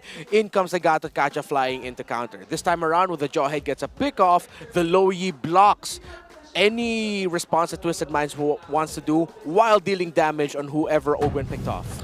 And what I really liked also about the lineup there from Team Falcons was just the fact that the game plan or the idea really was, let's put so much pressure on MP the King and even Escalera to help, because Escalera had to, help and respond. It's like, we put so much pressure here that our gold lane just free farms and does his thing. And we rely on Super Marco to just go ahead and win that lane. So that's exactly what they did. So after yesterday's Savage, Super Marco, he gets the Maniac today.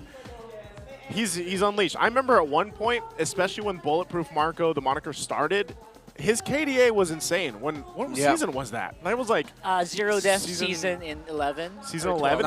It was in 12? season 10 when we started 10. noticing the trend of him barely dying as a carry. Yeah. And then that continued on to, it stopped a bit in 11. 12 is when it came back with a vengeance. And he might be on his way now too, but definitely can't wait for game 2. We're gonna have to take a look first at the all access segment. Let's go ahead and throw it over to the host.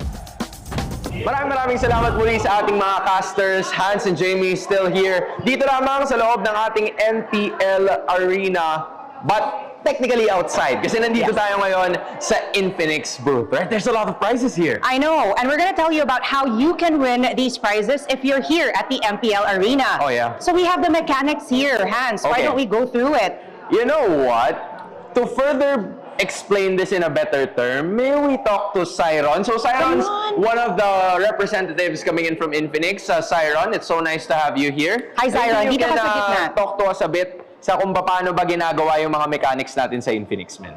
Bali, para po manalo po kayo ng prizes natin, need nyo lang pong gawin yung task 2 and 3 na. Task 2, 1, 2, and 3. 1, 2, and 3. So yung una-unang task natin dito, Hans, is they have to follow the in-game zone on TikTok. Okay. Invite at least 2 friends to join. Okay. And the Infinix community page. Oh. Tsaka sobrang easy to follow, no? Kasi may mga QR codes tayo dito. It's guided. Yes. It's guided. And then, right after that, pwede kayong pumunta sa task 2. You can either choose one, right? Diba? Hindi nyo na kailangan gawin lahat. Pili lang kayo ng isa. It's either you take a selfie with a legend. By legend, we're talking about our players, right? Of course. If you want to do a snap and invite at the Infinix booth, dito kayo mismo. Yan, just like what Jimmy is doing.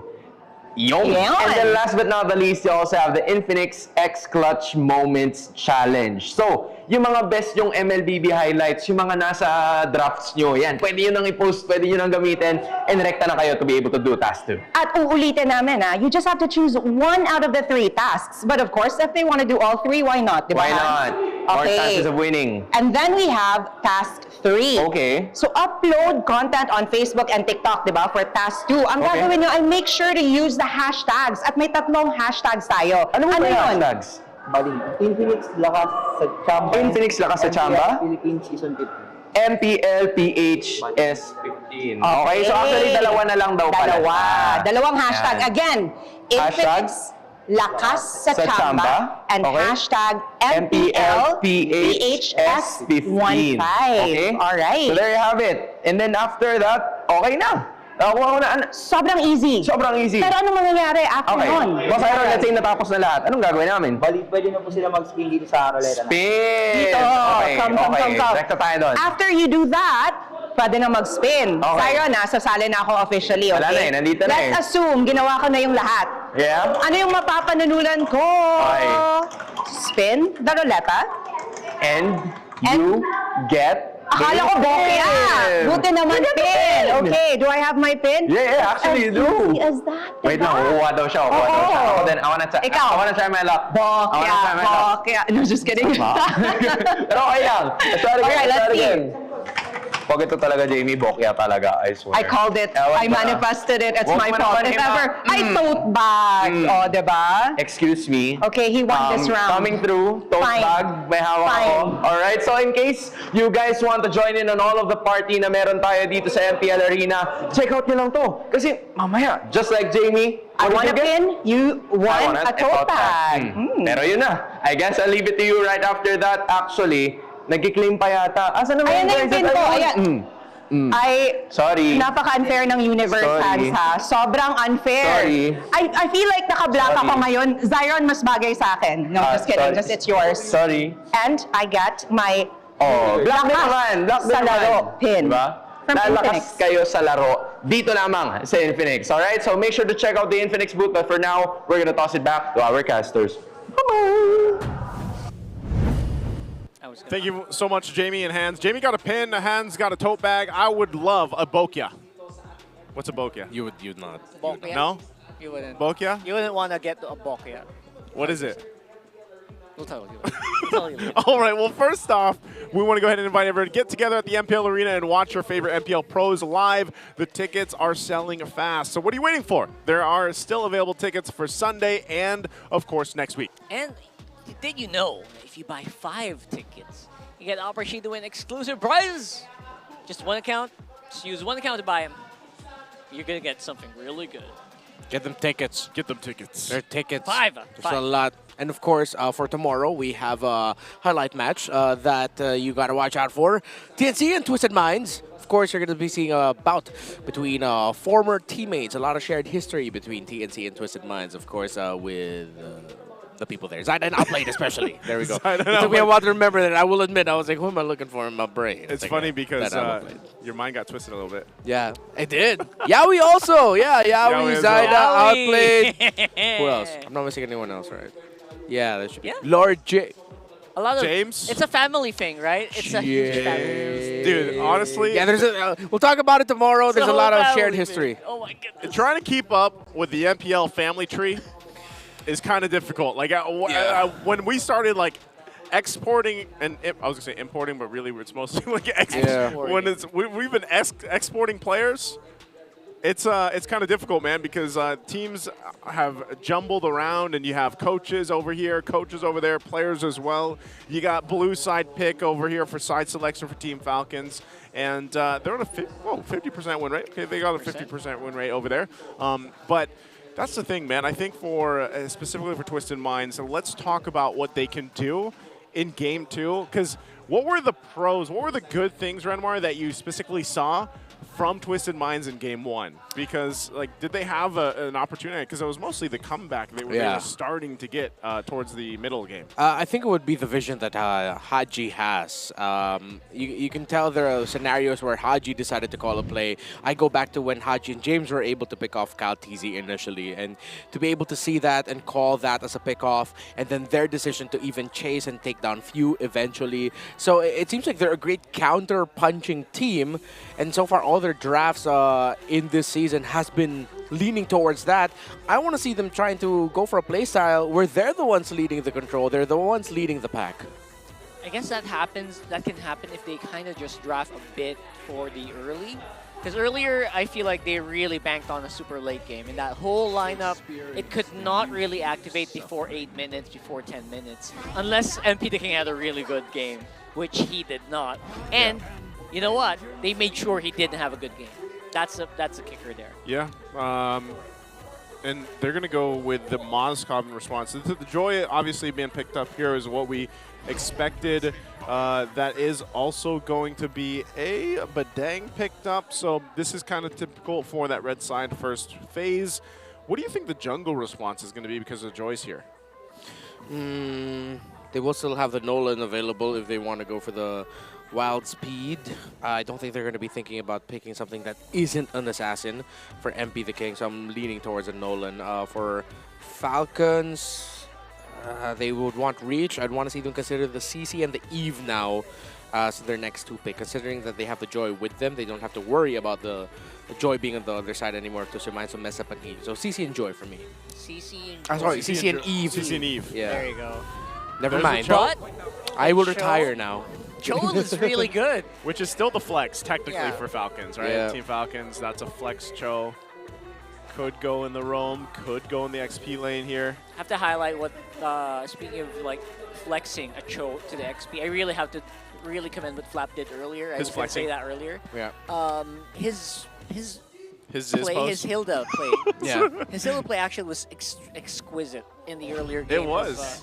Which surprisingly was really good. Ooh. So with this Hanzo, that opens up a lot, doesn't it?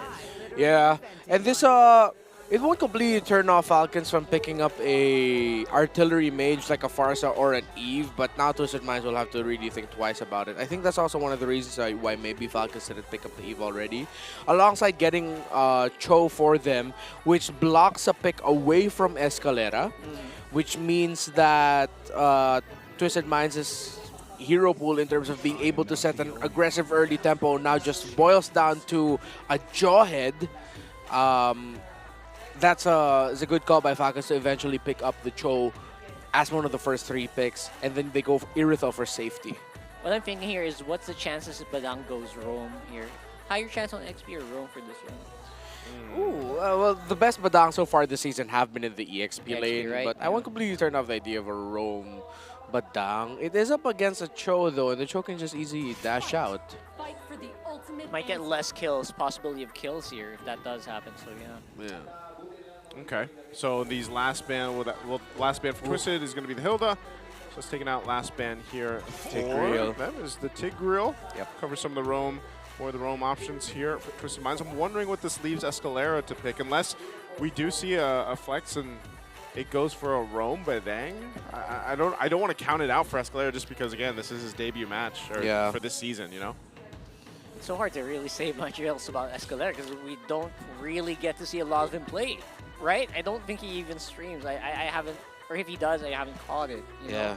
So I personally don't really have a lot of picks like, what does Escalera play recently, right? So Yeah, I mean, pretty much all roamers right now just have the same hero pool. Same tools, right? Yeah, So- Tigreal, Cho, Hylos, Gatot. Speaking of Hylos, Twisted Minds loves this pick. They do, and it just not, it They love it. has not worked for them, man. I mean, even when Sensui played it in their debut game of the season last week. Didn't work this previous one again. Maybe it's more so like I want to make Bowie. I want to do better on this one. Yeah. They go with the Hylos again. So these last 2 picks for Team Falcons, they still need their mid laner. Like you mentioned, Farsa is still available. They could just go with a Farsa. I don't think they take a Louis again. It is open. It's open. What if, though, just to mention them, but maybe Vexana. Oh, they flex the Cho again into the EXP lane for Flap TZ. They can go Vexana, yeah. So Jawhead, Vexana, oh, that's a snowball comp here by deadly. Falcons. Yeah, they could run away with this in under 13 minutes. I'm making the pose that the Jawhead's making. What's the girl's name? Ailey Henry. Ailey? No Ailey. way. It's Ailey Henry. I'm making the pose that Ailey Henry's making in Jawhead right now. Yeah. No. Oh no. Yeah. Where do you find that out? How do Is you that know the this? Is lore? this a lore? That was a running joke in Season 8 that we had. Because remember, Leo went through his phase where he really was dropping a lot of lore bombs. Because of what was the other Mobile Legends game? The lore season. Adventure, yeah. Last pick, Valentina. Oof. Huh. This is like this lineup from Twisted Minds. Like it looks great to see the Hanzo come through, but this looks like a lineup that could just try to do too many things. Yes, and it's also a lineup that's very hungry for gold. So keep that in mind. Basically, it's Valentina and the Hylos who will be working for the whole early game. Other than that, everyone's just trying to farm it up. I mean, I know the Hanzo changed a little bit, but it does still rely on a lot of gold to really function well. Yeah, this puts so much pressure onto, well, number one, outplayed, don't lose lane so quickly, like game number 1. Yes, I'm not going to comment much about James because I feel like James is just very solid. He's just the victim of circumstance right now in some of the gameplays. But Escalera, Haji, and MP the King, yeah, they somehow have to work together so well with a interesting, unique, and interesting combination of heroes in the center of the map to stop a Jawhead, Vexana, and Joy from snowballing. That's a tough task. There you go. It's going to be a tough task here. We're going to jump into the Land of Dawn. Once again, it's game 2 in this best of 3. On to a sweep. Will it be for Team Falcons, or can we get a game 3 with this interesting lineup from Twisted Minds? And I think that's definitely the case, you know, even in the sense of Hajizi, what ultimates will he be focused on taking? I mean, this is going to be the same thing if they don't control Ogwin on the Jawhead. I'm kind of worried about Twisted Minds and even the space for MP the King again. You know what? Since we mentioned it, I think Falcon also are very aware of their win condition here. They're starting to try to group up together, just in case someone gets a little bit more feisty. Try to capitalize on their early game, which is very scary right now. Of course, level 2 on Ogwin means Ejector is available, but they're still not sure where the Hanzo is. Okay, nothing too crazy. For the emblem setups, a lot of cooldown reduction on the Badang as usual. Warcry for this Hanzo. So similar to the last time we saw it. James able to get the EXP scroll on the Crab there in the bottom lane against Flap. Maybe part of the difference here, difference factor for Twisted Minds this time around too is, and there's some added reason for it. You know, they've got 2 Purifies. Yep. At least between Outplayed and Hajizi to help not only now with Ogwin's Jawhead, but also the Cho here for Flap, which is definitely something they're going to want to deal with. As long as they can kind of avoid from being picked off, whether that's from the Cho, whether that's from the Jawhead, I think they should have a fighting chance when it comes to some of the team fights early on, especially with usually when we have seen Hanzos, not just here, because we've only seen them once, but oh, hold on. Look how fast they take the turtle. Look at that 4-man stack right on the turtle spawn here. Trying to see if they can get someone on the way out, but Twisted Minds fine now. Yeah, that was few being able to stop what could have been a post-objective team fight engaged by Twisted Minds using the Terrifying Eternal Guard right on the Pinnacle Ninja of MP the King. And one thing that Twisted Minds also has to consider is that maybe a dive onto Super Marco isn't going to be so rewarding right away. What a kick! What? Whoa, very early on, Flap TZ commits on the flicker, forces Purify on Hajizi. Yep. I feel like that was let me just go ahead and try to get this. If I can, I'll just make my way back down. It's like one of those, it's like a side quest for him going down to the main quest in his lane. So He's like, it doesn't happen, it's fine. So resetting at that point, it's still Twisted Minds. Oh, hold on. And another one. Ejector committed once more. James is a bit better here with the fist crack, but he's going to go down either way. Kyletzy already used electrifying beats, and SOD, no commit for the top. Yeah, tough there for Twisted Minds to actually fight into that. So there needs to be a lot more communication right now between Escalera, Hajizi, and James, who looks like he's spending a lot more time leaving lane and going into the center of the map to get information and to supplement that area. But if you know some areas might be risky, James has to acknowledge and just not continue that side quest into the center. Where is this power spike right now? Oh, there. For the Hanzo. I mean, already level 7. You know, he doesn't have his first item just yet, but when do you start to really see Hanzo as a threat? It takes a really long while. The last time we saw MP the King on this Hanzo, though, he was able to pull off a crazy pick-off where literally 4v1, he was like, I'm going to get your mid laner. I'm out of here and safe. So still, I think we have to explore Hanzo more in the pro scene to really feel his power spike. Yeah, it's going to be crazy here is that they don't really have any way out for Hajizi there. Already used up to Purify, and that's going to be him. But Few might be the one who's in trouble here, getting chased on by Outplayed as well. It's 1-for-1 for Falcons and Twisted, and the turtle is on. Yep, mid for mid. Two Corrosion Sides already built by Twisted Minds, but no Pinnacle Ninja for MP the King. No Pinnacle Ninja. There's no way for the Retribution as well. Kick as well committed by Flap T. That might be a kill on James Escalera. If they don't make it out here, they will be next targets here for Falcons. That's 2 turtles, or 2 kills rather, and possibly a turtle. Man, even with a Revitalize, they were able to go ahead and get them down. They had to wait for Super Marco to make his way, but he did, and then again, they end up winning that fight plus the objective here. So that's a whole lot of wins for Team Falcons. Very stonks. Yeah, it also made me question as to why Twisted Minds still decided to posture for that turtle despite MP the King already showing that he used the Pinnacle Ninja. I know the cooldown of that is super fast, but he won't be able to get it that fast. Not that fast. Yeah, without the Pinnacle Ninja, there's not much a Hanzo can do around the objective. See, he's standing there trying to be within the range of Retribution on that turtle, but it puts him in risk of just literally like, guys, I will only just try to retry. There's not much I can do. And Twisted Minds, there's not a lot that they can do as well in that scenario, trying to protect him. They're just going to take damage for no reason. He was literally just like walking back and forth. Oh, no. But now, because of that, MP the King getting hunted down in his own jungle by Kyletzy. He's not going to get a chance to breathe anymore at that point. At all. No, sir. Again, similar to last week, the rotations of Twisted Minds, they're twisted. Oh my goodness, that way of the dragon was not stonks at all here for Hajizi. Stop it, Ogwen. They're already dead. They're already dead. They're already taken care of. And again, that's why you see, I think a lot of this might require for James to get active here for some of these responses, because right now you do have to protect MP the King to an extent, because Kyletzy is just kind of having free reign, able to go around. He's already got the Starlium Scythe. You can see he's about 1,000 and some change above MP the King. So I wouldn't be surprised if they just get a clean sweep, at least on the Turtles, the 3-for-3. They are getting in position, though, so it does look like Twisted Minds wants to contest it, see if they can catch someone out. Ogwen's just around the corner, is going to get spotted here. James? Ejector being threatened here by Ogwen. Just trying to bait out some skills from James, maybe. Obviously not taking the bait here for now. And multiple members starting to converge around mid. Okay, they'll start this up. Flap will make his way here too, unless they just decide to just go for a play. MP the King still going to make his way. He wants to get this purple buff too, so Flap's in positioning. Super Marco gets a Berserker's Fury already. There's Flap. Wants to fly it out. There's a wall from the fist crack, but not going to be able to utilize it at all. Escalera's going to be the one once more to be sacrificed here, but James is the one that Falcons decided to go for. Said, you know what, maybe you can take him out on the way out, and that's exactly what they do. Chasing out Escalera back to his base. And look at this. He does go and grab his buff, but that's another turtle, another objective now for Team Falcons.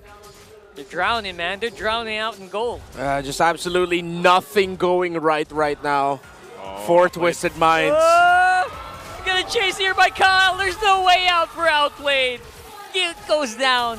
A little bit more recalls here just for emotional damage. It's the rotations, the timings. Falcons, they look so familiar with it, Twisted Minds. And again, just looks like they haven't found their own timing, their own pace just yet, the right rotations for this metagame right now, early in the season. It's so tough for them. Look at them right now. Ogwen once more has a way out with the ejector unstoppable force, even has a flicker. MP the King trying to go for the kill here. Will be able to pick him out finally, even though they are under the tower. They're playing around with fire here, and Super Marco still not going to be able to get stunned here by Outplayed. Okay, good thing. I mean, Twisted Minds will go ahead and get out a kill. This is what we kind of talked about earlier, Renmar, where you know, Hanzo does have that potential to do just that. Yeah, it's also unexpected too. I think that's why it's so awkward to think about. I wonder what is the power spike of Hanzo, because like even with just 2 items, he can do something like that. Yeah. But then you see how susceptible Twisted Mind's lineup is without the ultimate of the Hanzo. There's not much else that he can do. It's a pain to have to wait for that ultimate. No way. Keep going out here. Solo man. kill. Kyletzy against a very not so tanky Hylos. That was the opposite of Riz. What's the opposite What's of the opposite Riz? of Riz? I don't know. Whatever it is. So that's whatever it. that was. Yeah, that was. I feel so bad for Escalera, man. That was Riz for Kyle. Kyle was just like, yeah, nah, I can do this. For Escalera, it's like, there's not much I can do. I'm a slow horseman. Yeah, once that Glorious Pathway is done and Revitalize isn't going to heal you through that because he's already got the Holy Crystal too. I mean, look at the lead he has still on MP the King. It's even further ahead now, sitting at almost 8,000 gold. And, you know, when you're taking out the front line with that, a Starlium Scythe and a Holy Crystal, and you're still working on your 3rd item, that's kind of scary because Escalera is supposed to be the guy to go in front and lead the way, but when he's nearly as squishy as the rest of the team, it feels weird. Here's those Ogwen. Getting jumped in once more by Ogwen. Didn't really pull the ejector. He still has it. But he will be able to force out the Glorious Pathway. Feels like a free skill being pulled here by Falcons. That's huge. Okay, but since Twisted Minds needs to spend more time actually hiding their Hanzo, and MP the King cannot show himself much, a bit of a minion wave push down the mid means Falcons reset the sequence. They'll apply pressure with their minion waves on the side lanes as well. So now Twisted Minds has to deal with that, or suffer the wrath of a split push. It's so many fires to put out right now for Twisted Minds. Kyletzy has just been unstoppable, 4-0-4. Super Marco's been bulletproof as well, alongside FlapTZ. He's got the Wishing Lantern now too. So oh, yikes. That's going to be even more difficult to deal with if you're one of those tankier, more healthy heroes. And they're going to give the go signal now on this Lord. We'll see if Escalera decides to go for it and lead the team into this, or they just let it go. I think they are. Not going to be no. enough here. And they leave Escalera out to dry. Not really much they can do to follow up. Falcons are just making this look so easy. It's like every time there is something to pull, they will pull the trigger on the play and execute into a kill, 2 or even more. And the scary thing is every time they do that, something happens. Yeah. Like, it feels like there's nothing Twisted Minds can actually do to counter it. MP's going to try to do something. Nice chase with a Soul Snatch here. Chases out with the flap. He's going to be staying alive here for now, though waiting for that next Lord. Man, Hanzo is so busted in that regard. Like, it's already 2 items for FlapTZ. He's up to a Blade Armor plus a Thunderbelt. I'm pretty sure he has some good stacks on it too. But MP the King can still do that to him. That's why you have to watch out for Hanzo as a pick. Maybe teams will understand how to play him better. Hell yeah. But the Falcons have been checking him well, especially with FlapTZ's positioning around the objectives. He's always looking for the potential angle of where MP the King's Pinnacle Ninja could come from. They want to go for it hard. Ogwen, though, got caught with his hands down. Escalera taken out here. MP the King trying to do as much damage as he can to FlapTZ with no cigar there. And now, outplayed. Waiting for the go signal, waiting for the trigger finger.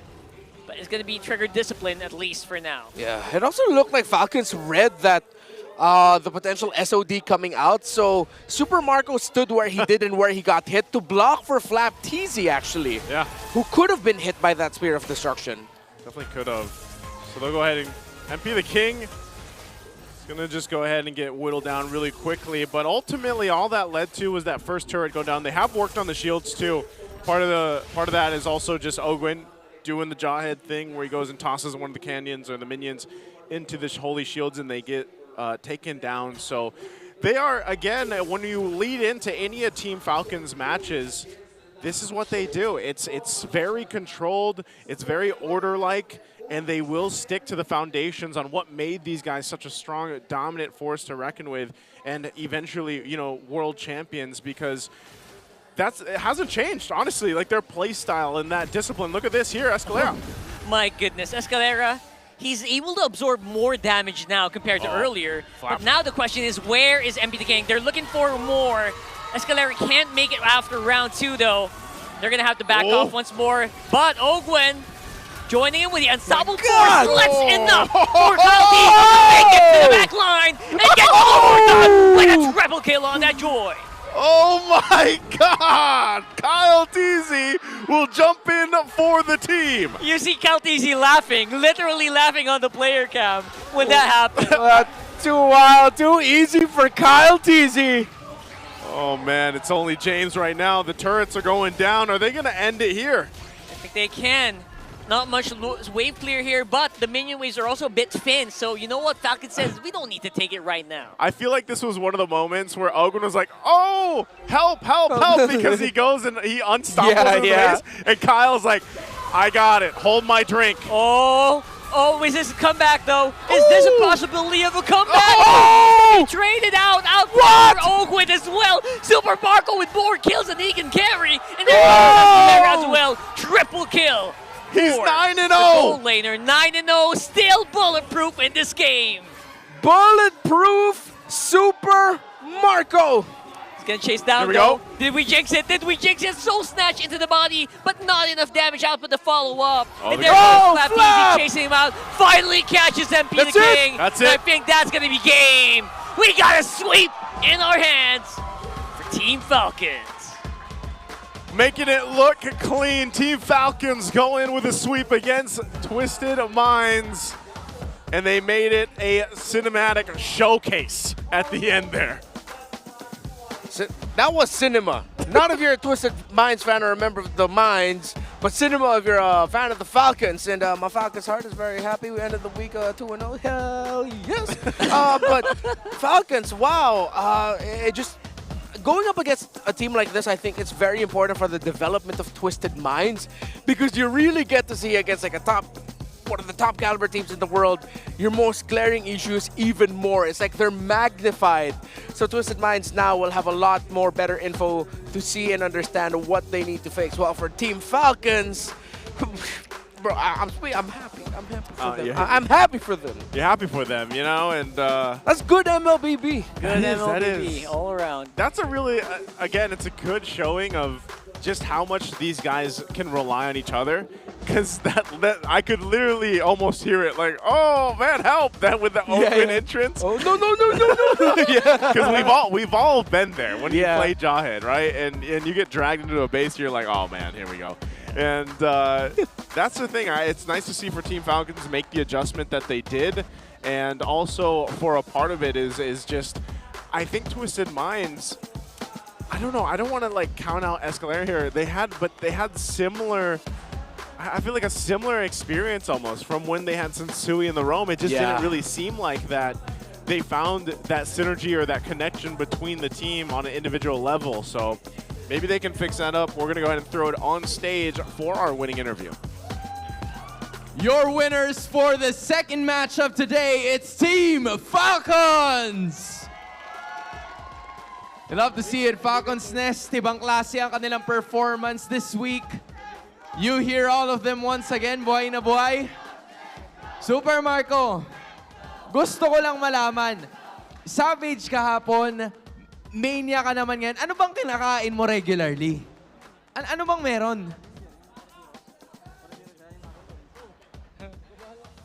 Wala naman ako special na ginagawa eh. Okay. Wala naman special. So, okay, so sige, bigyan mo na lang ng advice lahat ng mga Granger users na nanonood sa atin ngayon. Ano ba dapat yung kailangan nilang gawin pag ginagamit nila yung hero? Ma-advise ko lang siguro kumayos lang kayo ng mga kill para bumilis agad yung stock niya. Yan. Feel ko, alam na alam nila yan. Thank you, Marco. Now, I think we also have some questions. This time para kay Few, right? Few, yes. Okay, so Few, you know what? You can go first. You know what, Few? Alam mo, based on last roster, ang sinabi nyo last time is hindi kayo nakapag-adjust sa meta. Pero look at your streak now. Last week, 66% yung win rate nyo. Masasabi mo ba na nakapag-adjust na kayo ngayon sa season na to? Paunti-kunti lang nakaka-adjust na sa meta, feeling ko. Okay. So ngayon, maraming nagtatanong kasi hindi nyo pa nakaharap ang TNC, AP Bren, and Aurora. Sino ba ang pinaka-aabangan nyo na makaharap? At bakit? Sino? Ang para sa akin yung Aurora. Aurora. Okay, Few, bakit Aurora? Nilaglag nila kami last season tapos hindi kami nakaabot ng Grand Finals. Okay. Quick run lang. No explanation. Gusto ko marinig din mula sa boys. Kung Aurora yung kanya, ano sa inyo? You have TNC, AP Bren, Aurora. Ogwen. Okay, Ogwen. AP Bren ako. AP Bren. AP Bren. Flap? Ako TNC. TNC. Okay. Kyle?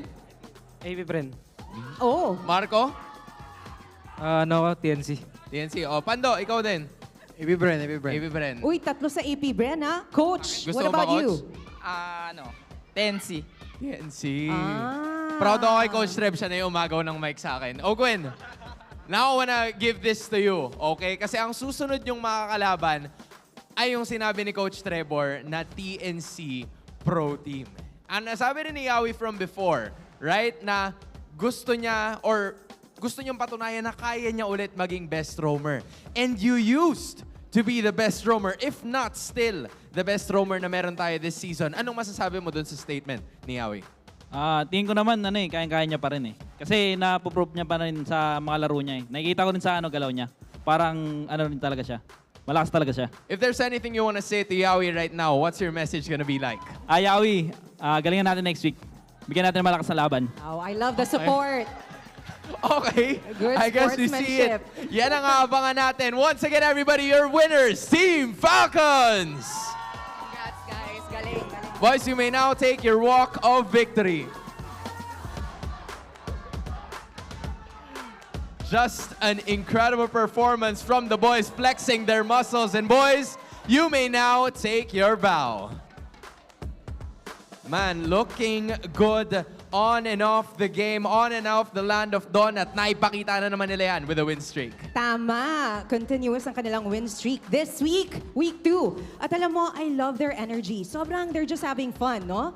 Just, the fun is there, the energy is irreplaceable, at gusto ko ring maraman ang ating thoughts mula sa ating mga casters as we toss it right back to them. Thank you so much. Yep, that's the pose right there, Renmar, and that's the script response from all of our players. We want to give them a good game. A beautiful match. What is it? What is the direct translation? This one is a strong game. We're going to give them a strong game. The direct translation is when you ask, what's your message for this X player? Well, let's both do good and let's show them a good game. We just need someone to flip the script. Yeah. Maybe eventually, but this is the MVP for our game. It's Kyletzy. He had one heck of a game on this Joy, and it had to be close, man, because Super Marco popped off too here. But it's kind of hard to choose sometimes when it's Team Falcons because they all just have their own moments throughout the game. 7-1-6 here with this Joy. And again, it's a reason why when it's left open and you're on blue side, we see the Joy picked up literally almost all the time. Especially with no contest at all from the opposition, it feels like it's so easy to play a Joy, doesn't it? At this point, they were focused on just keeping their jungler basically on par, which is very difficult for a Hanzo as well, as much as you have like that devour skill. Yeah, Kyletzy definitely flipped out in this game. Again, it would just look so easy, so methodical for Falcons PH that it's Ogwen spots a pick, Kyletzy goes in. Twisted Minds decides to fight, Kyletzy goes in. Twisted Minds try to kill, Twisted Minds gets killed, Falcons goes in. It's like, bro, it felt like I was watching Groundhog Day, except it wasn't a happy ending for Twisted Minds. Over and over again, right? Just no answer whatsoever. Oh man, it's tough to watch too, because even when you're a tankier hero and Kyletzy just melting you on the Joy and you can't do anything about it, it's tough to deal with when you think, how do we approach this when we're getting kind of sandwiched in like this. And even this base defense, this is what you mentioned. I'm not sure if we'll get to see the SOD. Yeah, we didn't get to see it, but it was a good block from Super Marco throughout that game. And this is where we see Ogwin go in, and then Kyletzy is just going to jump in. He's got his teammates, you know, and that's what makes them such a devastating team. We also see this from teams of the likes of even MPL PH, who, mind you, are kind of struggling right now for these opening weeks of Season 14. So overall, I feel like that earlier clip we saw was as good as it was going to get, right? Yeah. When they were doing their base defense, they're getting a lot of HPs low for Falcons, but because of the lead that they've built up, no one was actually just dying. They didn't have any lockdown at all. That last everything just looked covered right now. Ogwin and FlapTZ with their pickoff-centered heroes. How easy it is for FlapTZ to chase down and to access the backline of Twisted Minds when Twisted Minds would go in for the collapse. Again, that's one of the risks you take when you pick up a mid laner that is a little bit more close range. I understand that, of course, you'd pick up the Valentina to help counter out the Eternal Guard, to pick that up for yourself as well. Yeah. Plus, the lineup of Falcons would absolutely melt through anything like a Farsa or an Eve, so that was turned off already. It seemed like they were just left with picking up the Valentina, and then everything just went right for Falcons, and everything went wrong for Twisted Minds. I know people are probably asking for some deeper analysis, but pretty much at this point, we've said everything. You really see the rotational issues for Twisted Minds around the center of the map, where it looked like Falcons were getting to the right spots first. The times James would go to the middle to get information, no one was giving him the info, or maybe he didn't even think for himself that someone would be there to catch him, and it would be a Jawhead. In this scenario, you get a little bit more, you should be a little bit more careful with those rotations, because Jawhead plus the Vexana together is pretty much a one and done combination. It's too much crowd control to deal with. Yeah. And, you know, when we mentioned this when we jumped into the game, just having the fact that, again, you have Jawhead in the hands of Ogwin, and you know that your jungle setup, at least for Twisted Minds, you're going to have to get that kind of confidence in the jungle to get momentum going on your favor. Well, Ogwin's not going to let that happen. And he does that so often whenever he gets his hands on this hero. And then you pair in the fact that Kyletzy is able to just go ahead and roam around the map as fast as he wants for the most part, and he's melting your front line. It makes it really difficult for Twisted Minds to think of a game plan throughout that game.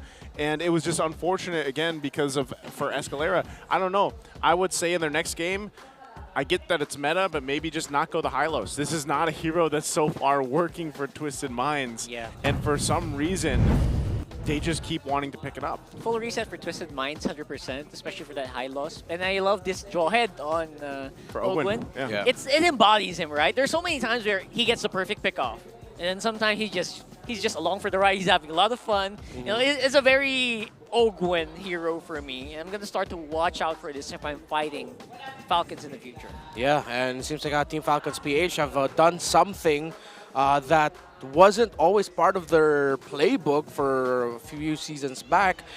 A lot of Cho pickups, Cho Roam or Cho EXP. Okay, well, oh, hey, look who it is. It's Ryuko. Oh, speaking of. He looks like Flap has been practicing his Cho. I would assume that in between all the workouts that Flap's been doing and the flexing that he's been doing, he probably has been practicing it. But, you know, I have to say that even when I see Flap, like, recall in-game, that's what I see him doing. I see him just flexing, you know? So, again, we also want to go ahead and invite everyone to join in on our official discussions. This is the official group. It's MPL PH Official Community Group. And you can join us there to join in on all the discussions happening for, of course, throughout the MPL Philippines.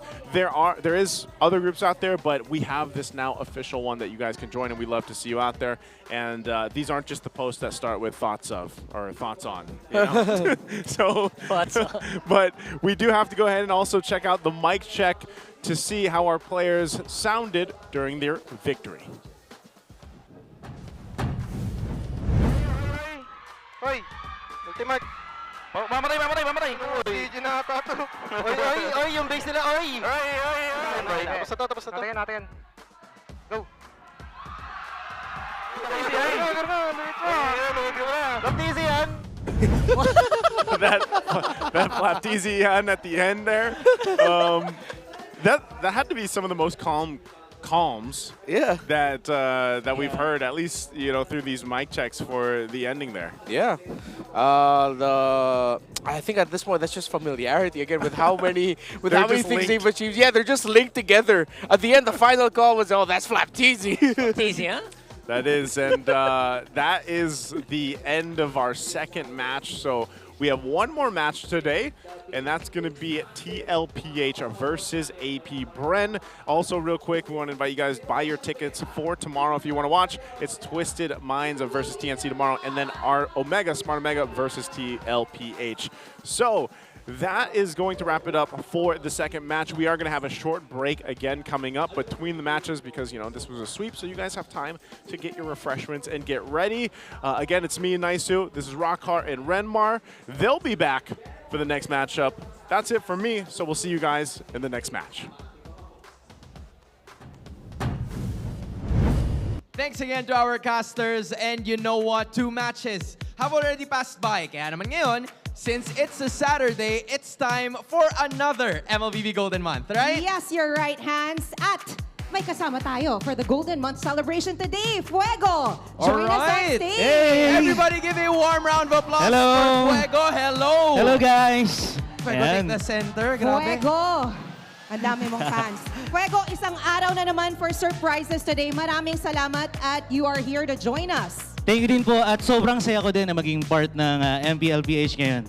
Yeah, man, we have a lot of surprises in store para sa lahat ng nandito, specifically sa MPL Arena. Because actually, we're gonna be choosing 10 of you guys na pupunta dito sa stage. And you guys will be competing for a surprise. Tama, Fuego? Exactly. Tama. Papremyo ito, Okay. guys. So if you're in for a surprise, if you want to join in on the fun, alam niyo yung gagawin nyo. Okay, Raise where are your they? hand, join us here in front. Okay, we see some hands. Ayan, okay. We need 10 participants. Sige, dapat madaming papremyo. Nasaan? We need 5 on this side, right? 5 on this side. So, grabe, nagsisitayuan na sila. Isa pa ba? Isa pa? Okay, meron na isa. Okay, we have one Meron participant. pa? Jamie, there's actually a lot of people, raising their hands. I love that they want to join in on the fun. Ang dami. Okay. Sige. Okay, One line tayo. Guys. Dito kayo Hello? sa gitna. Hello. Yan. Boss. Dumiretso na lang sila. Okay. Sige. You know what, Fuego, dito ka. Samahan mo ako on this You know what, side, right? Hans?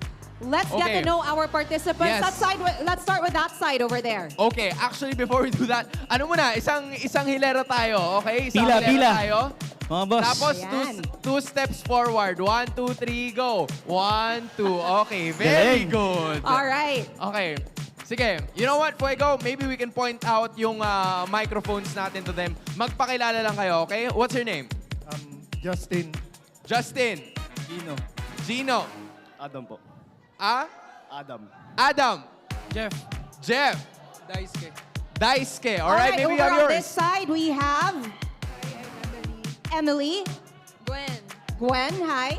Hi, I'm Kyle. Kyle. And we have Ryan. Teka lang, may kulang pa tayo. May isa pa. May isa pa? 9 pa lang to eh. Nasaan na yung isa ay? Wow! Grabe ang special ha. Okay lang. At least nandito ka na. What's your name? My name is Klein Legos Jimagat po. Sorry, first name? Klein po. Klein. Alright, there we have it. So, 10 participants nandito ngayon. Fuego, maybe take this once again. And I'm gonna be asking, Fuego's gonna be asking the question. So all you need to do is to answer the question, pero hintayin yung si Jamie na magsabi ng go. Okay. After niya magsabi ng go, you guys scream Golden Month as loud as you can or hanggat maaari para mauna kayo. Okay? Okay, pero bago mangyari yung lahat, Ano bang gagawin? gusto ko makita sumayaw si Fuego. Ayan na. Yes? Sinong gusto makita sumayaw si Fuego? Yeah! Alright. We see it. We see it, Fuego. Fuego, Boss, kaya pwede mo na pa to. Fuego, trabaho lang, Fuego. Kaya to. Alright. Kaya. Okay. So, you know what? I'll assist you with the mic. Boss, sige ba. Akala ko I'll assist you with the dancing hands. With the mic. Gagayahin niyo ako, guys, ha? Okay. Gagayahin niyo ako. Gagayahin. Okay. Guys, Yung first step Sayaw din natin, kayo, ha? yung first step natin, parang Okay, paano to? Paano? Ganto. 1, 2, 3, 4. Okay. Parang ano, Singles. hooray. Alam niyo yung hooray? Hooray, hooray. Hip, hip. Yan. Hooray. Ganun. Okay? 1, 2, 3, 4. Okay, next step. Next step, maglalaba. Maglalaba. Maglalaba. Paano yun? Ganun. 1, Kusot-kusot lang. 2, 3, Kusot-kusot. 4. O sige, balik tayo sa Hepe Hooray. Okay, 1, 2, 3, go. 1, 2, mali ako. Okay lang, okay lang, okay lang. Okay, isa ba? Oh, 1, 2, 3, go. Single, single, double, double, laba. Laba. Pam. Oh, ano after? 1 minute. Yan. One phone. So, para kayong may tawag. Okay? Let's do it again. Oh, markings. Okay. Game. 5. Energy, guys. Energy. Energy, Alright. ah. Let's go. 5, 6, 7, oh. Bring the single, double, laba. Single, double, minute. One phone. Let's go. Energy. Let's go. Ikaw na yan, Pwegs. Sumali ka na, Okay. Hans. O, sige. Okay na. Safe na, no? Alright. Music ba? Music? Okay. With the music, guys. Okay. Kaya na to, ha? Okay. 1 minute, Okay. 1 phone. Feeling ko ready na sila. Pwego, ready ka na ba? Ready ka na? Okay, let's do it. 5, 6, 7, 8. Labaw. Double. Okay. Ang galing naman. More energy, Okay. guys. 1 minute, 1 phone. Ganun pala yun.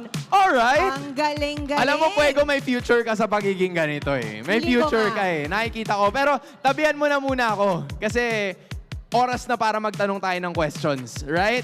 So guys, sana Ready hindi na nyo ba kayo, nakita sa guys? dami ng aktibidades na ginawa ko. Alright, ganito. Sige, Pwego, Kung go alam take it. nyo, after go, you raise your hand, say Golden Month. So kung sino yung pinakauna na magsasabi ng Golden Month, siya yung magbibigay ng sagot Okay. first. Okay. Sige, let's do it. Let's do it.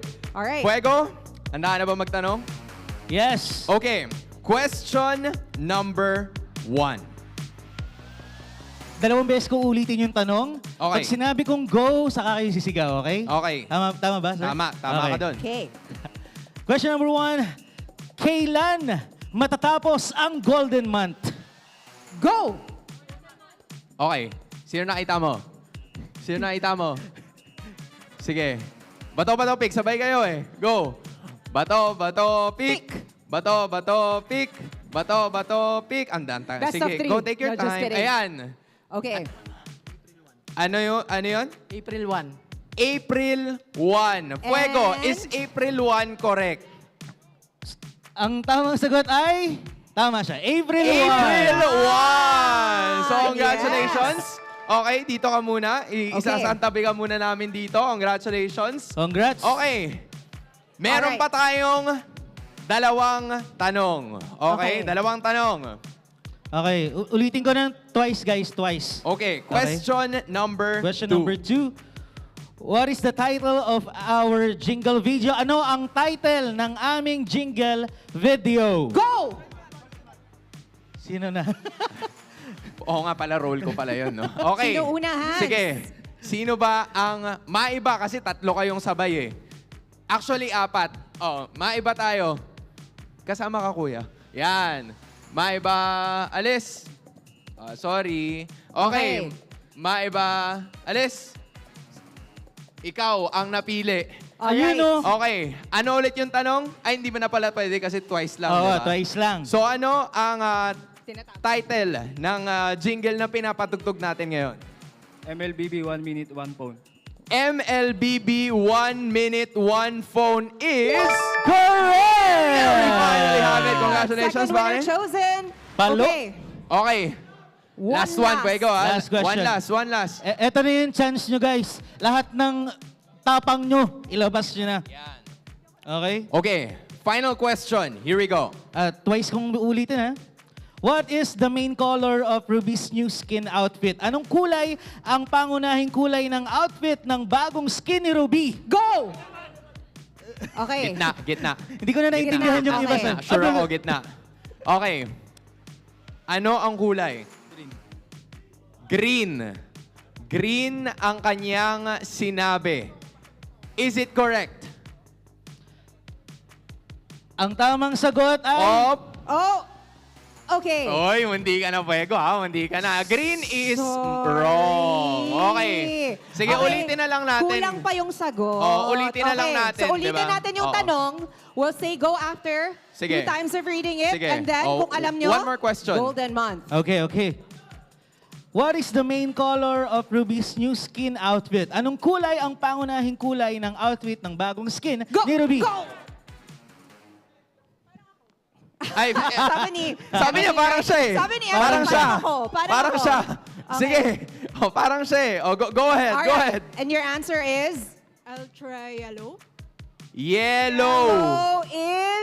Yellow is wrong. Wrong. 1, 2, 3, go! Pinaasa. Go. Red. Red is wrong ulit. sayang naman. MLBB. Ay, grabe. Okay. Wait lang ha. Go. Wait. Okay, try again. Golden green. Golden green. Okay. Clue. Tatlong kulay, guys. Tatlong kulay. Tatlong kulay. Dapat makuha nyo yung tatlo. So teka lang, silipin nga natin. Okay. Silipin natin. Tama na kayo sa green. Ayun, dalawa na lang. Diba? Tama na kayo sa green. Dalawa na Dalawa lang. na lang. Okay. Dalawa na lang. Okay. So, 1, 2, 3, go! Siya. Okay, I see it. May kasamang gigil. Okay, tama na yung green. Ano pa yung Grabe. kulang? Purple. Tsaka? Dalawa, diba? So, purple and... Sige, 5. Okay, green, purple, and yellow. Green, purple, and yellow is... Ubi yun eh. Oo nga eh. Is wrong. Okay. Isa na lang, no? Isa na lang, may Isang isa kulay pa. na lang. Diba? 1, 2, 3, go! Ito. And your answer Okay. is, isang kulay Your na lang answer ibigay is mo. Violet. Oh, green, Sabihin mo purple, tatlo. and Magbanggit ka ng tatlo. Green, violet, green, purple, and violet. Okay, green, purple, and violet is...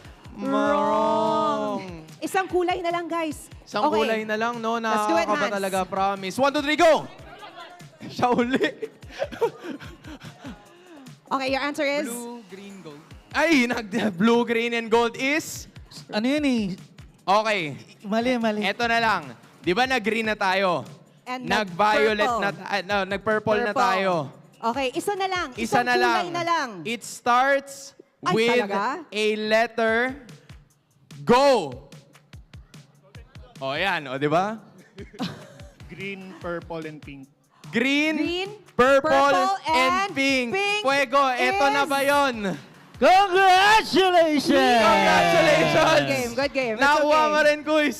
Sige, pwede ka muna dito. So, yon ang bagong kulay. Bagong colors ni Ruby, guys. Green, purple, and pink. But of course, for all of our participants, you get a chance to at least have a photo op na nandito kayo sa gitna. So, single file tayo. Single file. Thank you so much Single for row joining. pala. Yan. Aside from the photo, we also have consolation prizes for them. Palakpakan naman natin sila! Yan. Maraming Good maraming job, salamat. guys. Thank you so much. Everybody, you guys get bags. This one's for you. You did amazing. That one's for Thank you for you. joining. Okay. So kahit nasabihin natin na hindi nyo nahulaan, kasi medyo maraming colors yun, pero okay lang, right? Because you still get a ton of freebies from Bigyan each ng bag and every yan. one of us. Diba? Panalo pa rin. Tapos si Fuego pa yung namimigay, Diba? diba? Grabe ka talaga, Why Fuego. don't we have a picture of them with Fuego? Isa naman with Alright. Fuego. Ayan. Yan. So guys, say hi on camera. You're on camera. Say hi. Hi. There we finally have it. Maraming salamat, Thank you guys. so Let's give much, them a warm round of guys. applause, everybody, for being good sports, right? They did Thank well, you. actually. Thank you guys so much. And of course, our 3 winners, please make your way right at the center. Congrats. Congratulations. Walk of glory. Ang galing. So, yan. Actually, panalo na kayo. We just need you to do one more thing. At Fuego, mukhang alam mo na to. Sasayaw muna tayo. Pero para maklaim yung Surprise. reward nyo, Oo. kailangan palong-palo kayo sumayaw. Okay. Alright. Kailangan full energy. Kaya ba Achieve nyo yun? naman sila, Kaya ba achieve yun? nyo sila. Come on, everybody. Kaya ba yun? Kayo ang mag-grade kung palong-palo ba sila sumayaw. Okay?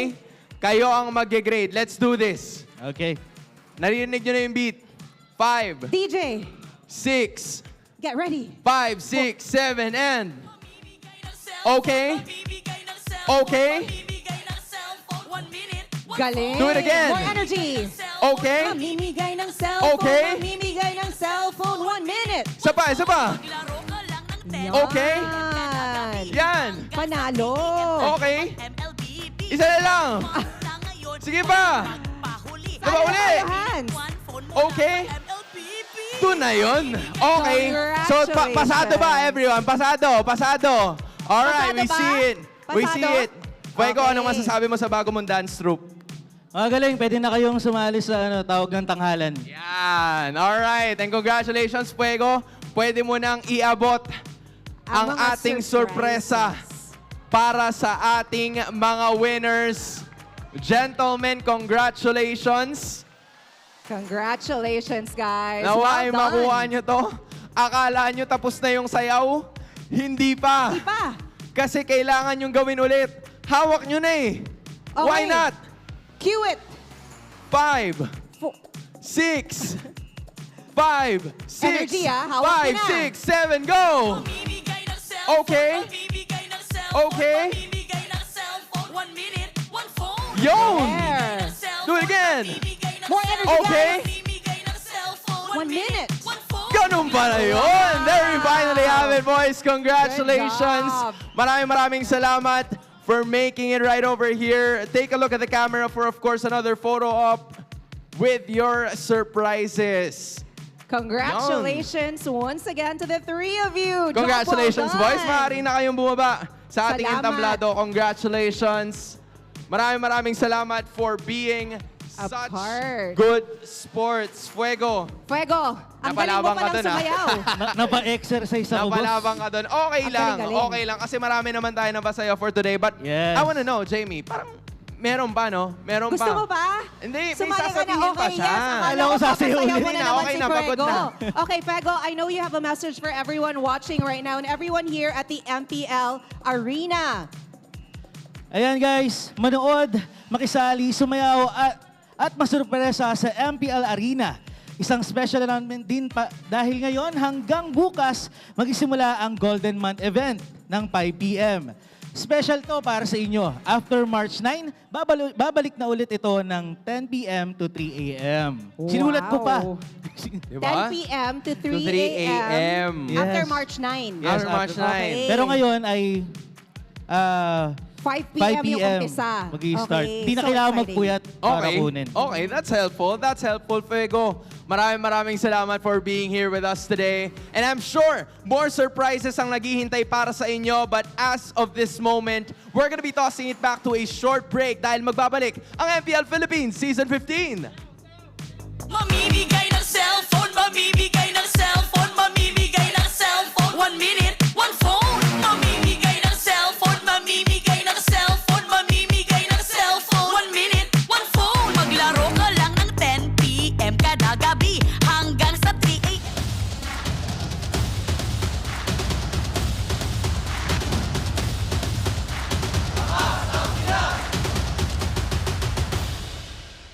Mamimigay ng cellphone, mamimigay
worry, be only with Smart Power All 99.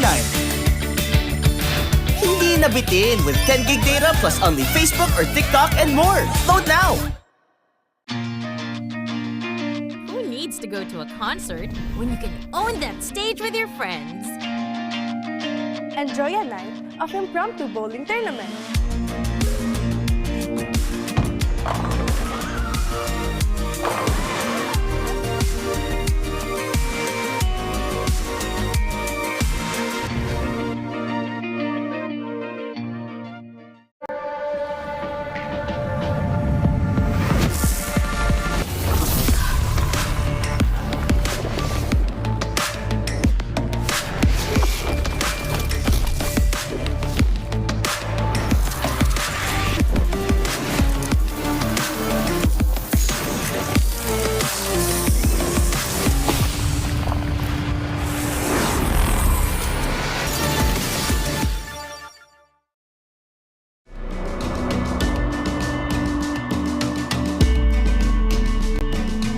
Malakas ka ba?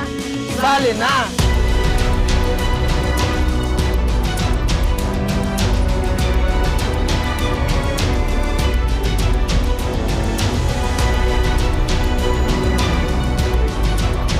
Kita Kids. Kita Kids. Kita Kids. Kita Kids. Sa MCC Season 2.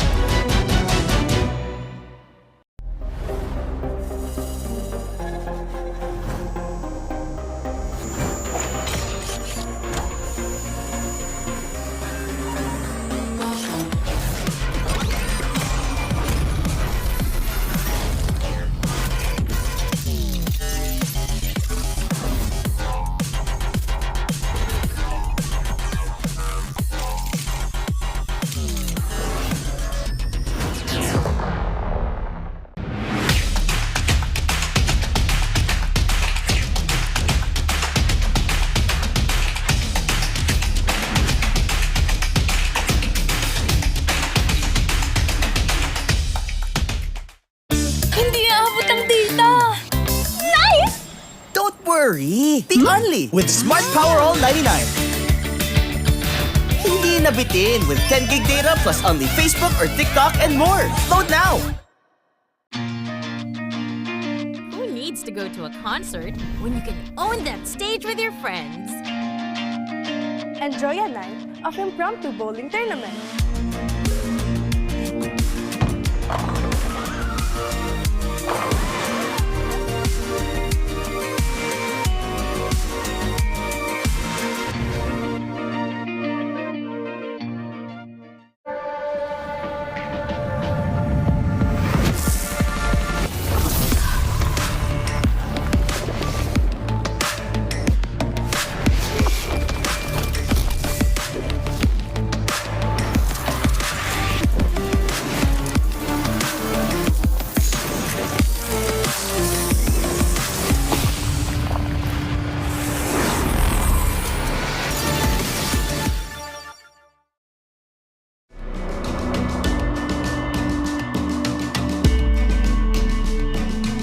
Malakas ka ba? Sali na!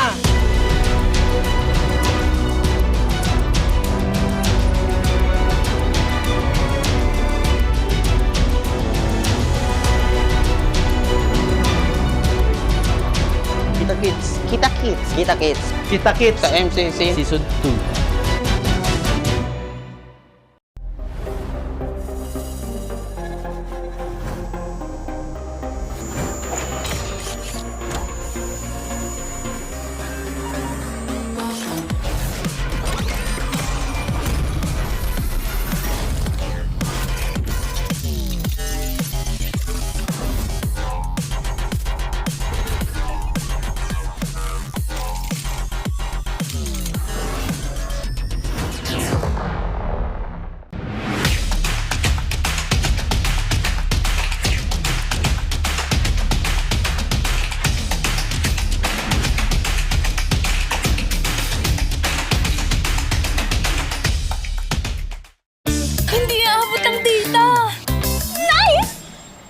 worry, be only with Smart Power All 99.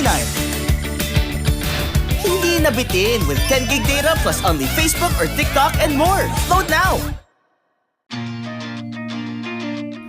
to go to a concert when you can own that stage with your friends?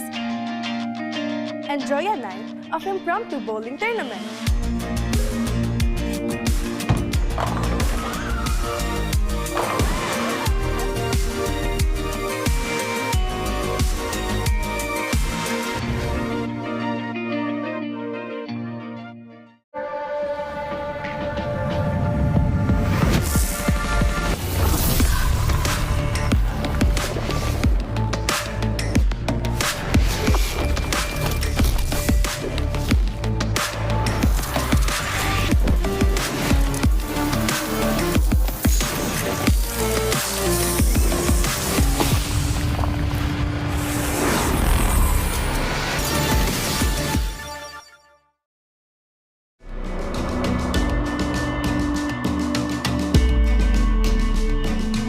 Malakas ka ba? Sali na!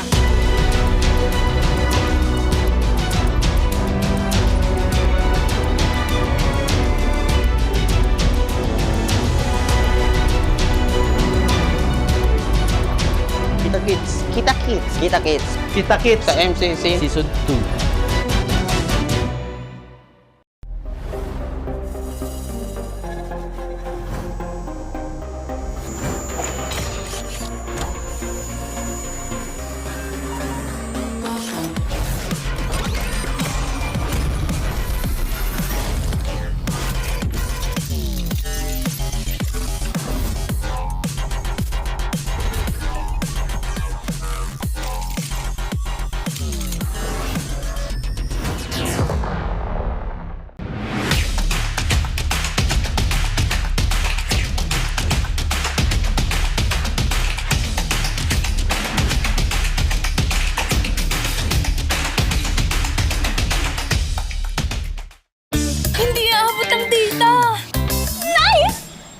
Worry! Be only with Smart Power All 99.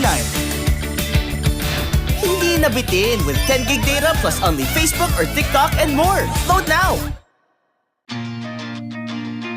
Who needs to go to a concert when you can own that stage with your friends? Enjoy a night of impromptu bowling tournament.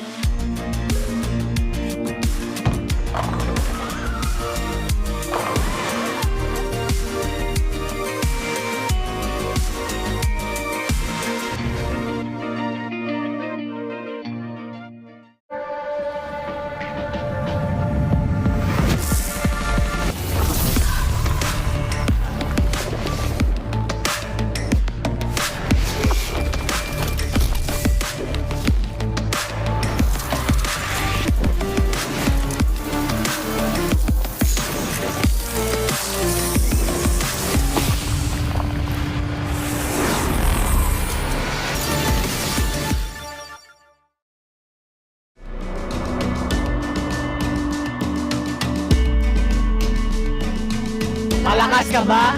Sali na!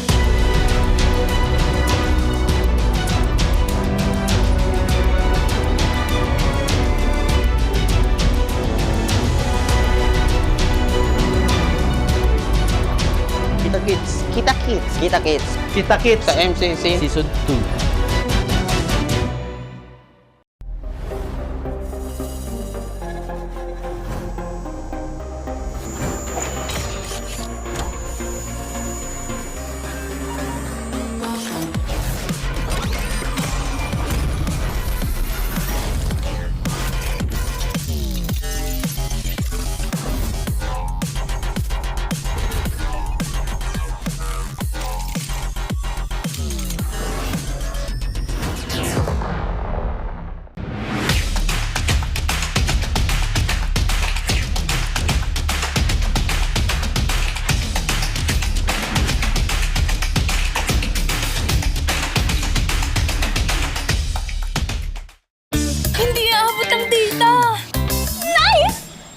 Worry! Be only with Smart Power All 99.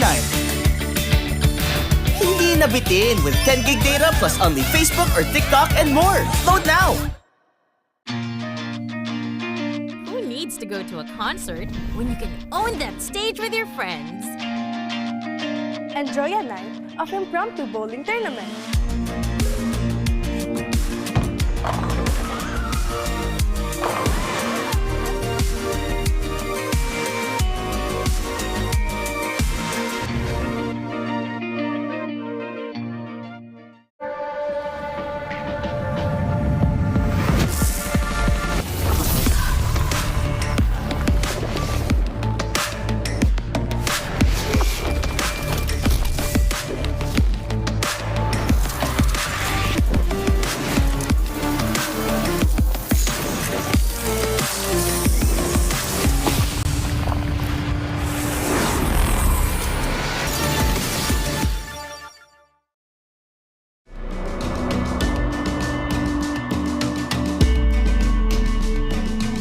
Malakas ka ba?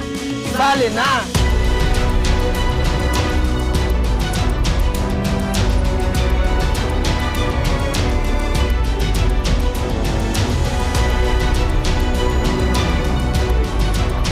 Kita Kids. Kita Kids. Kita Kids. Kita Kids. Sa MCC. Season 2.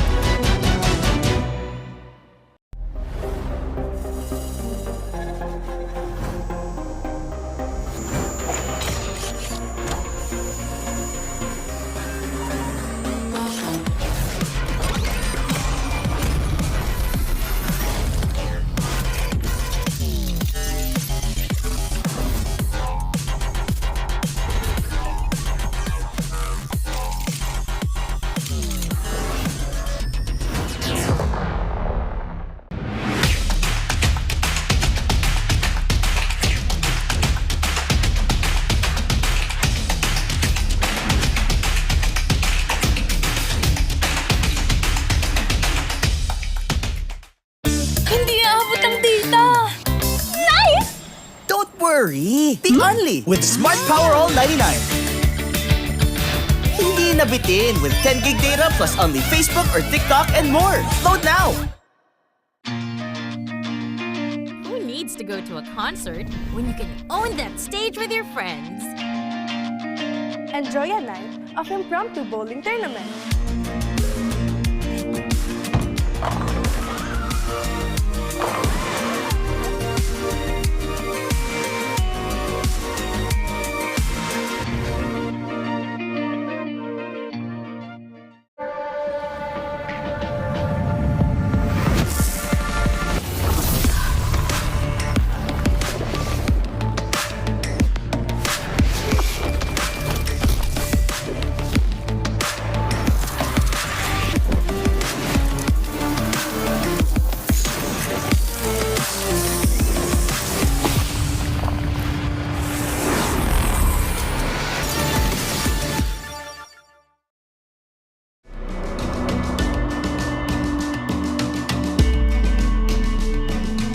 Malakas ka ba? Sali na!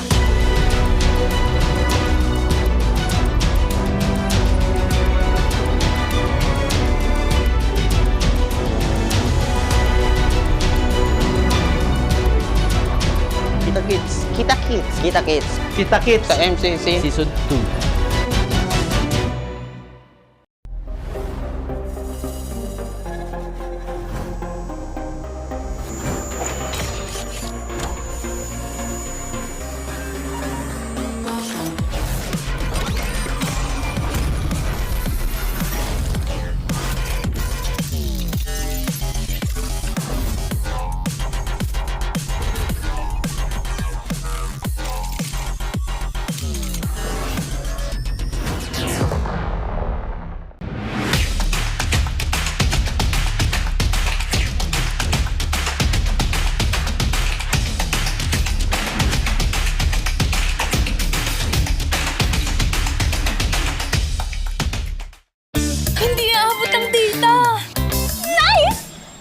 Worry! Be only with Smart Power All 99.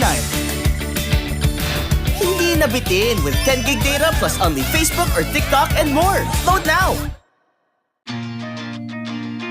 Who needs to go to a concert when you can own that stage with your friends? Enjoy a night of impromptu bowling tournament.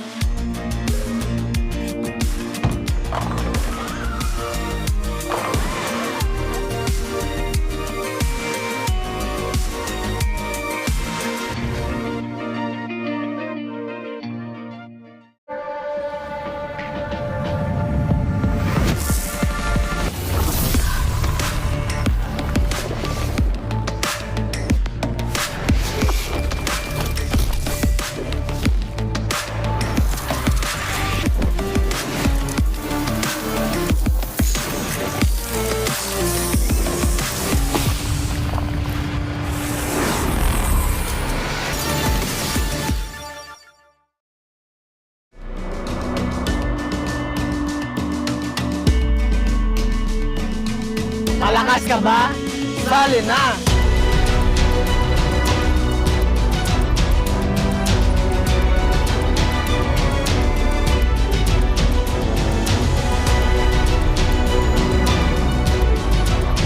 Kita Kids. Kita Kids. Kita Kids. Kita Kids. Sa MCC Season 2.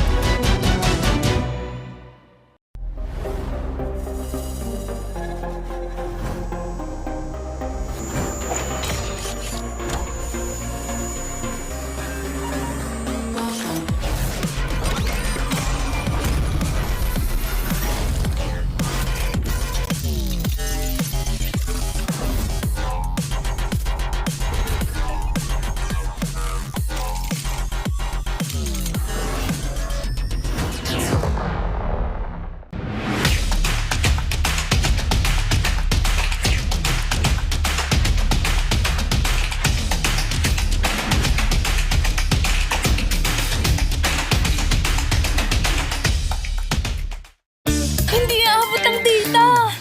Nice! Don't worry! Be only with Smart Power All 99. Hindi nabitin with 10 gig data plus only Facebook or TikTok and more. Load now! Who needs to go to a concert when you can own that stage with your friends? Enjoy a night of impromptu bowling tournament.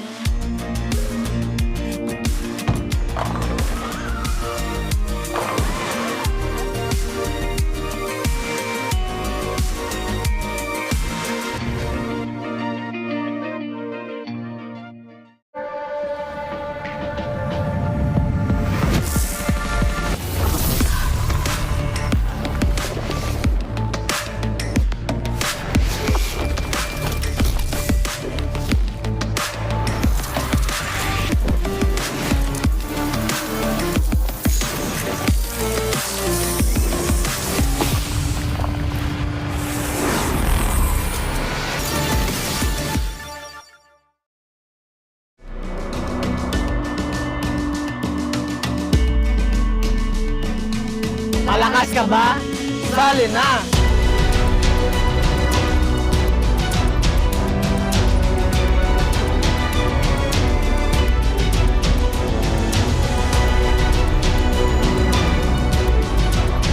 Kita Kids. Kita Kids. Kita Kids. Kita Kids. Sa MCC Season 2.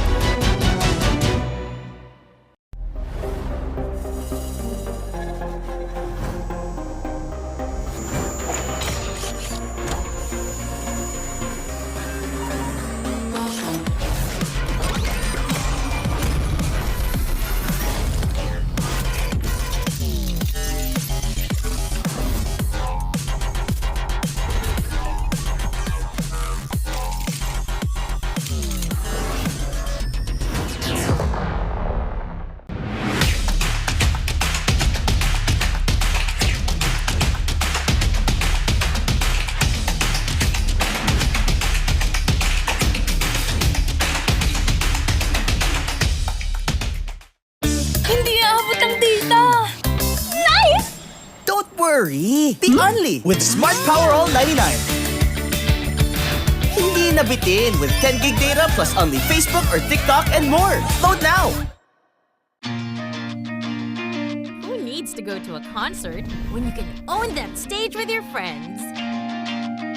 Enjoy a night of impromptu bowling tournament.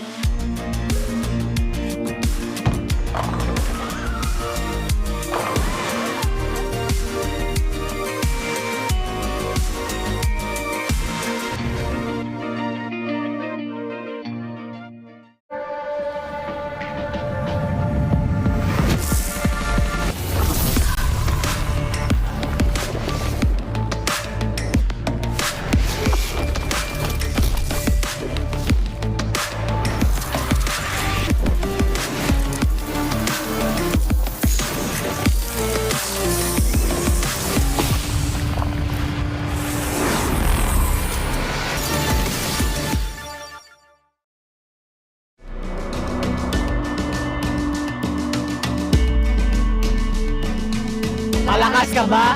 Sali na!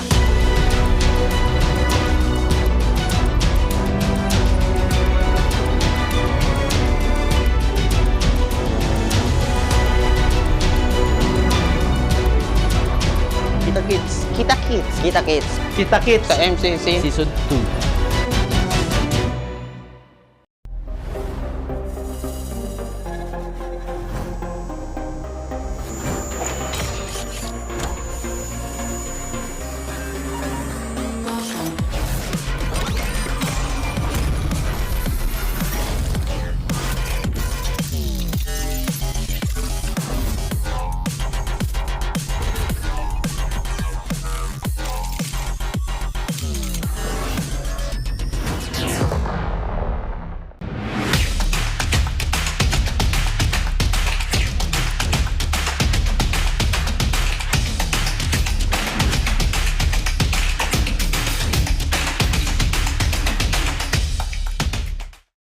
Hindi aabot ang data. Nice! Don't worry! The Only with Smart Power All 99. Hindi nabitin with 10 gig data plus only Facebook or TikTok and more. Load now! Who needs to go to a concert when you can own that stage with your friends? Enjoy a night of impromptu bowling tournament.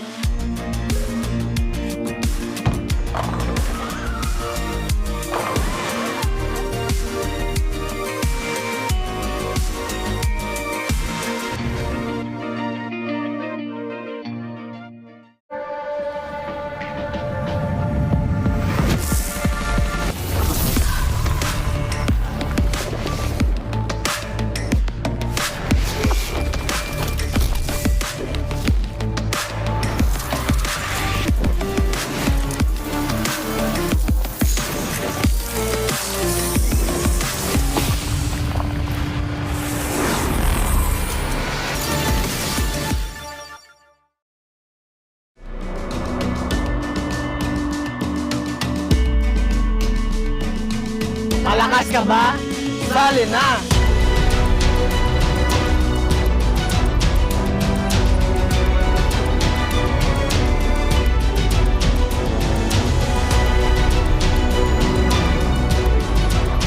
Kita Kids. Kita Kids. Kita Kids. Kita Kids. Sa MCC Season 2.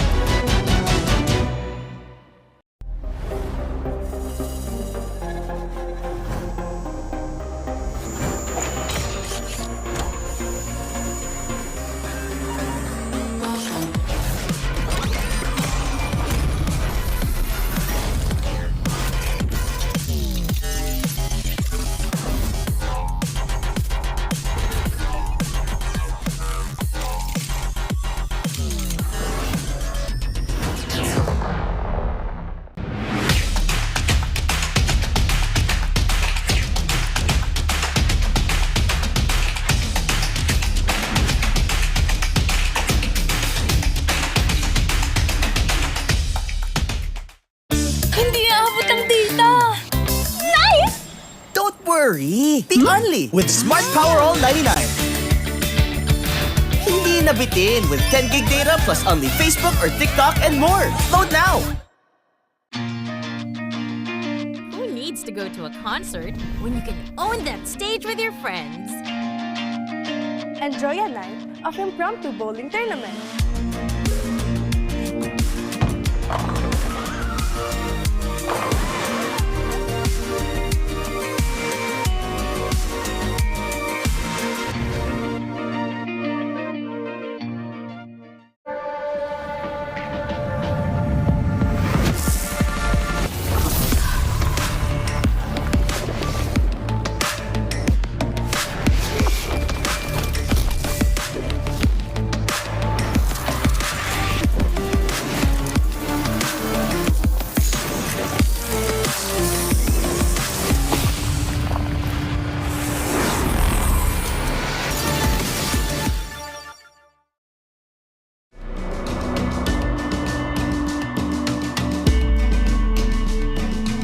Malakas ka ba? Sali na!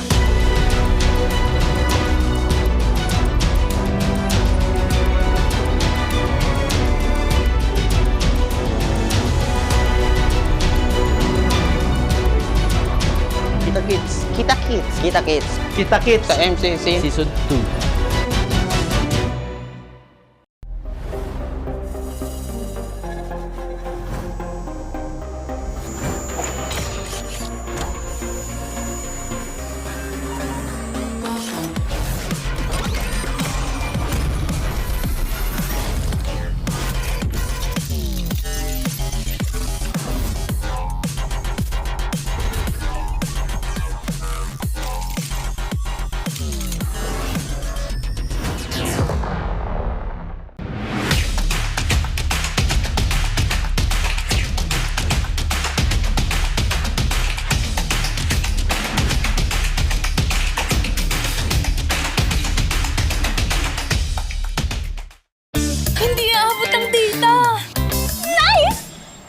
worry, be only with Smart Power All 99.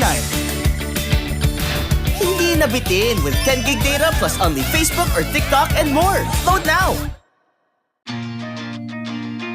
Who needs to go to a concert when you can own that stage with your friends? Enjoy a night of impromptu bowling tournament.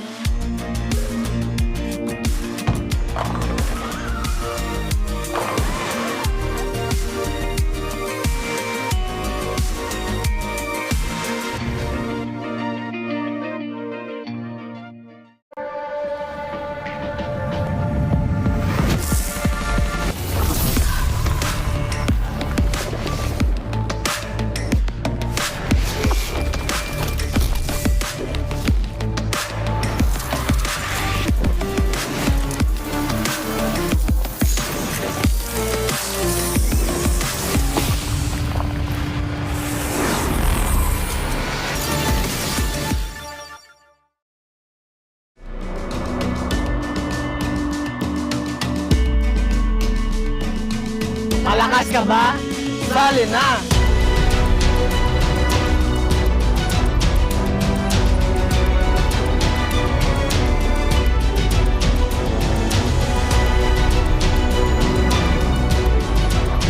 Kita Kids. Kita Kids. Kita Kids. Kita Kids. Sa MCC. Season 2.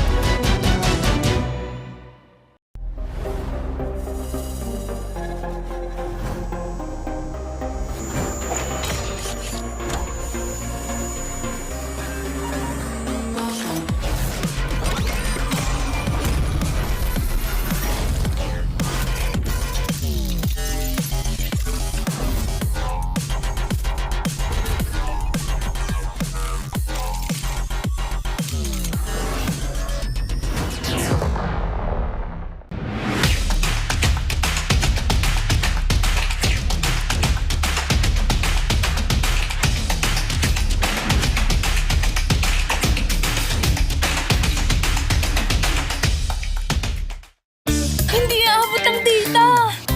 Nice! Don't worry, be only with Smart Power All 99. Hindi nabitin with 10 gig data plus only Facebook or TikTok and more. Load now! Who needs to go to a concert when you can own that stage with your friends? Enjoy a night of impromptu bowling tournament.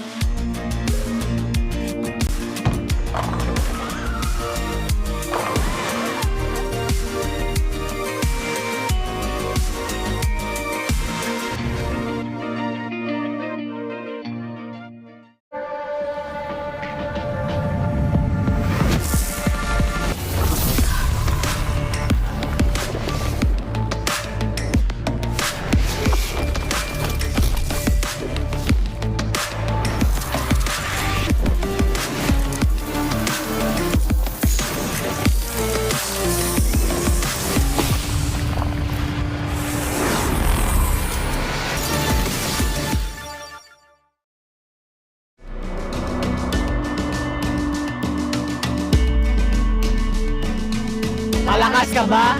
Sali na!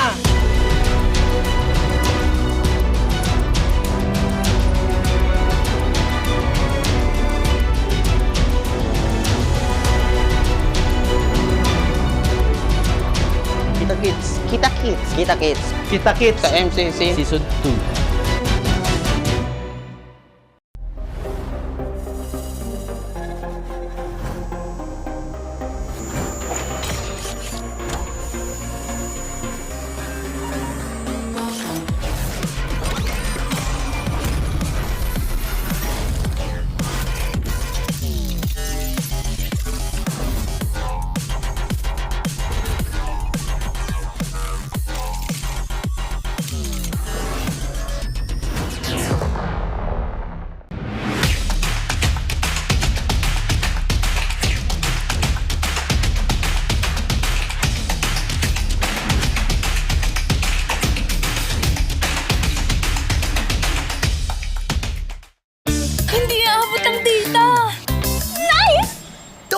worry, be only with Smart Power All 99.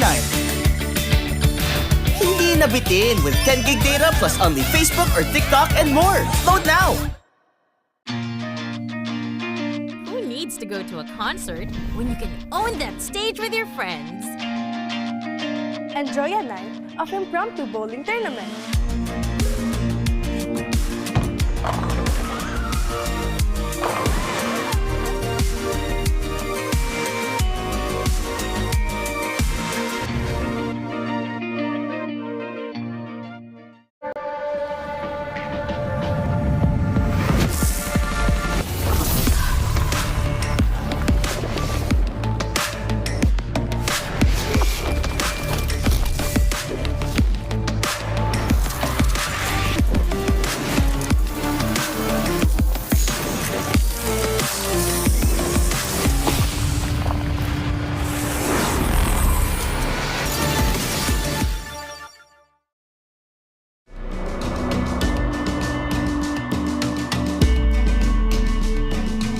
Malakas ka ba? Sali na!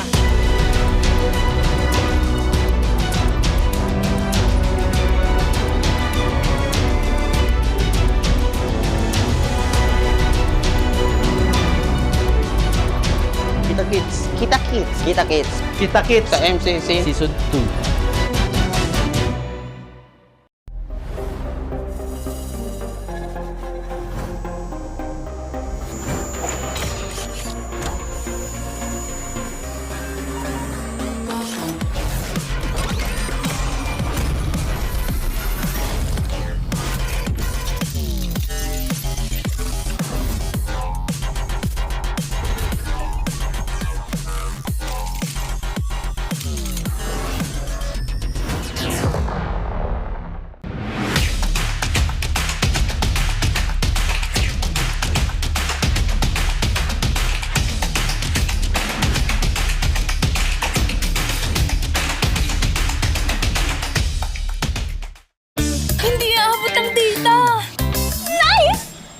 Worry! The only with Smart Power All 99.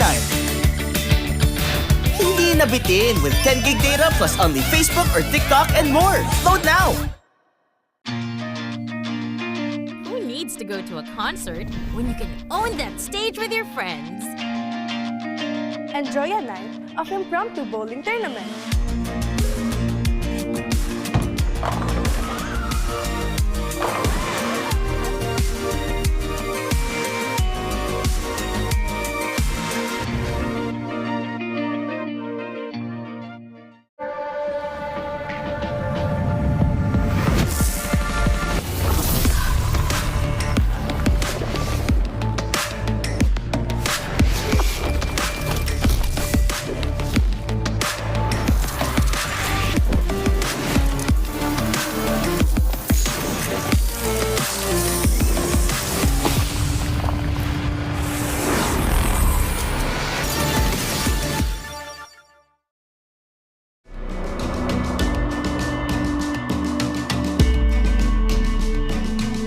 Malakas ka ba?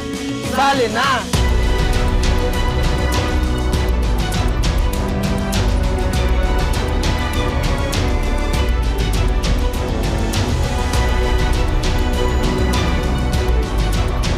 Kita Kids. Kita Kids. Kita Kids. Kita Kids. Sa MCC. Season 2.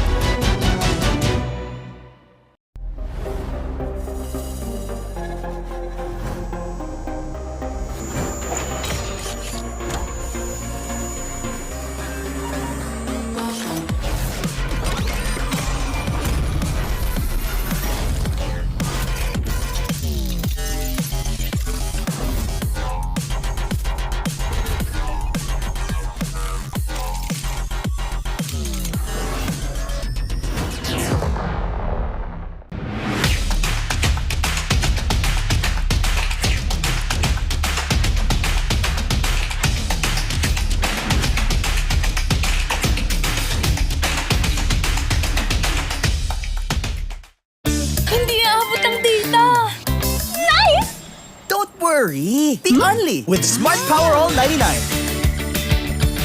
Hindi nabitin with 10 gig data plus only Facebook or TikTok and more. Load now!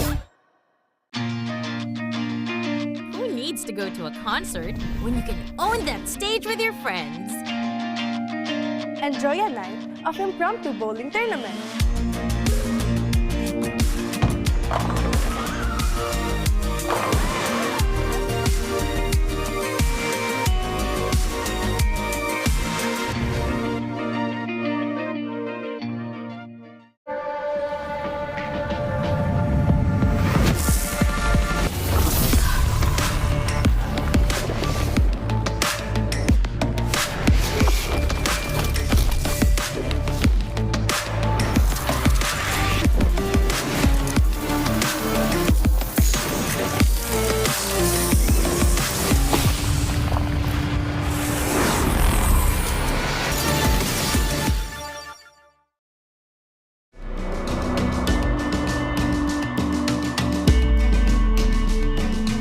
Malakas ka ba? Sali na!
Malakas, Pilipinas, malakas kahit anong lane, we become the monsters.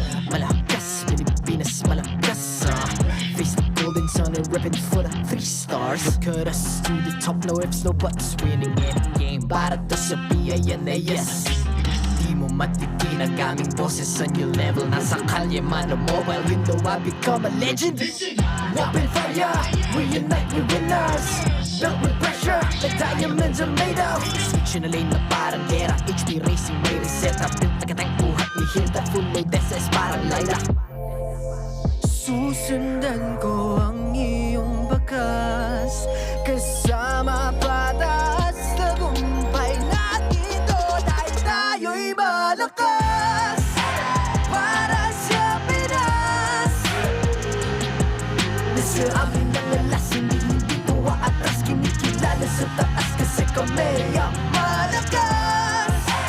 Para sa Pinas, nasa amin ang alas, hindi tuwa atras, kinikilala sa taas, ganito kami sa Pinas. Wow! Hold on, yeah. Malakas ang Pinas. We are Laging MVP, no surrender, no retreat. Pag nagsama-sama, just imagine what we can achieve. Laging MVP, no surrender, no retreat. Giving 100 all my all, cause we just cannot be defeated. We are unstoppable, immune and invulnerable. Ready ang equipment, lahat frozen, malang crowd control. Pakita ko na jab like pow, east of the southeast. So matawag proud and loud, cause every enemy we devour. Susundan ko ang iyong bakas, kasama patas, tagumpay natin to dahil tayo'y malakas. Para sa Pinas, nasa amin ang alas, hindi tuwa atras, kinikilala sa taas kasi kami ang malakas. Para sa Pinas, nasa amin ang alas, hindi tuwa atras, kinikilala sa taas, ganito kami sa Pinas. Wow!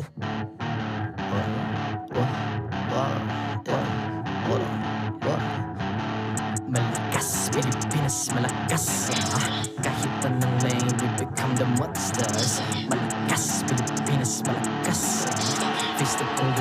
repping for the 3 stars.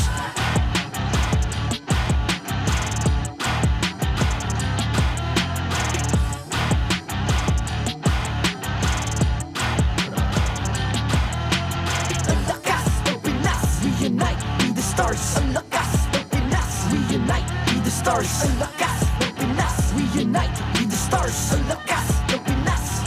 We the stars. Ang lakas ng Pinas. Reunite, be the stars. Ang lakas ng Pinas. Reunite, be the stars. Ang lakas ng Pinas. Reunite, be the stars. Ang lakas ng Pinas.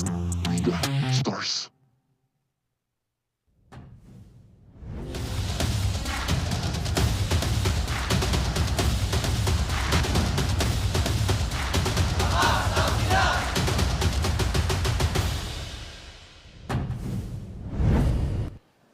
Welcome back, ladies and gentlemen. It is going to be match number 3 for today, closing out week number 2, and there is no one I would rather have on my desk than you guys. Oh, we have we have Ingan and Redmar here joining us for the action for this match. Week 2, day number 2. We've witnessed 2 sweeps. I mean, what can we expect for game number 3? I don't want another sweep. Although part of me says it might just be. I'm holding on to the hope that AP Bren showed up enough and learned enough from their match against Aurora yesterday, where they were able to take a game against Aurora to take TLPH to the limit. That's right. AP Bren, despite not getting wins yet, really did show up. I mean, they got a game win. They don't have match win yet. But they did get a pretty solid game win yesterday, and that was 3 games. They were able to push them to 3, and that's already impressive in its own right. Yeah, and you know what's more impressive?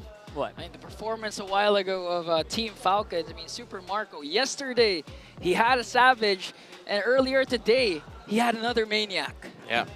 Super Marco also adding to the kills is the fact that you can add to the count of his bulletproofness, because Super Marco coming back to old form with Ogwin and Flapteezy, even showing up with Cho and Jahed. Fun time. I hope you guys were able to watch it. If you didn't, you can just rewind a little bit.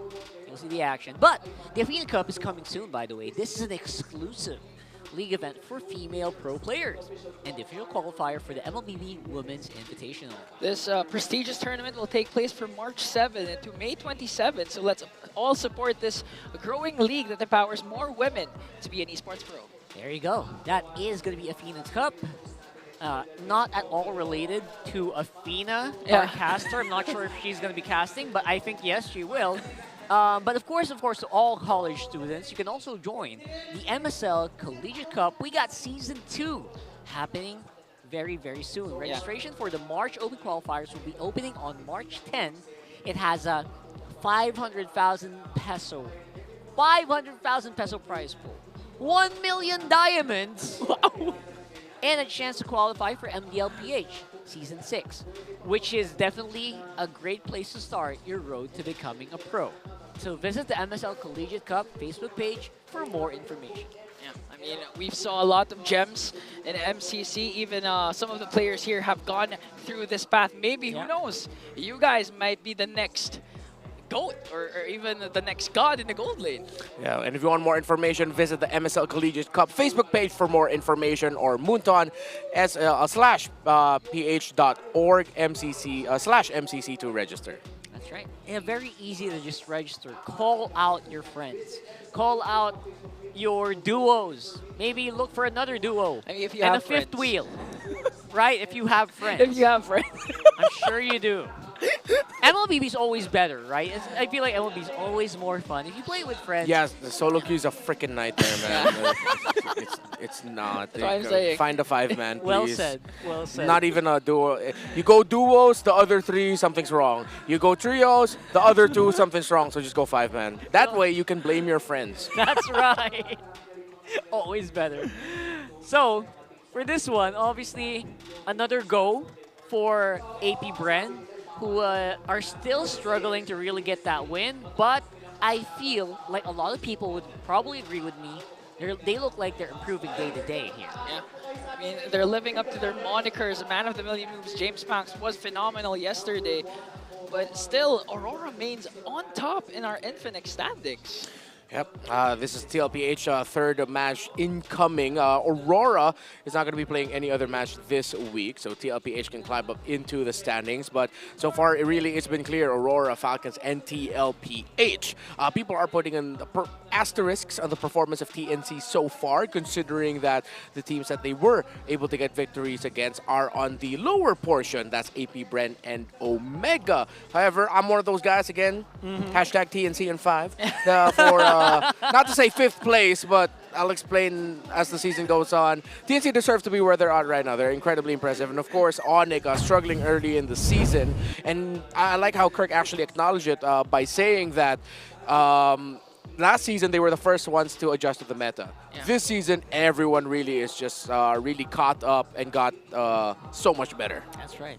And for this one, it's the AP Bren Challenge from the Kite Brothers to the KO Nection. If you know what that means, that's pretty cool, right? Yeah. KO Nection right now, Oheb and Kyletzy have been really, really good with their synergy all in the game and off the game as well. You know, whoever made the schedule for MPL S15, they're giving a really warm welcome to AP Bren because of the consecutive champions that they have to face. Yeah, AP Bren right out of the gate is just like, all right, how do we want to improve and make sure MPL Season 15, we're going to go hard right out of the gate? Let's fight champions. And of course, it is the Filipino Sniper Reloaded. And right now, Oheb is on the path to basically, in his mind, right, in an interview, he said, I don't remember my accomplishments anymore. I removed that from my mind. And I think the stats are showing that he is on the upwards trend. Yeah. Despite even joining recently TLPH, this has been his very best start. Starting out strong, week number 2, coming to week 4 number games. 4-0. Yeah, Wow. it's been like a reloaded, rebooted Oheb.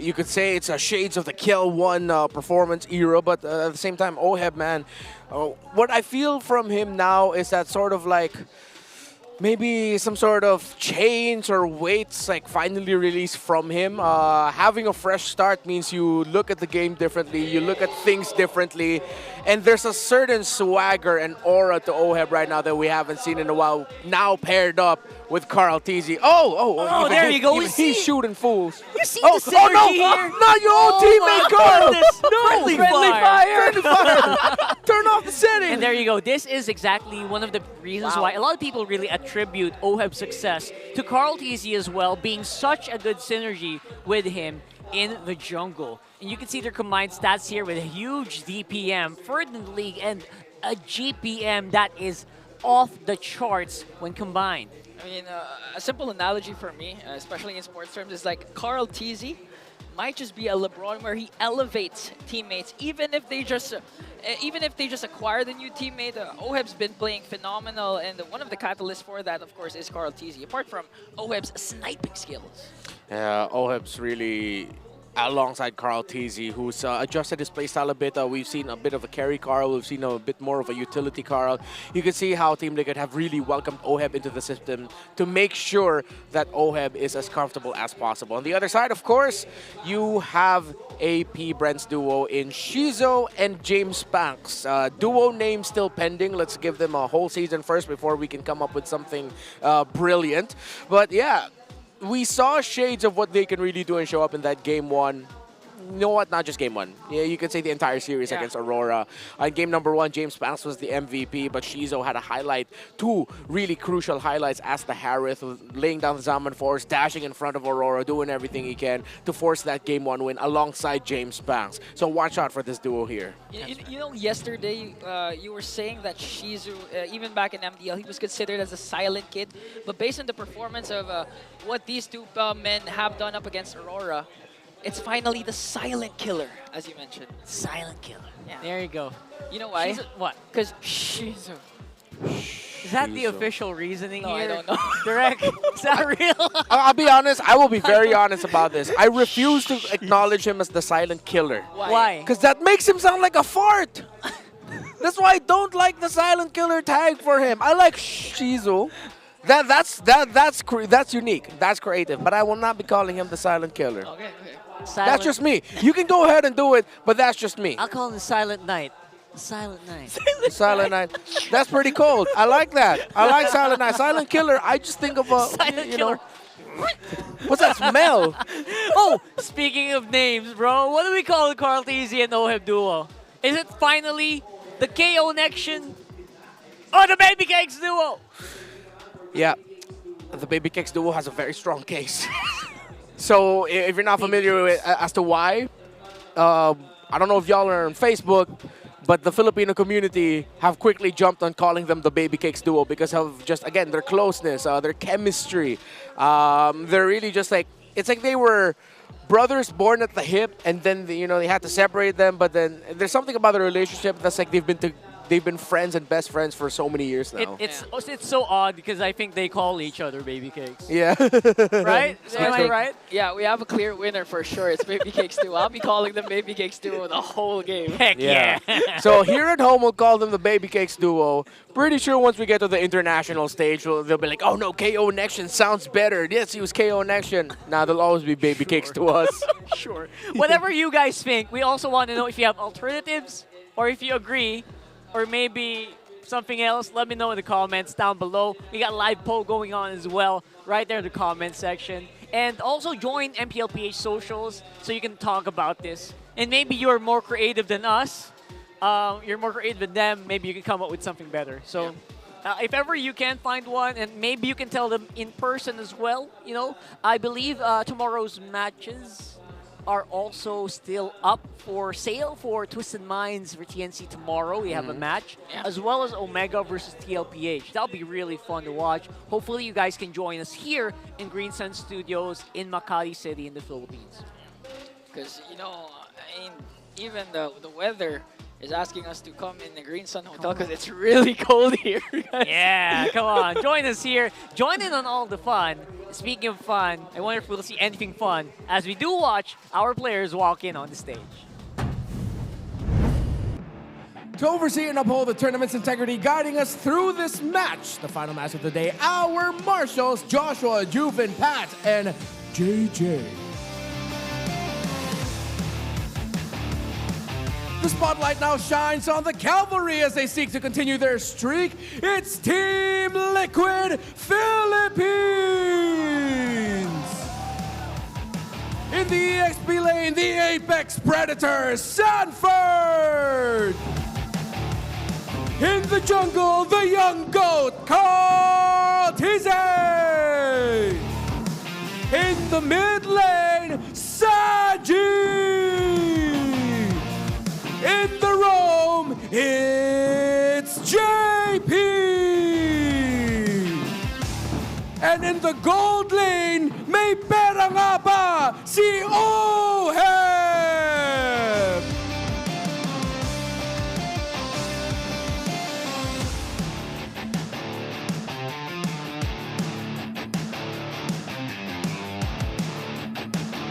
Put to the test by another duo in the arena. Can the Hive find redemption today? It's your time, AP Bren! In the EXP lane, he's there!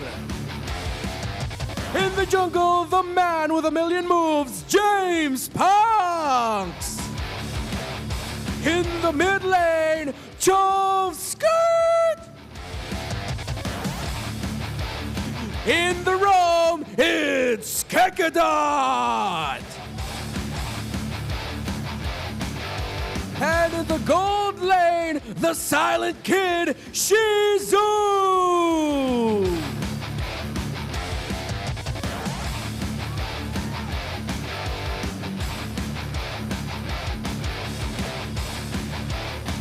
And welcome their coaches to the stage. It's Coach CJ and Coach RC. MPL Arena, this is the final match for Day 2, Week number 2. Team Liquid Philippines versus AP Bren. Here we go, walking in first. It's Team Liquid Philippines. We're still looking for that money, apparently, and I wonder if the Filipino community is also asking for it. You know, despite that, one thing for sure is these 5 young men are one of the best teams that capitalize on the mistakes of their opponents, as we've seen in the last 2 weeks. And at the same time, they're going to make you question that even if you have lead in terms of economy, they're going to make you think twice. With one clash, they can turn things around. Team Liquid Philippines have popped off with the Ube Express play style. Gather together and just mow him down. It is a deadlier version of what we've seen Team Liquid PH show in the past. AP Bren, though, have shown potential. But that's what we can really just focus on right now. It's potential. Potential in James Panks. For the longest time now, touted to be the next big jungler coming from the Philippines that might take over the world stage someday, alongside his duo in Shizo in the gold lane. How can Der, Chovskirt, and Kekadot supplement them? Well, we're gonna have to see, because in the previous game, when they do supplement them really well, that's when AP Bren wins. Yeah, it does feel like AP Bren still right now is at a starting point, and we're all looking for that small amount of push that maybe can push them over the top. But right now, facing off against TLPH, so far undefeated in the season, it still feels like a mountain to climb. Yeah, David and Goliath, typical matchup that we're about to witness. But as we've seen yesterday, AP Bren, even if they're up against Titans or Gods, their versatility and again, their teamwork can make sure that they can pack a punch and go up against the Titans. Yeah, of course, the stats are going to be very skewed, favoring TLPH so far, considering what they have shown. Of course, 100% Lord Control means, wow, just how dominating they have been in their previous series alongside the tower take. So TLPH here, honestly, there's not much other to say than just continue what you've been showing. However, there is that old tendency for TLPH to get sloppy at times, especially when they have the lead. I think safe to say when you're up against this AP Bren, after what they showed against Aurora, you cannot slip. If there is an opportunity for you to never let go of the game, don't let go of the game. You gotta keep your hand in the game. Exactly. That's right. I like it. So far, I feel like for AP Bren, it feels like a matter of just fine-tuning for the meantime what they actually have, whether or not they can actually bring that out into the field, or whether or not they actually can beat TLPH and stop their streak. It feels like a very difficult task, but you know what? That's why we're here. That's why we're holding these games, to give these players a chance to really prove themselves day in and day out. Yeah, and that's why AP Bren is now in the big leagues. That's right. And in the big leagues, they talk a lot. Let's see what they're talking on stage. Oheb, backsat nga Oheb. Oheb, kita mo yung Ford. Ford, nakita mo Ford straight cable. Diyan sumawan, shoutout sa'yo, diyan sumawan. Ang palag ko kay Kyle, wala. Ikaw, Kyletzy, ano? Kasi world champion yun eh. Good ping, good ping, good ping. Nagwa-warm up na ako, baka papanihin ako ni Pong eh. Chubby, ikaw muna kaya mic test. Dapat kay Sindel tong mic eh, no?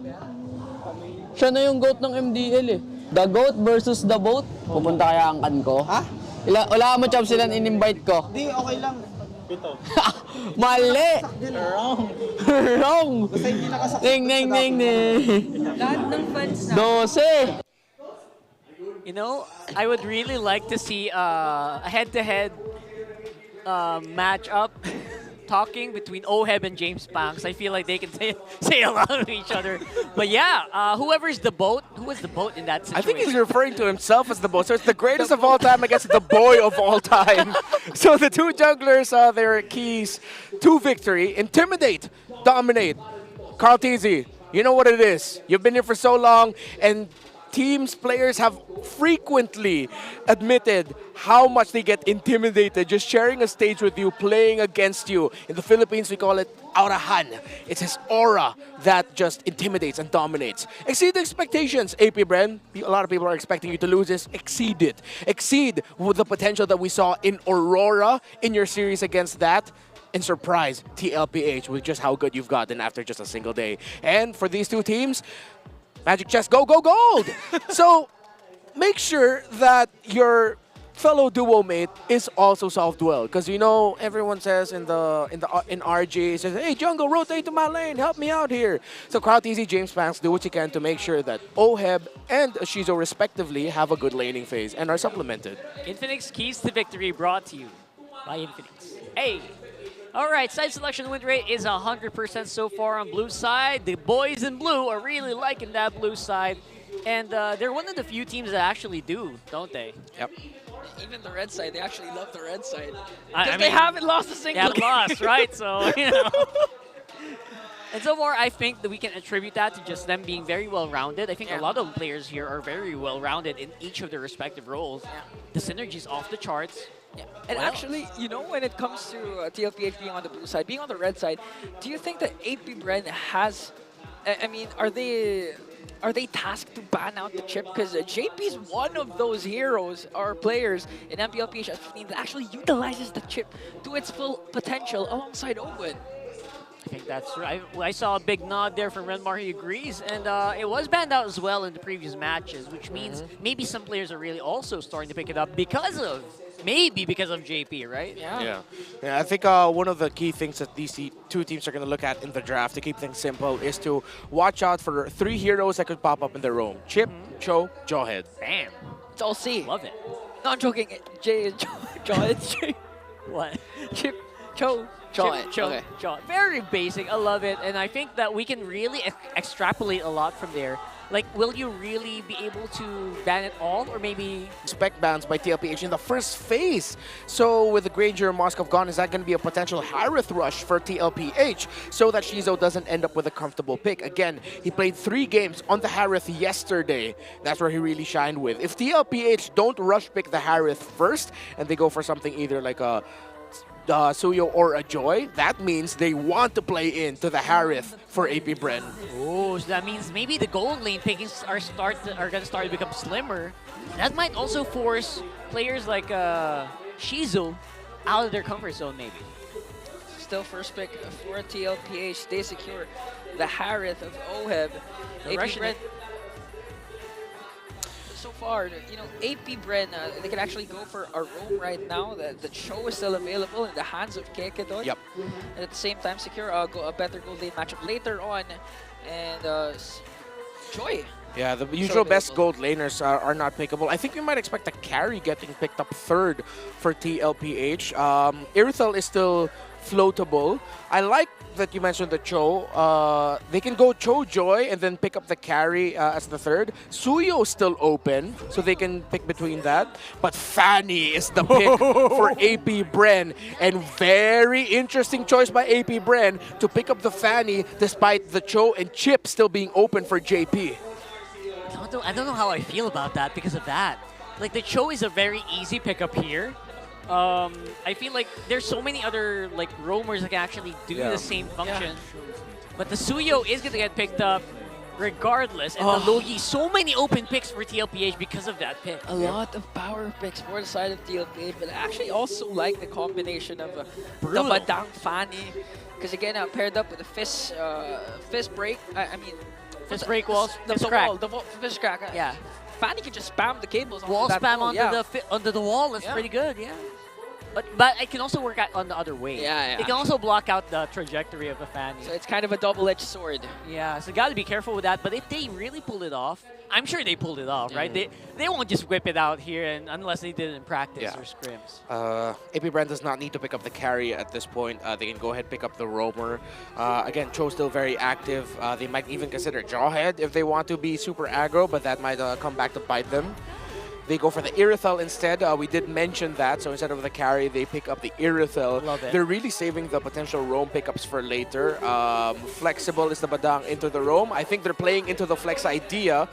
They look at that. Go ahead and respect the chip, and that's another one of our brothers, Ingan. So your brothers in on the arms. phone. Hell yeah, there you go. I like it. People are joining in. That's pretty amazing. Good thought by that from TLPH. One thing, if they're going to lean on the Badang XP, they can actually ban out the CC for the side of TLPH. Yeah, I feel like for AP Bren now, they will need to ban out the CC. It's a great last 2 picks for TLPH. If CC gets banned out by TLPH, that should be a signal that Lucas is going to come into the board for Sanford. And that's something that TLPH has played around, Sanford's Lucas. And they're actually one of the few teams that play well with the Lucas. I believe they have obviously the highest win rate right now, I think. But we'll get back to that one. I feel like, yes, Lucas is pretty good.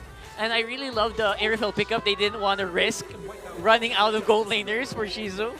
Very good. Again, you have to supplement the right ingredients for Shizu to pop off later on. It's not just going to boil down to rotations. Also, the hero that he's going to be able to select. But interesting enough, AP Bren actually decides to ban out the Cho. Yeah. I mean, JP can go Jawhead. Tigreal also still open for both teams. So with the Tigreal and Jawhead, they can, both of these two can decide to just trade that. Unless AP Bren is already thinking of putting the Badang in their own, but in this scenario, I'd rather see them put into the XP. But then they have to think about the CC, which I feel like they pick the CC now. That means the Badang definitely has to go to the roam. You're going to have a bad time if you face that off. It's a really bad... And maybe they can Jawhead here, right? On this pick. And maybe just turn the story around. If JP doesn't decide to go for the Tigreal or the Jawhead, Hylos could still be an option. Especially if you try to want just a quick stun the Fanny if ever James Pack decides to go in any given moment. I've had enough high loss for today. I'm okay. Hylos has had a bad time today. What? Wow. Novaria. Not really what I expected in this rotation. Well, they want to be deterrents. They want the poke and the vision capability so that they can spot out where JP is going to be coming from. Yeah, and where the diversions are going to come from, right? Yeah. So yeah, as expected, Jawhead, and this should be a CC for TLPH, right? Because they can't CC here. I think Badang Novaria as a Roman mid would actually be okay. So yeah, pick up the CC now so that AP Bren doesn't pick it up. Yeah, but that leaves okay, I'll accept it. I'll accept it. A bit more aggro, obviously, especially in the early game where you can really leverage that Hilda, walk it around the map, combo with the Jawhead, someone's going to go down almost 90% of the time. Yeah, like it. Now CC is a much more viable option for there, especially if he's going to go up against a Hilda. He can dominate that lane early on. You need a hard tank for this one, though. I don't think their front line's solid enough. That's the thing also. Hylos? Tigreal and Hylos are the remaining options. Yeah. I'm leaning a little bit more towards the Tig, because if you toss up a Tig, you have to be careful. If you toss up a Hylos, it's free meat. Which we've seen in the previous games, yes. Let's go Tigreal, please. That is... Whoa. Okay. Edith. Not bad, not bad. It's not super optimal, but it's also a pretty good tanky selection here. Edith Rome, okay. Edith Rome, all right. So they followed Renmar's advice, threw it over to the XP lane with the Badang. Not that they can hear Renmar, but yeah, you called it right there. So far, I think that TLPH did feel like they had a bit of an upper hand in most of these scenarios in the draft. I don't know about you guys. Yeah. Even yesterday, even Leo mentioned that it's kind of hard to read the draft of AP Bren during game number 1 up against Aurora, but they actually were able to pull it off still. And right now, they've debuted, for their team at least, a new pick in the mid lane, Novaria. I'm curious as to how it's going to perform up against a team like TLPH. Yeah. We saw it earlier in Team Falcons versus Twisted Minds, how pressuring playing against a Jawhead and Loi can be. Add a Hilda to the mix, and it's going to be similar to what we saw from the previous series. Pick off and pressure is what Team Liquid PH are going to be playing with against a Fanny-centered lineup of AP Bren, who have decided to put a Roam Edith and a Novaria in the mid lane as a potential stop to the plans of Team Liquid. It's going to be really difficult to stop TLPH right now, but you know what, AP Bren, we've seen them play around with very unique lineups before. See if they can do this time again. And Fanny on the hands of James Banks is something to really keep your eyes on if you are TLPH, I feel.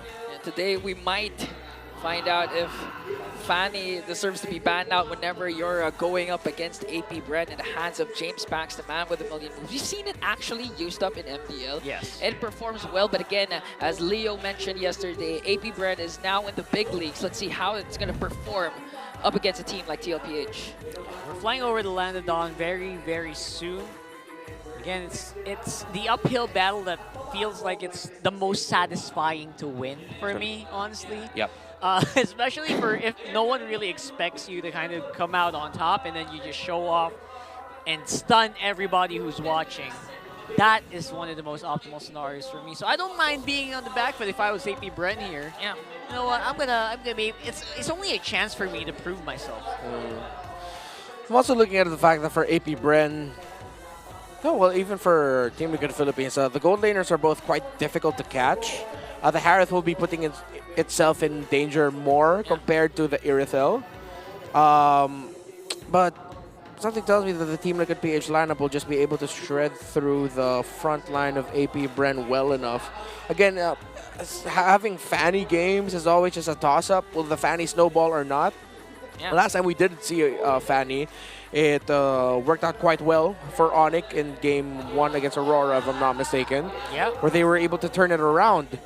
So, what kind of Fanny are we going to be getting in the first 4 minutes of the game is one of the biggest questions. At the very least, you know what? James Banks has actually been very consistent.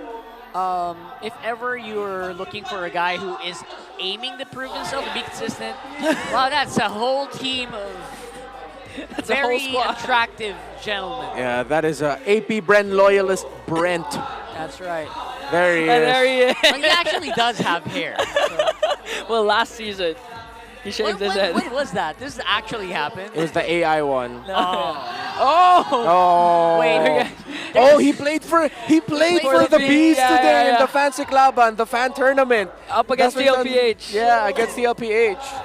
So far, by the way, that's still happening here. I forgot that was completely happening. They have scores to settle, and early on, I feel like there's already a rivalry brewing with our viewers here on site. Yeah. Yeah, but the problem is for TLPH, they don't have the data to back it up because the Bees fortunately won. Yeah. 1-0 so far. There you go. There he is. Oh! They gave him a very wide shot here. Again, highlighted. Yeah. The Fan Siklaban is the community fan tournament that you have. Yep. The guy showing off a solo RG, bro. Brent got you in this one. Congratulations, you are in a win streak, but Brent got you for this one. Yeah. Good luck with that. Yeah. Also, one thing I want to point out, this is one of the rare days where we don't see a lot of the current Bees in the arena. In the previous days, the AP Bren fans still came in droves to support this young roster, especially yesterday. There were a lot of them against their match against Aurora. So yeah, this is one of the rare times where the Bees just gonna come out and fly. Maybe that's why, because the series yesterday, they went home late. It was two series of game threes. It was crazy day. So I don't blame them if they're not here today. True, they had a long day. Yeah, they had a long day. Deserve the rest. They deserve the weekend. It's fine. And you know what? Starting this week, if AP Bren does manage to get out a win, they're only gonna increase. I feel like. It does feel like it's still going to be... What are the next matches of AP Bren, right? I feel like they have pretty... I think they were over the hump. Yeah. It feels for me, because I think they... What teams have you... Did they fight Onyx yet? They did, right? They Onyx did fight and Onyx already. Aurora. So I think they're over, like, the major No, hump. TNC. Yeah, they haven't fought Onyx yet. Their next TNC. match is against Twisted Minds and then Onyx Philippines. Oh, there it is. There. Onyx the next one. Oh, look at this. Carl TZ and most 10+ kills. Yeah. 10+ kills?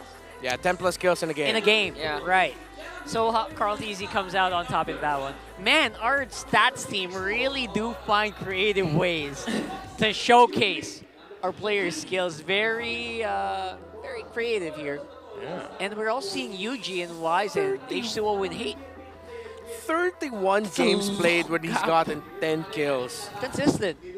Very consistent. And he also went through a season wherein it was utility tanks. Yeah, and he's played it around 100+ games. He's been here since season 2. If I'm not mistaken, he's at around 110, 115 games. Yeah, around that. That's almost, if I'm not mistaken, math. Something percentage amount, a lot of Carl TZ actually getting 10+ kills. Yeah, and there was also a time he played Jungle Benedetta. That was here or there. Those are random times. Yeah, I still remember that. It was against Blacklist International. It was season 10. It was a regular season game. Blacklist brought out an Estes. And that time, Echo, what they were still called, thought that they could use a Benedetta jungle as a potential way to counter it. It did not go well. It was like season 10. They 10, brought right? it. Yeah, they brought it back eventually in the playoffs, and there it worked. No, before like M2 season 6 or 7. He with AP Bren when Bren Esports back then. Yeah. It was like he was consistently trying it out. You know, season 7 was when Benedetta Jungle was there getting you go. as an option. Not frequently, but it was more of like a cheese pick if they can do it. He was one of the guys who did it. And he still comes out on top. Like, as many of the heroes, as many of the metas he's been through, there's the one thing you can count on, it's the GOAT. Hey, MCC. MCG. GG. There you go. We play Magic Chess, basically. Remember the time wherein Kyletzy was actually shifting goals? There He came wanted a to time be the top damage damage. dealt. Yeah, right? I yeah. remember those days. Man, the GOAT is really roaring. And right now, I feel like they're gonna reach more heights just because of this comp that they have, this lineup they have right now. It feels like it's very solid all throughout. I mean, even if you watch their vlog, week 1 vlog, even their manager Mitch, was actually giving out pointers, giving out tips, not just life general advices, but actually in-game tips wherein she said that it's best if Sanji and Sanford were the ones actually zoning out the opponents during turtle takes, so Kyletzy and Oheb can have a lot of space to dominate the objectives. Imagine that your manager speaking those terms. I mean, Mitch is really good. You know, I know she plays well. Yeah. And here we go. After a short break, we are into game number 1 of TLPH versus AP Bren. It's blue and yellow here today on the arena. Right. See where they are at the map. Pressure early on by Kakadot and Choskirt. Again, I'm interested to see how this Padang-Novaria combination will fare out, if they can control the aggression and the control that JP and Sanji can't dish out. So can you control the control is my question for these two. And Choskirt was not able to steal it away with Star Shatter. You know, honestly, if TLPH continues this kind of aggression, this kind of ways to getting out objectives away from a Fanny like James Banks, they might be actually able to, top the fastest game for the season so far that they break. They broke yesterday with 9 minutes and 6 seconds. Oh yeah, that's going to depend on how well James Banks actually handles this early game. Normally, you know what, you'll get targeted a lot. Oheb, very close by, but James Banks does feel like he can manage. It feels like he's very used to this, being focused on by his enemies. This is one of those rare times where I see immediate action in the gold lane or immediate rotations, because so far it's always been the mid, the XP lanes, but now they're trying to get the gold laners involved as soon as possible. Yeah, looks like that's the plan right now for AP Bren. Pressure the gold lane of Oheb and allow Choskirt to rotate quickly, get information. So far, the Novaria has been working.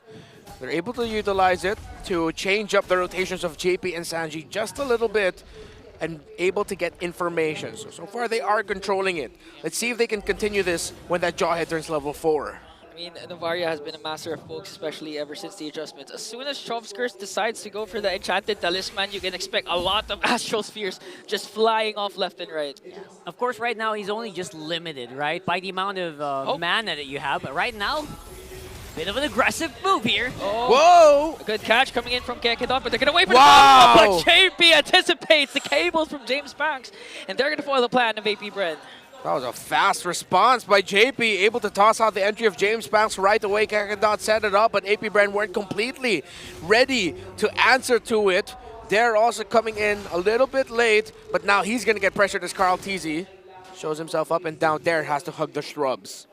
And this is what you were saying, Rocker. It's going to depend on the performance of James Banks and the performance of the rest of the members of TLPH. Another beautiful catch from JP, paired up with a Salmon Force from Oheb, but here comes James Banks, wants to go for the counter kill, and Daddy is going to fall down. A good answer as well. James Banks, better than nothing, right? Good trade here.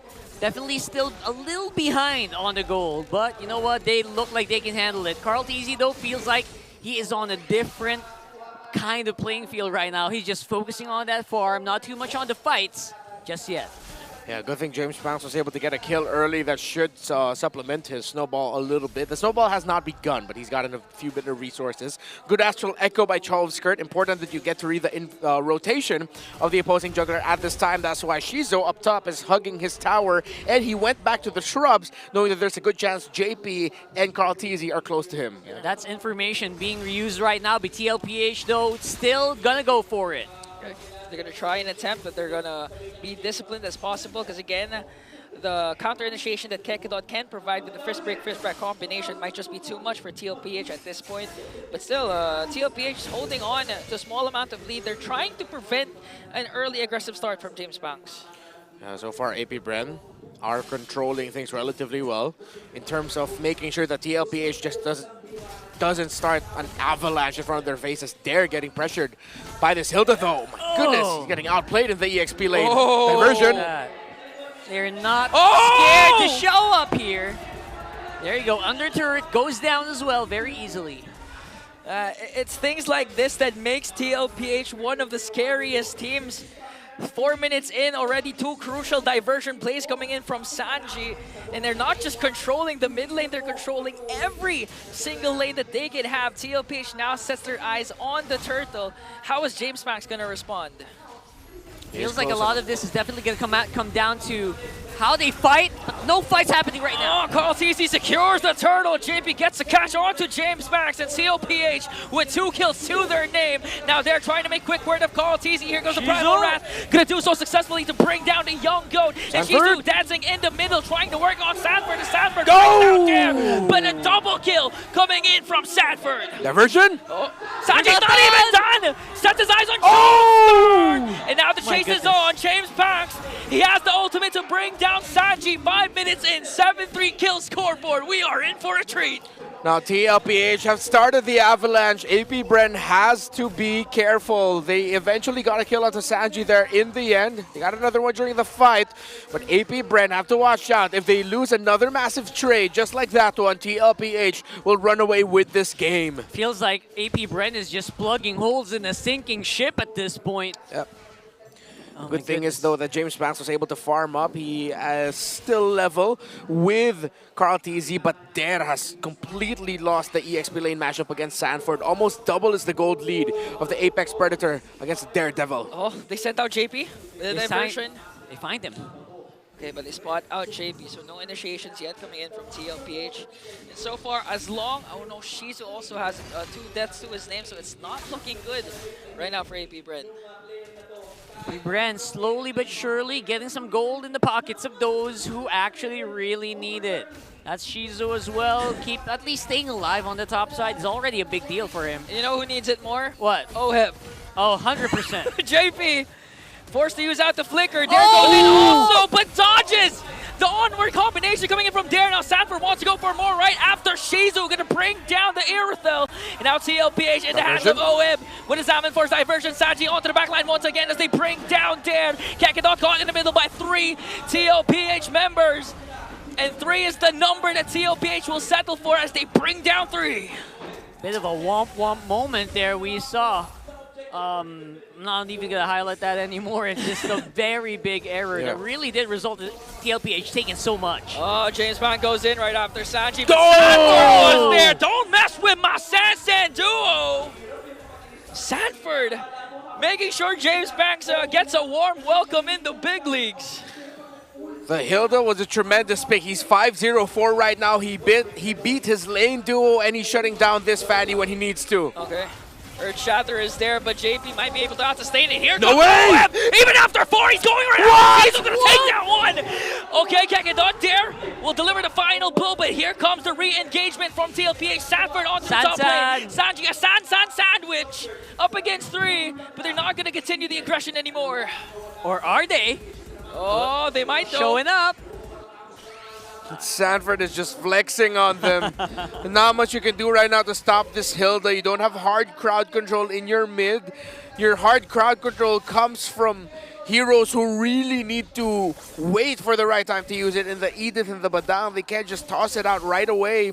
So AP Bren will have to play a counter punch style at this point. They're going to have to be patient. I can't believe what Oheb did in the bottom lane. I mean, we're used to seeing JP saving Oheb, but in that case, Oheb was actually the one who saved JP, got a kill of his own. But again, Dare was still able to get a kill. Here comes the diversion up top. They might be able to find out Kekedon. A beautiful stun coming in from Kyletzy. Gonna force out the flicker of Kekedon. Now Conceal. Coming in from JV as Sanford. Keeping AP Bren at bay. JV goes in. Wow. Catches Shizu. Throws it to the ground. Passes him off. Tosses him off over to TLPH as Kyletzy picks up another kill. That was beautiful movement here for TLPH. Sanford specifically dipping and dodging and bobbing and weaving. Getting good amounts of attention from AP Bren, forcing more fights. Okay. Forcing out Trove Skirt's flicker, and now they're going to set their eyes on this second lane turret. JP throws up Oheb to catch James Banks and Kekedon. Fortunately, it wasn't a bit too over-aggressive as AP Bren still lacked the trade. They're just getting outplayed right now by Team Liquid Philippines. Everything's going right for them. Again, similar to the previous series, the rotations, the timings. We saw the diversion used by Kyletzy and Sanji to try and pick off Kekedon. They immediately converted that into a concealed play down to the purple buff. They found Shizo. And again, JP and Sanji are still on point. I've been saying this since last week. They are too damn good right now. Too damn good. It feels like it should be an understatement the way they're playing this game so masterfully. So clean. And even in the moments where they feel like they should be going down, they're not. Yeah. And right now, they're living up to their name as Kyletzy and Oheb are the top gold earners. And that duo is actually the #1 in the whole league. In GPM, right? Yeah, gold per minute as they're trying to work on the orange buff. And even prior to this, Kyletzy was able to get a sad sword, right, Renmar? Yeah.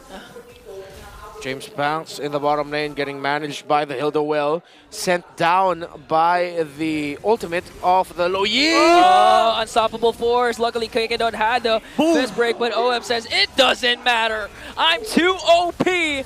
TLPH secures another kill, but AP Bren's going to make quick work of that Lord in the middle lane. And now another enhanced minions coming here. Conceal coming in from the cavalry. Oof.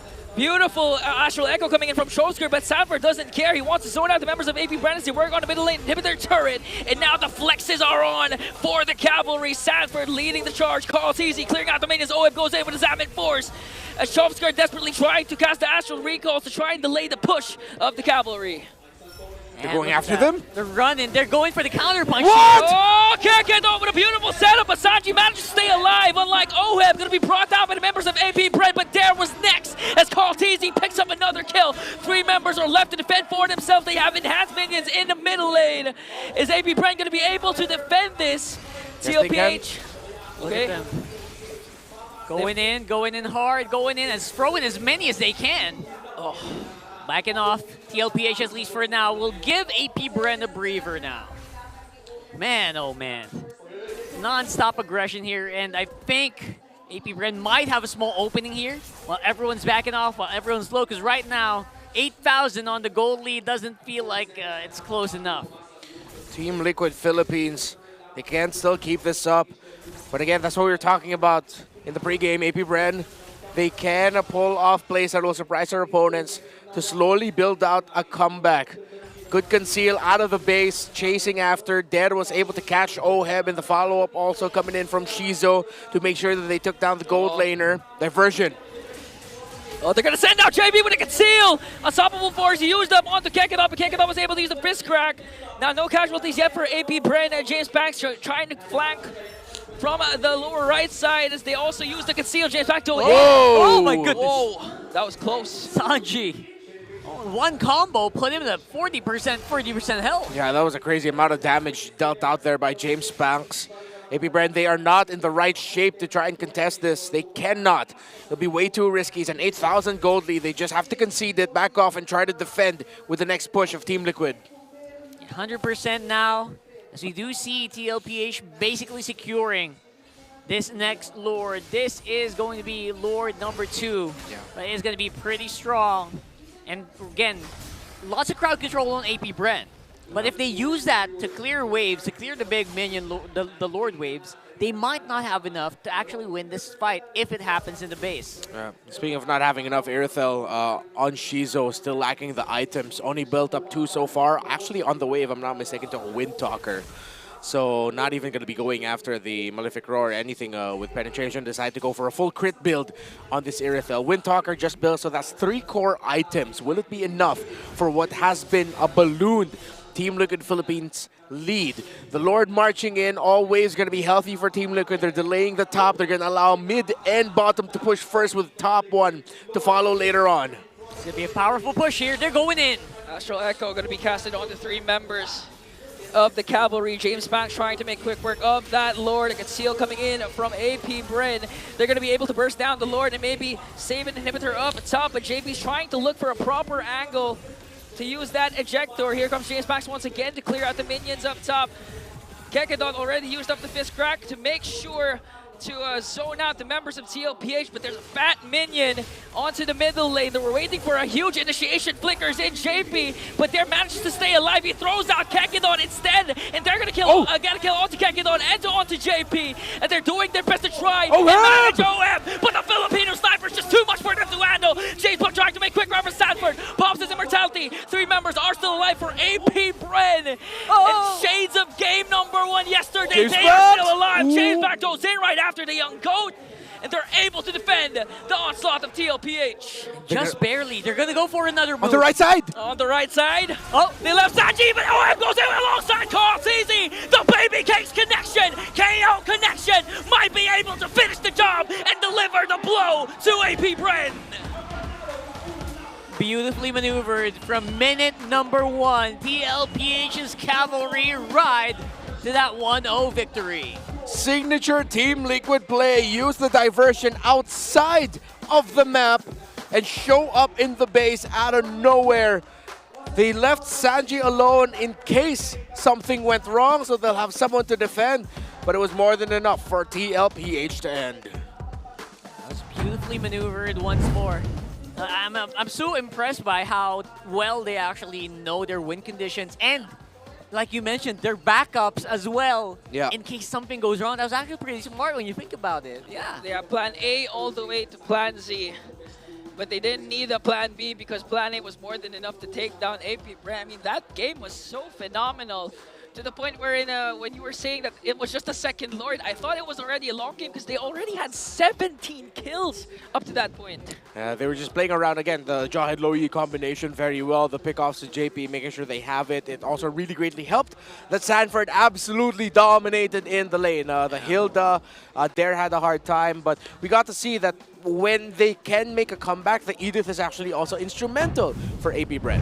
Yeah, huge MVP performance there from Sanford. Didn't even need to look at the stats. We know he did a lot of work in that game. Look at that, 5-0-6 on that Hilda.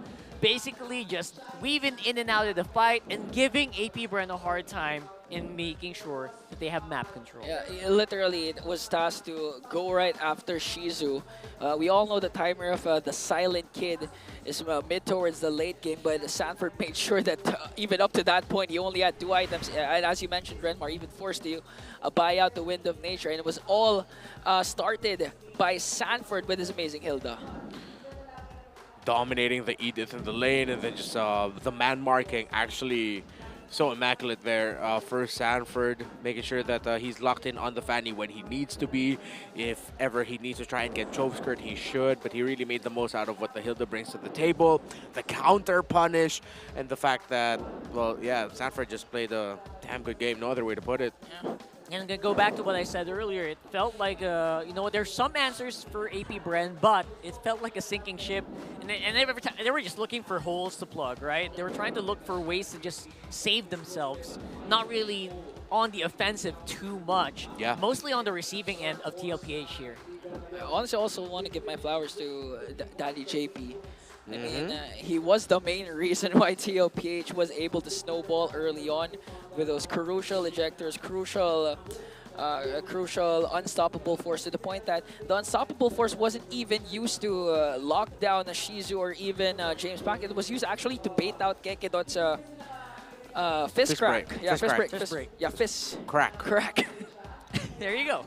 And when you actually bait out those skills, everyone else on the back end, especially this Oheb performance, it felt like it was easy to pull off, man. Yeah. Everyone's just running. See that?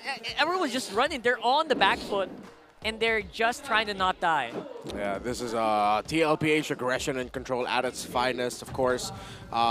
This isn't the first time where we've seen Sanji do so well on the slow E, one of the priority bans previous seasons going up against Team Liquid Philippines. Yep. And his link up with JP, Carl as well. It was a very solid performance across the board. Oheb was able to manage the lane as well as he could. Sanford won the lane. Sanji, Carl, TZ, JP won the center of the map.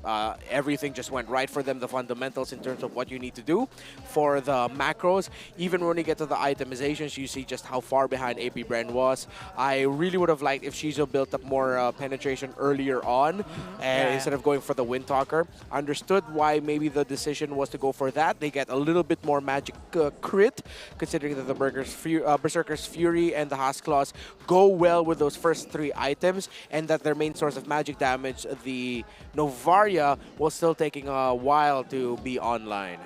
Yeah, it really made it hard for the Novaria to actually clear out or get those crucial hits as well, because, you know, everyone from TLPH was just so darn mobile. Not just because of their movement, but because of the diversion as well, right? It was so hard to actually find people to hit. Yeah. And even if you do find them, they're so far away. They're always at the very edge of the Astral Echo. Yeah, and even there came to a point where even Carl TZ was being sent out by the diversion, and Carl TZ is the one charging first, not even JP, with the stun coming in from the Suyo.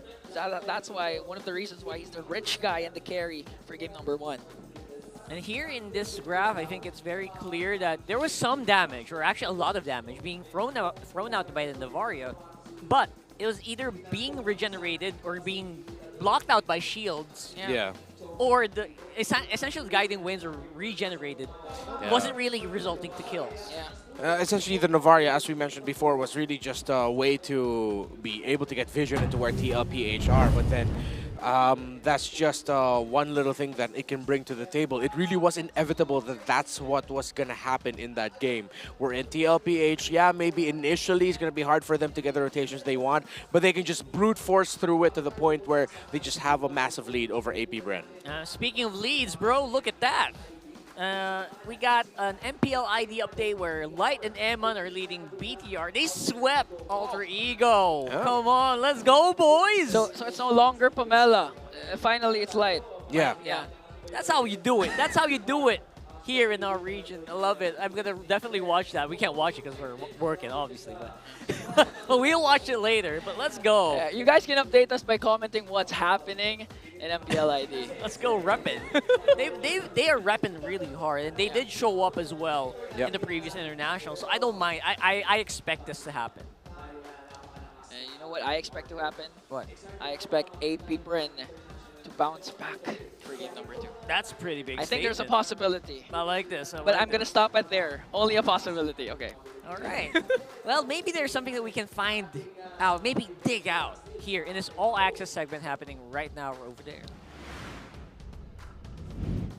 Maraming salamat sa ating mga casters. Kasama natin ngayon, walang iba kundi ang mga delegates from MPL Battle Trips. Hi guys, kamusta? How's everybody doing? Okay, okay, thumbs up. Thumbs okay, up I love it. around. Of course, Hans and Jamie also with you. And together with us today are none other than the representatives. We have James, and of course, we have Alexei. Guys, it's so nice to have you here, right? It's nice to have you here. Yes. Can you introduce yourself to everybody watching here at the arena and at home as well? Let's start with Alexei. Hello, I'm Alexei. I'm one of the PIC for the Smart Battle Trips handling Community Heroes po. Community Heroes, right? Okay. James? Hi, I'm James Santos Pro from Muntun Student Leaders, and I am the PIC for Smart Battle Troops Week 2 po. There you have it. Diba? It's so nice again to have them here. And I assume that we have a lot of questions for them, I know, for sure. I love the energy. I love the smiles. So tell us now, what have you learned at Smart Battle Trips today? Let's start with you naman, James. Ayun, yung natutunan ko po sa Smart Battle Troops Week 2 na to is yung different strategies ng mga teams and yung power ng teamwork nila, syempre. Pero yung pinaka natutunan ko dito, I think, is yung good communication po. Kasi I believe po na good communication is the key to conquering every challenges po. I love that. Good communication is the key to conquering any challenges Any po. challenge. I love that. Sobrang meaty learning from week 2. I agree. of I actually MPL. want to know, with the battle trips actually going on, di ba? Ano ba yung mga ginagawa nyo whenever you go here? Ano ba yung mga i-expect ng mga taong sasali sa battle trips whenever you guys go here? Pag sa start po, sa bus pa lang po, may mga games po na pinoprovide sa amin. Tapos every games, may prizes po na diamonds. Tapos, pagdating naman po sa arena, natutour po kami. Pinapakita po sa amin kung paano po nag-work yung behind the scenes po. Every tournament and yun po, may mga nami-meet po kami mga bagong friends po. I love that. So Alexei, James shared kung ano yung natutunan niya dito. What about you? You want to share about your learnings from today? Kung paano po nag-work. Kasi po dati po napapanood lang po natin sa TV or sa live kung paano po naglalaro yung players. Pero pag sa battle trips po, parang kahit yung behind the scenes po, yung mga nangyari po sa likod, pinapakita po sa amin. Iba talaga, di ba? When you experience it here at the MPL Arena. Agree. So, how do they join? Oo nga, paano ba makasali sa MPL Smart Battle Trips? I wanna know. So, para po maka-join po sa may battle trips po namin, every Wednesday po, nagkakaroon po ang student leaders and community heroes sa page nila ng posting ng battle trips. Or pwede rin pong bisitahin sa www.montonssplph.org/battletrips para makapagsagot kayo. Bale po, para po maka-join kayo, magsasagot po kayo ng quiz and kapag tama po yung sagot nyo, may chance po kayo na makasama po sa amin. Love it. Easy to do. You love to see it. Maraming salamat sa inyo guys. Did you guys have fun? We love to see it. Kaya naman baka kayo na ang susunod na makikita namin dito lang sa MPL Smart Battle Trips. But as for now, we're gonna toss it back right to our casters. Bye-bye! Battle trips, to be young and to just hang out with your friends. Always so fun to watch. And I hope they had fun today as well. So if you ever want to join, you know what? They told you, just fill up a form and you're here. Yeah, I believe they learned a lot, especially from you guys. Because both of you, I believe, gave words of wisdom. Yeah, we did. Yeah, we told them on broadcast, never say you're going to do something if you're not actually sure you're going to do it up until a few months later. No, we didn't. Oh, that was me. That's you. I'm so sorry. Just in case you missed it. Just in case you missed it, that, at least you still. It's okay. No. The first time we shared the desk, I didn't get his reference, so we got each other back. We got each other back. I'm so slow today. It's okay. It's all right, man. You're getting used to the ambiance on your head for sure. So, Yeah. For the meantime, though, smart. Right? It's really cold, you mentioned. It's really cool. I'm loving it, honestly. Again, it's hot outside, it's cold inside, and all the more my head is getting exposed to Look every at this. weather. The smart power pose. We're having it today. Put on your game face and make your smart power pose. Hey, The guy on the right is more accurate. do it. Copy what Oheb is doing, or else you will have good. Hey. You will have some financial Oh, things. that's good. That's one half of the Baby Cakes duo. That's really. I'm not sure how that's gonna. How do you do this? How do you do this? That's not it. That's No, not not it. it at all. Wait, this is closer. I think that's it. I'll take it. With the mouth movements, right? Yeah. That's not a movement, that's a pose. Hey, you won already. There you go. All right. Congratulations. Congratulations, my man. I wonder what they get. And that's an in-game code, but for what? Like, I'm gonna ask him later. Yeah. But yeah, stuff that happens here on site, you just get random. You win random stuff. Yeah. Might even win something more than just diamond. Oh. Who knows, right? Yes, sir. Yes, sir. A lot of stuff really does get done here. So again, tickets are always going to be available, or not always, but tomorrow. Yeah. They're still available. Twisted Minds and TNC are playing tomorrow. Omega, will they make a comeback? It's against TLPH. I don't know. We'll see. Again, if you're letting TNC cook, and right now they're reaching new heights, who knows? Maybe Omega will have something in store for us tomorrow. So maybe tomorrow, you want to join us. You know you want to, if it's not raining. Yeah. Or even if it is. Rain or shine, yeah. Rain or shine. Side selection right now, we have a 33% win rate for the blue side. That is the game they won yesterday. They won on the blue side. Yeah, that was the one time. So for AP Bren, hopefully we get to see them actually try something that TLPH did. Again, I really appreciate their bans earlier. They got really funky with it. Bro. Again, Phovius, Granger, Moskov as priority blue side bans. That was Team Liquid PH just controlling the tempo of the draft. They were willing to play into the Fanny and they were just ready for it. They ended up, it really felt like Team Liquid PH ended up with a strategy and the game plan that they set out heading into that game number 1. Yeah, I mentioned this earlier, right? They were a boss in that draft earlier. Wonder if they can pull it off again here, or maybe AP Bren just needed to be on this side, pull off some moves. But that's the thing that concerns me because, AP Bren has to ban out the chip, has to respect the performance of Sanji Galui, and at the same time, they have to ban out Fanny because TLPH for sure is not going to ban out the Fanny. They're comfortable playing up against the Fanny if they're going up against AP Bren, specifically James Banks. So that's going to open a lot of power picks once again for TLPH. That 100% win rate for TLPH. Again, not really losing out on matches yet, but I wonder if this might be a possibility here. Especially depending on like how good AP Bren does feel on that side. And again, Remmer's talking about like the bans that they pulled off in the game number 1. It feels like they're going a different way here. Yeah. Okay, Phovius Eve makes sense. Harith still really getting respected by Team Liquid. You're not going to rush the Granger, so I think we might be seeing a Suyo Joy trade for the first pickup here for James Banks.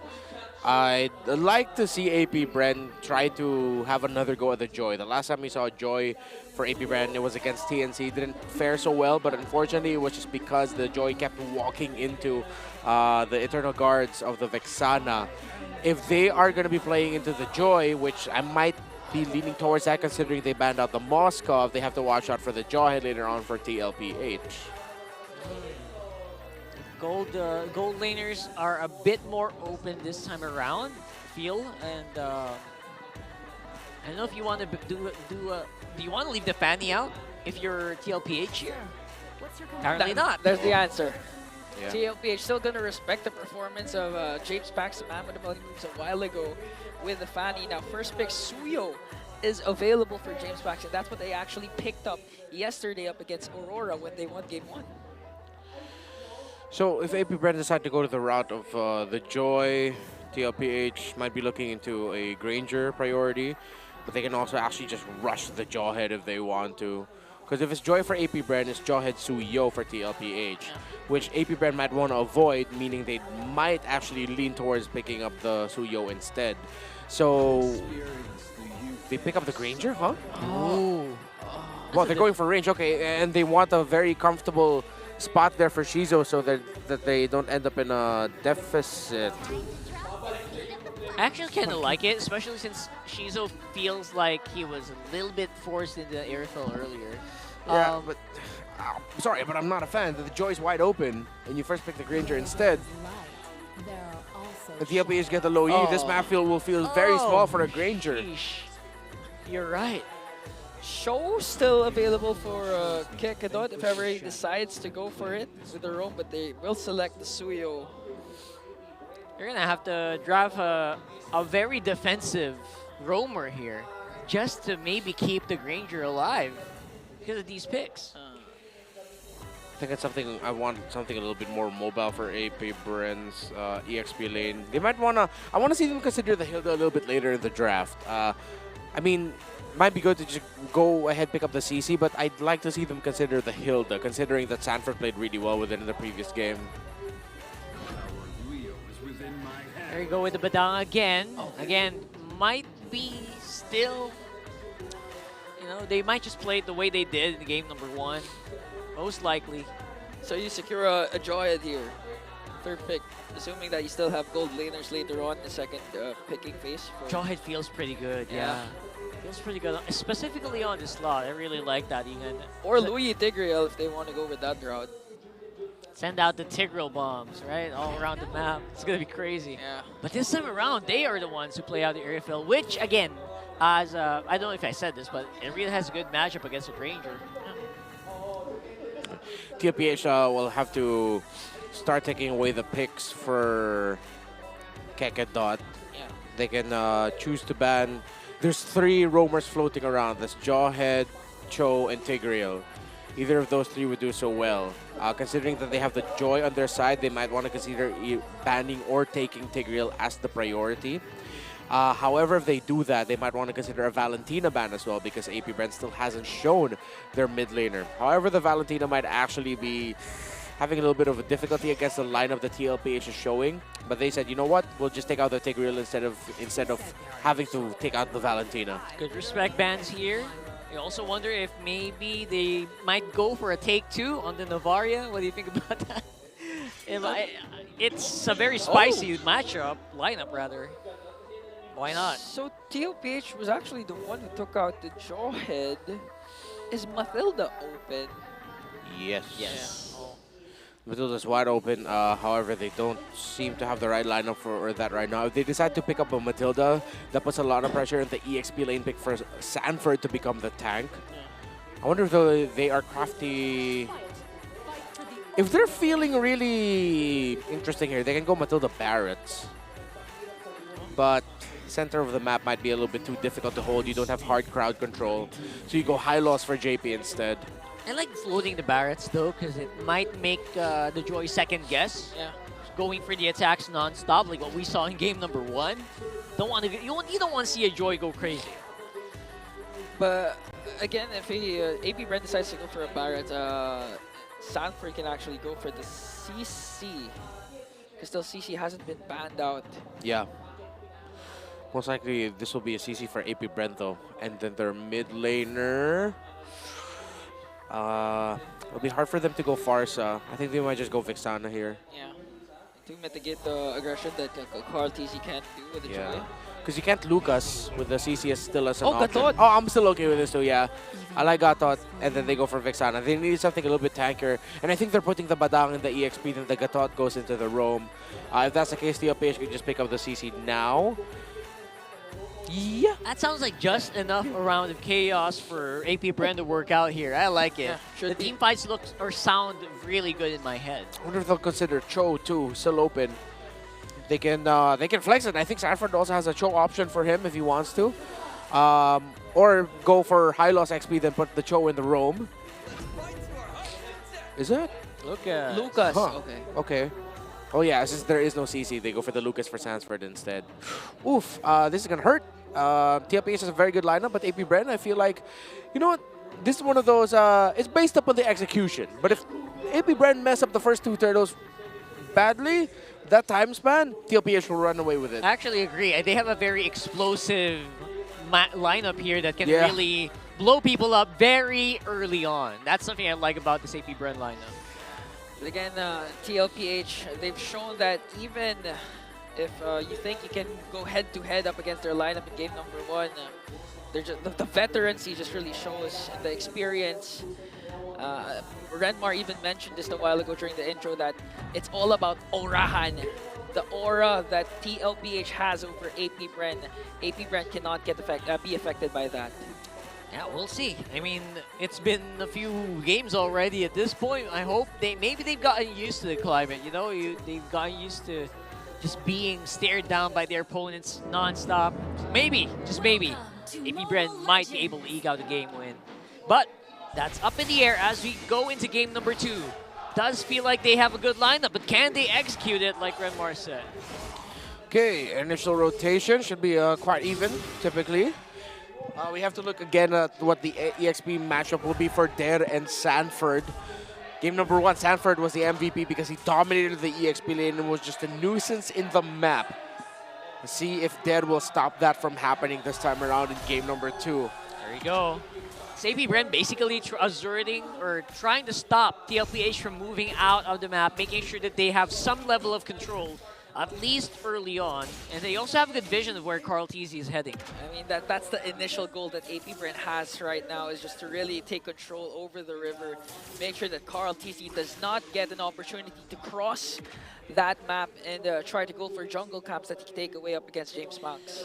Full crit high and Master Assassin for Oheb on the Irithel, plus the Festival of Blood onto Shizo. So Shizo's looking to sustain. I mean, naturally the Granger does really hurt.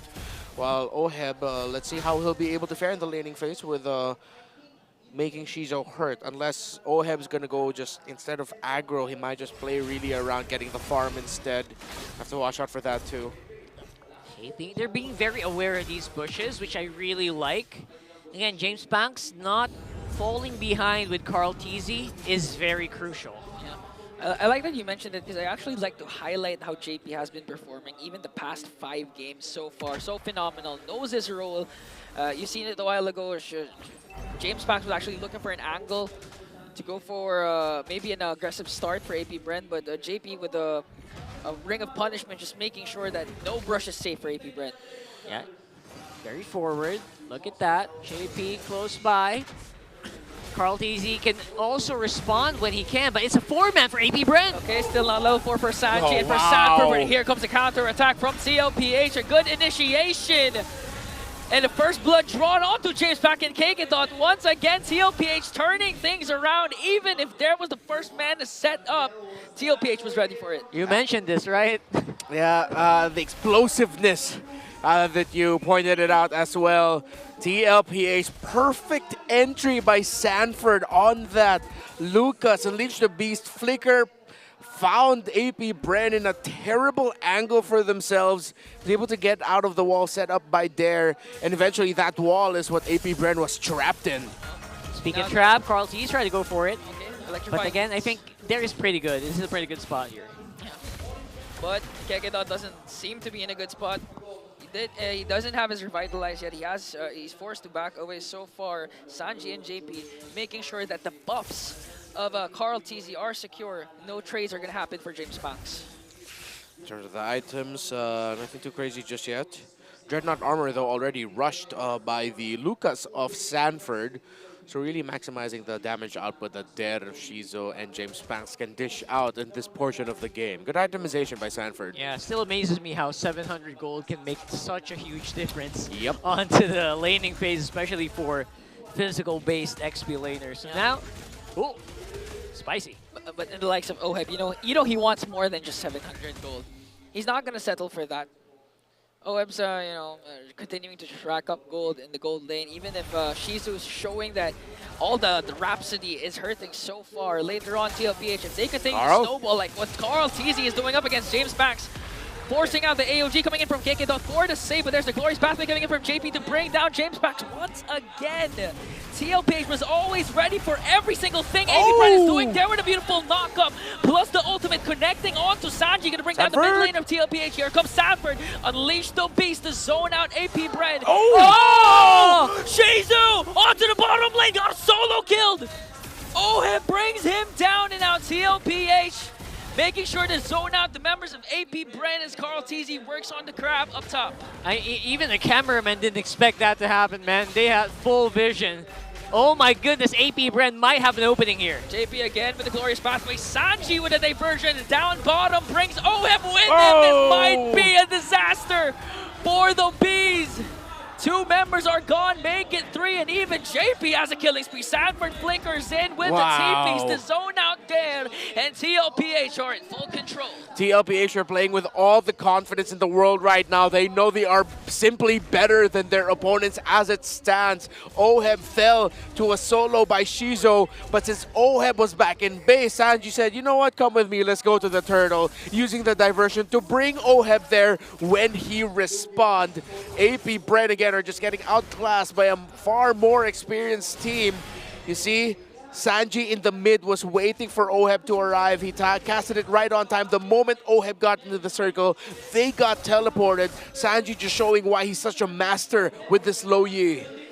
The reason why Oheb was able to reach the diversion because he casted the heavy crossbow while Sanji was casting the diversion. That's basically jumped into the hole. He jumped into the hole, yeah. And that can only happen if you have really good communication, right? Pretty amazing that the timing happened that way. It was masterful. Wow. Right now, it's just really thinking about the drafts aside. It's TLPH. Have to acknowledge they're just simply playing better yet again. Their understanding, playing around the low E, how they control the map, finding themselves in the right spots. Kyletzy reading the rotation of James Banks to meet him up top that initially started all of that trouble. TLPH can just there's nothing else to say. There's nothing to improve. They're doing everything so well. Renmar, I have to ask you a question. Yeah. How are you feeling so far with the high loss? Because of this It's game. better. It's better. They're revitalized on JP. Hey, diversion. Oh, look at that. I don't know. They're not going to commit it. Just trying to bait out some movements, maybe some spells here. But no bait taken by AP Bren. Yeah, it's high loss is supplemented well. Think of the hands of JP. Again, with the experience that he's showing, we acknowledged his jawhead earlier. We have to acknowledge what JP's been doing in the map as well for this one. Holding the shrubs at the right time, getting the right info for TLPH, stopping what AP Bren wants to do. It's really good, and there's basically no way for a counter or retribution here. Kyletzy securing yet another turtle here for TLPH. Right after that, even more gold going over to the Cavalry. You know the wall of JP and Sanford is just too much for AP Bren. I mean, you have Suyo, you have Kekedot with the AOG that can infiltrate the backline, but the moment that Kekedot casts the AOG, for sure he's going to be gone. He's going to be dead because of the burst capabilities of TLPH. So far, it's looking hard for AP Bren, especially if this diversion manages to find someone. But fortunately for AP Bren, no one's home. Very nice and very spicy. And you're right, it makes it so hard for Kekedot to actually do anything. Right. Right? Literally anything. He can't cast his AOG, lest it be a defensive AOG. And other than that, if he tries to go for an offense, it feels like it's impossible to walk out. Yeah, especially if he's zoned out by JP eventually during a punishment, it's gonna accumulate a lot of slow to Kekedot. Might be he might get forced to pop to revitalize on his own. Yep. So right now, AP Bren, they're trying desperately to look for an angle to catch onto TLPH as Shizu picks up a Malefic Roar. So if the stacks pile up for the Silent Killer and they manage to hold on long enough to activate once again the combination of James Pax and Shizu, they might have a chance. The good thing about the lineup of AP Bren, again, they have a strong composition for counter engage. Oh! My goodness! Kekedot catches 3, paired up with the AOG from Kekedot. They elevate and detonate to bring down 3. And now they set their eyes on Daddy JP. Gonna bring down successfully. Wow! And a huge wipeout for AP Bren! Just like against Aurora, it's a Badang Flicker combo. Then it was there. Now, it's still there. He's making it moves. He's making it happen here for AP Bren. Just when they need it the most. We were talking about the possible angles that AP Bren can do to infiltrate TLPH. The answer is simple. Literally flicker forward and go for the setup of 5-man diversion for TLPH, but they were too late. The objective was already secured by AP Bren, and they were able to leave the scene. Man, just like that, like 8 minutes, 9 minutes worth of farming equalized by AP Bren. Beautiful set. Oh my goodness. Again, it's the link up between Der and Chove Skirt. It's the exact same pairing, the exact same combo. Vixana and the Badang together.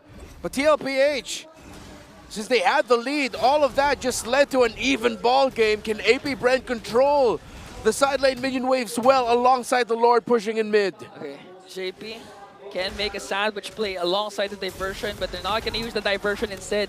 They want to burst down the Lord right away. JP, beautiful cast of the Glorious Pathway to zone out AP Bren as TLPH makes quick work of the level 1 Lord. Ooh, that Glorious Pathway really slowing down AP Bren so much that they were not even able to push out the tower. And now the top lane and the bottom lane minion waves are also going to get taken care of. After that clash, I'm curious to know how much stacks Shizu already has. Because so far, I've been seeing him almost spamming the Rhapsody, the Death Sonata. So right now, the lead has actually shifted to the side of AP Bren. How big was the deficit that TLPH created before that clash? It was like a 4K, 5K. Yeah. Erased instantly. Sheesh. Look at the items. Shizu. Shizu, yeah, he has 4. It's 3 core ones. Oh, spotted. Beautiful, beautiful cast of that's another for Shizu. Now Kekedot onto the back line with the AOG. James back gonna pick up Kyletzy and now conceal for AP Bren because they want to go for more. They want to fight it out. Sanford working on Chove Skirt. A beautiful setup from Kekedot to work on JP as he pops as a revitalize.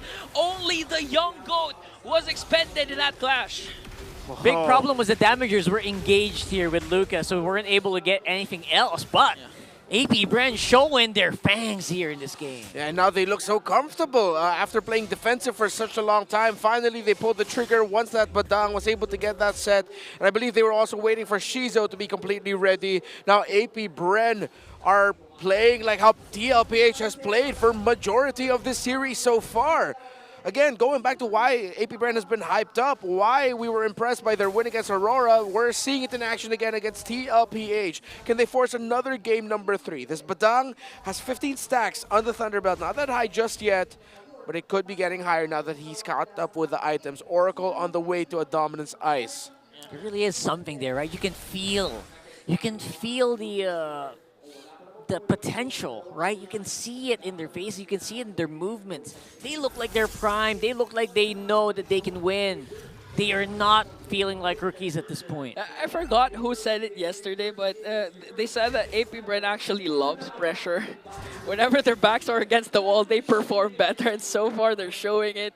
They might be able to take a game away from TLPH if they continue the discipline route, to continue to catch TLPH by surprise. Because it seems like AP Bren's the one doing the surprise, even if Sanji has the diversion for TLPH. Let's see. Already used up a lot or some of their skills here, but everyone on AP Bren feels like they're still ready to roll. Diversion, soft cooldown. Going for it right now. They sent out Oheb alone, paired up with JP's glorious pathway to try and zone out the members of AP Bren. They're working on Shizu, the silent killer. Finally silenced by the cavalry. Shopskirt out of the picture. Make it 3 because Kekedon is gone as well. James back desperately trying to retreat alongside Dare, but AP Bren secures that Lord. Very crucial take here for AP Bren. Team Liquid Philippines decided to focus onto the Lord. Excuse me, AP Bren decided to focus on the Lord as TLPH will just burn right through it. This is why TL wanted to go for the heroes instead, wanted to go for the kills, because they know even if AP Bren would get that Lord, they will not be able to push with it. Now it's Team Liquid doing the pushing, but they have to manage the minion waves in the side lanes. The guts, the courage of TLPH, imagine sending out Oheb in the back lines with the diversion in the on his own. On his own with the Lord. That takes guts for the cavalry. Yeah, he just ran through. He was dancing around the revitalize of JP as well. At one point, Sanford was able to provide space for him since Oheb smartly ran behind the Lucas. Crazy play by TLPH that worked out very well for them. Okay, Shizu steals away the... Oh no, I thought it was Shizu who stole the orange buff, but Shizu definitely dishing out the damage onto JP. Gonna burst down by Chopsker. Here comes the Eternal Guard. James Bass gonna fall down as well. Dare! With Dare with a beautiful catch onto Oheb. Popping his Wind of Nature as Carl Teasy is left alone against 3 members of the Bees. 2 members are gone, Carl Teasy and JP, and now they're on to push to the top lane. TLPH trying to save up. Oheb basically left Carl TC on his own. JP as well going down means it's going to be a bit of a more difficult defense here, but they are able to clear up enough. No fights in the next few seconds, but man, oh man, AP Bren are really hurting. We pointed it out earlier, the strength of the counter engage. Look at all the tough boots on the board with so much crowd control being dealt by the 2 lineups. AP Bren, Dare, Kekedot, and Chovskirt have been online, especially in that last clash that we saw, maximizing their ultimates to dish out a deadly counter-engaged combo. So far, AP Bren has been the way they approach the clashes. Imagine there's one big clash and they're so good at dissecting it into segments that they can actually pinpoint the proper targets that they need to bring down in order to win the clash.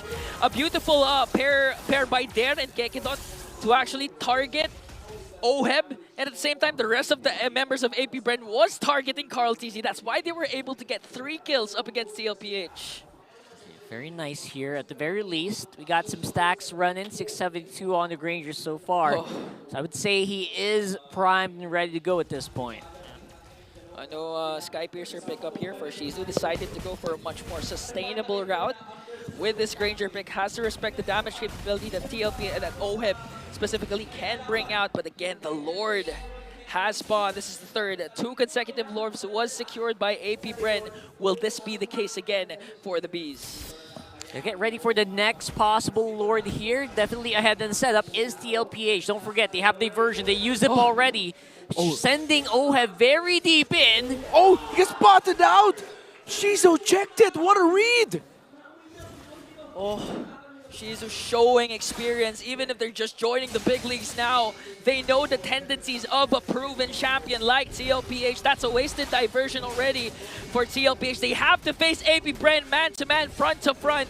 They're going to get spotted out by Kyletzy. Meanwhile, Sanford onto the back line. 16,000 HP for this Lord. It's going to be a retribution battle. Conceal stopped by JP's glorious battle. Paired up with the Revitalize. Here comes Sanford onto the back line by James Pack still. Secures the Lord. Oheb going crazy onto the back and to bring down 3. James Pack with a winter crown placed surrounded by the members of the cavalry. Might be able to escape with a immortality. But Sanford, Sanji, Carl says no. They will take down 4. Kekinok is the only one left. I don't know if that Lord was worth it. That's 4 down on AP Bren right now. A little bit of divine intervention favoring Team Liquid. Knockups on the Lord and key members of AP Bren ruined that team fight. And what a diversion to send Oheb to the back. Diversion again. TP's to the front. Kekinok with a delay. He has an immortality 5 seconds before Dare pops up. Sanji and the rest of the members of TLPH will once again reign supreme. And here in the day number 2 of week 2, TLPH remains undefeated. We get 3 2-0s. We thought we would get a third game. But once again, Team Liquid's Low Yi coming in the clutch with surprise angle play, sending Oheb to the back, and a little bit of divine intervention by the Lord, knocking up key members of AP Bren in the final team fight. Man, that was divine intervention at its finest, basically allowing Oheb a beautiful hit on the choke skirt, making sure that the damage of AP Bren was also slowed down very, very much. I still, even if TLPH was dominant in game number 1 and 50-50 in game number 2, I still like to commend the progression of AP Bren, because for me it's also a win-win again. Just like what happened with Aurora, they're showing that they can go head-to-head with champions. So still a lot, there's literally nowhere to go but up for AP Bren. We need to start seeing them play some lineups that can dominate from the early though, instead of relying on, well, so far it's been counter plays in scenarios where we look like the opposing team would just run away with it. Yeah. Seems like a defensive counter punchy team. When will we see AP Bren run away with the ball in the early game? I guess we're gonna have to still keep our spirits high for that to happen, because it feels like it can happen soon, especially with the way that this game actually progressed, basically erasing a 5K goal lead in a matter of seconds. Very few teams can actually do that. Even up against a champion like TLPH. But again, one thing for sure is TLPH, what a great start. That's right. TLPH, I would love to hear what they have to say right now. Let's throw it over the stage. Still undefeated, your cavalry of Team Liquid Philippines! Boys, congratulations. Another sweep na naman ang nakuha nyo. Oheb, I'm sure na nakita natin, nanonood ang nanay mo ngayon. I actually want to know. Right? With this victory, may chance ba na makita ka natin as the top 1 with most earnings in MLBB history? Fake news yun, fake news. Okay. Fake news. Mabuti na. Para lang magkalinawan. And now, going back to the game, right? Actually, hindi pala ako muna pupunta doon sa game. Since magkatabi naman ako, parang nahihilig kayong magkatabi palagi, Parang hindi ko alam kung bakit. Kayo, tatanungin ko kayong dalawa. Kasi may poll kanina kung ano daw ang tawag sa inyo. Yung isa, KO Nexion, kasi Kyletzy and Oheb. Yung isa, Baby Cakes. Okay? Para sa inyo bang dalawa, ano bang gusto niyo tawag sa inyo? Wag na lang yung baby cakes. Parang walang angas pakinggan So mas gusto mo yung KO Nexion? KO Nexion. Okay, Carl, ikaw. Sa akin din, KO Nexion lang. Ayoko nun, parang parang magjowa kami pag baby cakes. Nako! Silang dalawa KO Nexion. You know what? Tanungin na lang natin yung majority. Hingin natin ang majority. Okay. JP. Gusto namin yung may dating sana, maangas. Okay. Parang may dating naman yung baby cakes, di ba? Cute naman yung baby cakes, JP, diba? gusto kong tanungin. Baby cakes? Kung ikaw ang papipiliin, KO Nexion o baby cakes? Baby cakes ako kasi kinamit baby cakes. Okay, 1 baby Sanji. cakes, 2 KO next What about you? Ano, Yung totoo, tingin ko ha? ano eh, baby cakes talaga eh. Baby cakes talaga. Sanford, Okay, eto na. 2-2. 2-2, Okay. Sanford. Nasa iyo ang bola, pare. KO Nexon o baby cakes? Sa akin ano eh, baby cakes kasi Ay, baby cakes Number one talaga. fan ako Oh, wait, Coach, what about you? Ano sa akin? KO Nexion, mas maganda. KO Nexon. Sige, Pero iwan you know- natin sa 3-3. Oo, Okay, 3, iwan natin sa 3. 3-3. Pero, okay, kung baby cakes nga kayo, let's start with Carl TZ. Sino si baby? At sino si Cakes? Diba? Tama. Sino si Tama, baby? tama, Sino di si ba? Cakes? Tama. Okay. Oo Wala nga. si... Oheb Oo like, nga. wala. Sige. Carl, ikaw Oo. ba si baby? Or si Sino Cakes? si baby? Ikaw ba si baby? Ikaw ba si Cakes? Dad, ikaw na lang kaya sumagot. Ay, sige, Oheb, go. walang ano, gawa-gawa lang ni Sanji yung baby cakes na yun eh. walang Sanji, ganun. ikaw pala. Since ikaw pala ang may Ikaw pala yung pasimuno, gumawa yan, Sanji. ikaw ang magbigay. Sino si baby? Sino si Ayan. Cakes? Si Carl yung cakes, si Oheb yung baby.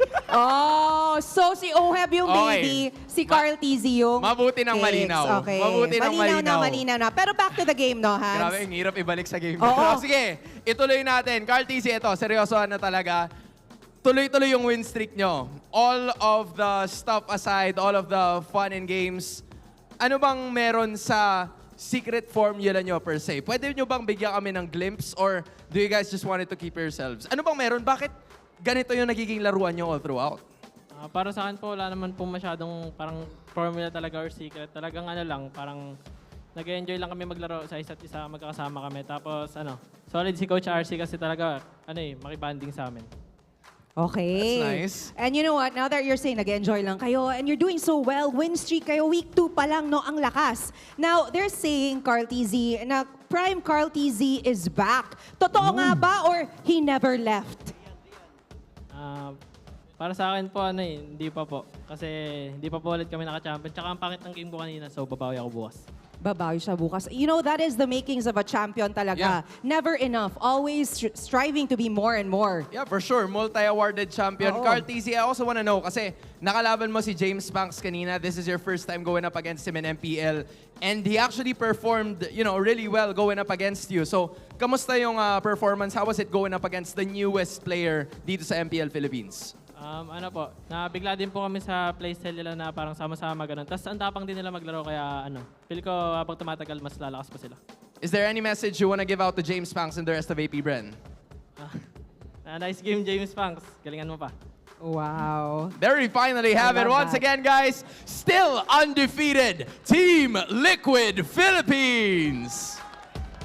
Boys, you may now take your walk of victory.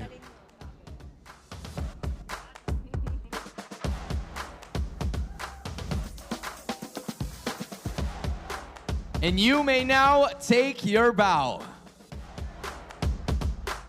My goodness, ang dami nating nalaman. It was a really good victory para sa Team Liquid. Nalaman na rin natin kung sino si Baby at sino si Cakes. Yun eh. Yun na talaga Okay. yun. Alright? Finally, it's been settled. Nalaman na natin. But of course, hindi pa dito nagtatapos ang lahat because we're gonna know what our casters think dun sa nangyaring laban na yun. Kaya casters, back to you. Okay, I think I'm gonna have to vote. We're looking for like a really cool name, so I'm gonna go for Baby Cakes. Yeah. 100% Baby Cakes for me. To be honest, I think it Bye, you has guys. a good ring to it. I really feel the aura. Yeah. The baby cakes. Think about it when you're going up against them. Imagine if that goes to MSC. They're like, Baby Cakes. So what is this Baby Cakes? That's such a funny name. And then you get destroyed in-game by Baby Cakes. There is no coming back from that. Sanji will look at you, eyes closed, playing that low Yi 229 MVP. There's no coming back from that. Oh my goodness. And 229 MVP on the low E means he's really doing something good. And again, Sanji, a prime supporter of the Baby Cakes movement. Really have to commend this guy for keeping his teammates, liable. Yeah, you can say he's the founder, as admitted by founder. Carl TZ. It was all Sanji. And speaking of all Sanji, game MVP. I mean, Again, one half of the Baby Cakes duo was being sent out by his amazing diversion. The guts to pull something off like that against crucial Lord dances.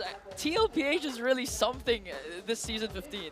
Yeah, I really feel like even in a downward trajectory for some parts of this game, especially after this one, I feel like they recovered very well. They were able to really button together to fight it. Yeah, I have to acknowledge just how good this play set up by AP Bren was. I thought this would come from a counter. It came from them taking the initiative, the vision provided. But at the end, it was TLPH taking their own initiative to surprise AP Bren, changing up their priorities. And of course, with what we mentioned earlier, sending Oheb to the back. Probably that was a Sanji call. Maybe that's why we're seeing him as the MVP. But you could really feel the effect of his low E throughout the series. And a harsh reminder to the rest of MPL Philippines as to why, as much as possible, if you're giving the low E to Sanji, make sure you're ready for it and you have a game plan. Or if you're not, just don't give it at all. And it felt like there was a sort of a game plan, especially after like that 10-minute mark here, or 12-minute mark. But then again, TLPH is doing TLPH things, running over the opposition. Yeah, especially their patented bait out the Lord. We're not going to go for the Lord anymore. We're going to go for the kills. The last Lord was, second to the last or last Lord was stolen by AP Bren, but TLPH went for the wipeout. Yeah, that was second to the last one. It was a near wipeout they got afterwards. And that meant that AP Bren couldn't push with it. So it's just great veterancy showed up by TLPH and playing against playing with a lineup that demands a lot of communication and great teamwork with making risky plays as the low E. It was a good bounce back. Kyletzy admitted that he did have a rough game this time around. Some of his entries could have been timed better, yes, but in the times where Kyletzy was doing really well, you saw that AP Bren just weren't ready for him. Yeah, it felt like they were on a demolishing machine. And that game was also very close in gold after 12 minutes. It's like it never really changed that much. So something really is happening good. Something good is happening here for AP Bren. We just need to kind of let it take form or let it take shape. Yeah. This actually might be the lowest gold per minute game from Oheb. Oh, good observation. Yeah, 759. I mean, to be fair, this is one of the longer games compared to their fast games that we've seen in the past 2 weeks. 17 minutes, 41 seconds in. It was a real clear 50-50 game up to the late game point. But again, TLPH, with their veterancy, their willingness, and of course their immense chemistry despite just having a whip, just goes to show that they can dominate still. That's right. And domination is the name of the game here for TLPH. If you know, these guys, they're starting to patent their own style again. Of course, it's under TLPH banner, so it's like, you know, they're trying to put it together. It's a ube with a little bit of express, and we saw a lot of it here today. A little bit of cakes also. Yeah. Cake on the side. Okay, ube cake. Ube cake express. Ube cake. Rock hard. Let him cook. Let him cook. Oh yeah, no, let me cook. I will. If I only know how to bake cakes. Like, I don't bake cakes. I bake different things. I don't bake cakes. I want some. Oh my goodness. Let's go over to a mic check here. See what they actually talk about. Suyo sa akin. Pangalaw. Tara, puro law. Gabat. Paray rito. Ay! Granger, saan ka? Suyo, Granger. Paray na sa akin, Granger. Out ka na. Paray, Granger, pre. Bas. Suyo. And double, pre. Yo, lambot niyan, pre. Tara. There you go. Clean as silk. Those calls really feel like they work together as a unit. They really feel like they have a lot of control on the map here. Yeah, honestly, it's like that they're acting like they have one mind. I mean, amidst all the noises that they hear, they're still in sync. The skills are still coordinated. So, I mean, wow. Huge win for TLPH. According to Crafted Jan, ganda acknowledge na pangit laro niya. Idol na idol kita, Carl.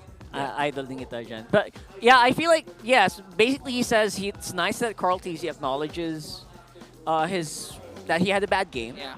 And he's still his idol. He still idolized the guy. So thank you so much, Crafted Jen, and everyone else is commenting. Again, if you just comment down below, we'll read that as much as we can, especially if it really makes a lot of sense. Yeah. And that one did. That was really good. This is why he's a GOAT. Imagine the community is just literally seeing Carl TZ grow up in front of their eyes. Amazing. Yeah. From being a kid to being someone very self-aware, being a proven champion, and now being a leader for TLPH. Just goes to show that Carl TZ has been in the league for so long. Yeah. How old is he now? He's like in his 20s, right? Just entered his 20s. Yeah, he just entered his 20s. He started off as a 14, 15-year-old. Wow. There you go. Wow. And Pansiklaban, by the way, a big wow for our Bees and our Falcons leading the scoreboard. Kabarangay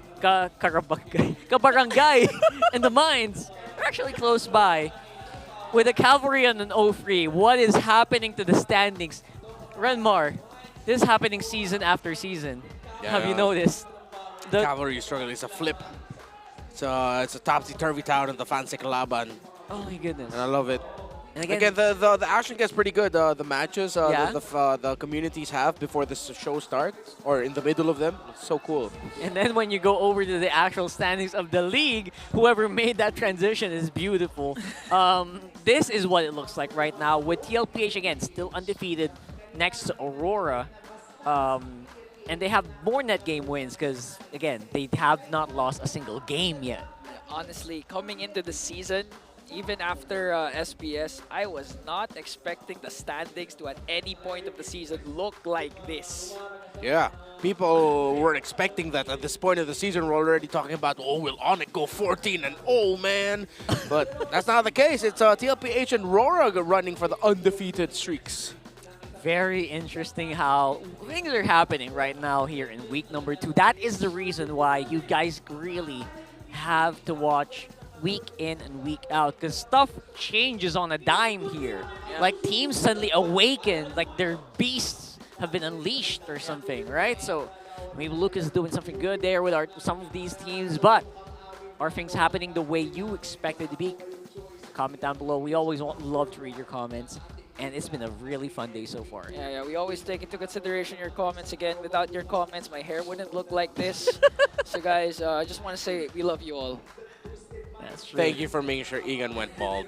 I appreciate all of you, really. I really, really do. And I appreciate you joining me, sir. Thank you, I didn't do this for you. I did this for me, Igan. Just to Get the clear it wrong out. idea. Just to clear it out for Maybe you guys. Rockart will do this for me. We'll talk later. But for now, it has been a pleasure having you guys, and hopefully you guys enjoyed the games that we had today. We're going to throw it over to our host in a bit, but then again, that's it for me. I'm Rockart, this is Ingan, and we got Renmar. We'll see you guys tomorrow for more MLBB action. You know what, Jamie? Today's games have been nothing short of a showcase of dominance, hindi ba? Tamang-tama ka, Hans. Absolutely amazing and mind-blowing. TNC continuing their rise by beating the Barangay Team Falcons with their sweep, and TLPH proving they're one of the best with their win streak. At syempre, hindi doon nagtapos because even outside of the games, merong mga nanalo ng napakaraming surprises courtesy of the MLBB's Golden Month celebration, right? True! Intense action in-game and outside of the game, yan ang mararanasan nyo sa MPL Arena. At magtutuloy-tuloy pa tayo because MPL Philippines Season 15 is only at its second week. At sama-sama tayo bukas, okay? Kita-kita taugma, ha? Para tunghayan ang Lakas ng Pinas! See you guys tomorrow! Bye!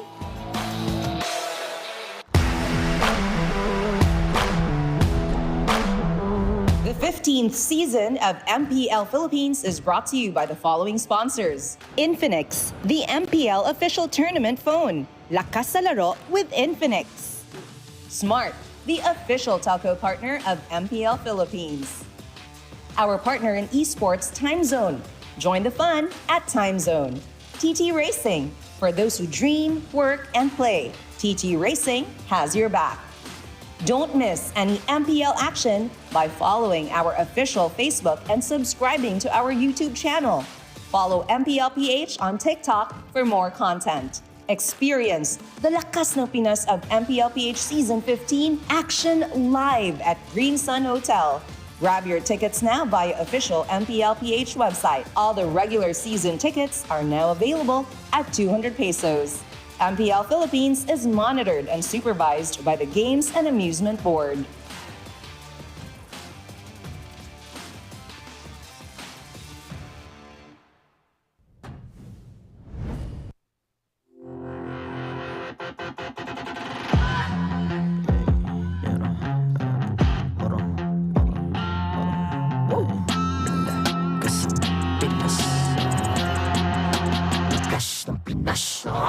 Malakas, Pilipinas malakas Kahit anong lane, we become the monsters. Malakas, Pilipinas malakas Face the golden sun and ribbon for the 3 stars. Look at us to the top, no ifs, no buts. Winning any game, para to sa PINAS. Di mo matitinag aming boses sa new level. Nasa kalye man o mobile, you know I become a legend. Open fire, we unite, we winners. Built with pressure, the diamonds are made of. Switch na lane na parang gera. HP Racing, may reset up. Built na kitang buhat, we hear that full load SS parang Lyra. Susundan ko ang iyong bakas kasama patas. Tagumpay natin to dahil tayo'y malakas para sa Pinas. Nasa amin ang alas, hindi tuwa atras. Kinikilala sa taas kasi kami ang malakas para sa Pinas. Nasa amin ang alas, hindi tuwa atras. Kinikilala sa taas, ganito kami sa Pinas. Wow! Hold on, yeah. Malakas ang Pinas. We are laging MVP, no surrender, no retreat. Pag nagsama-sama, just imagine what we can achieve. Laging MVP, no surrender, no retreat. Giving 100 all my all, cause we just cannot be defeated. We are unstoppable, immune and invulnerable. Ready ang equipment, lahat frozen, malang crowd control. Pakita ko na jab like pow, beast of the southeast. So matawag proud and loud, cause every enemy we devour. Susundan ko ang iyong bakas kasama patas. Tagumpay natin to dahil tayo'y malakas para sa Pinas. Nasa amin ang alas, hindi tuwa atras. Kinikilala sa taas kasi kami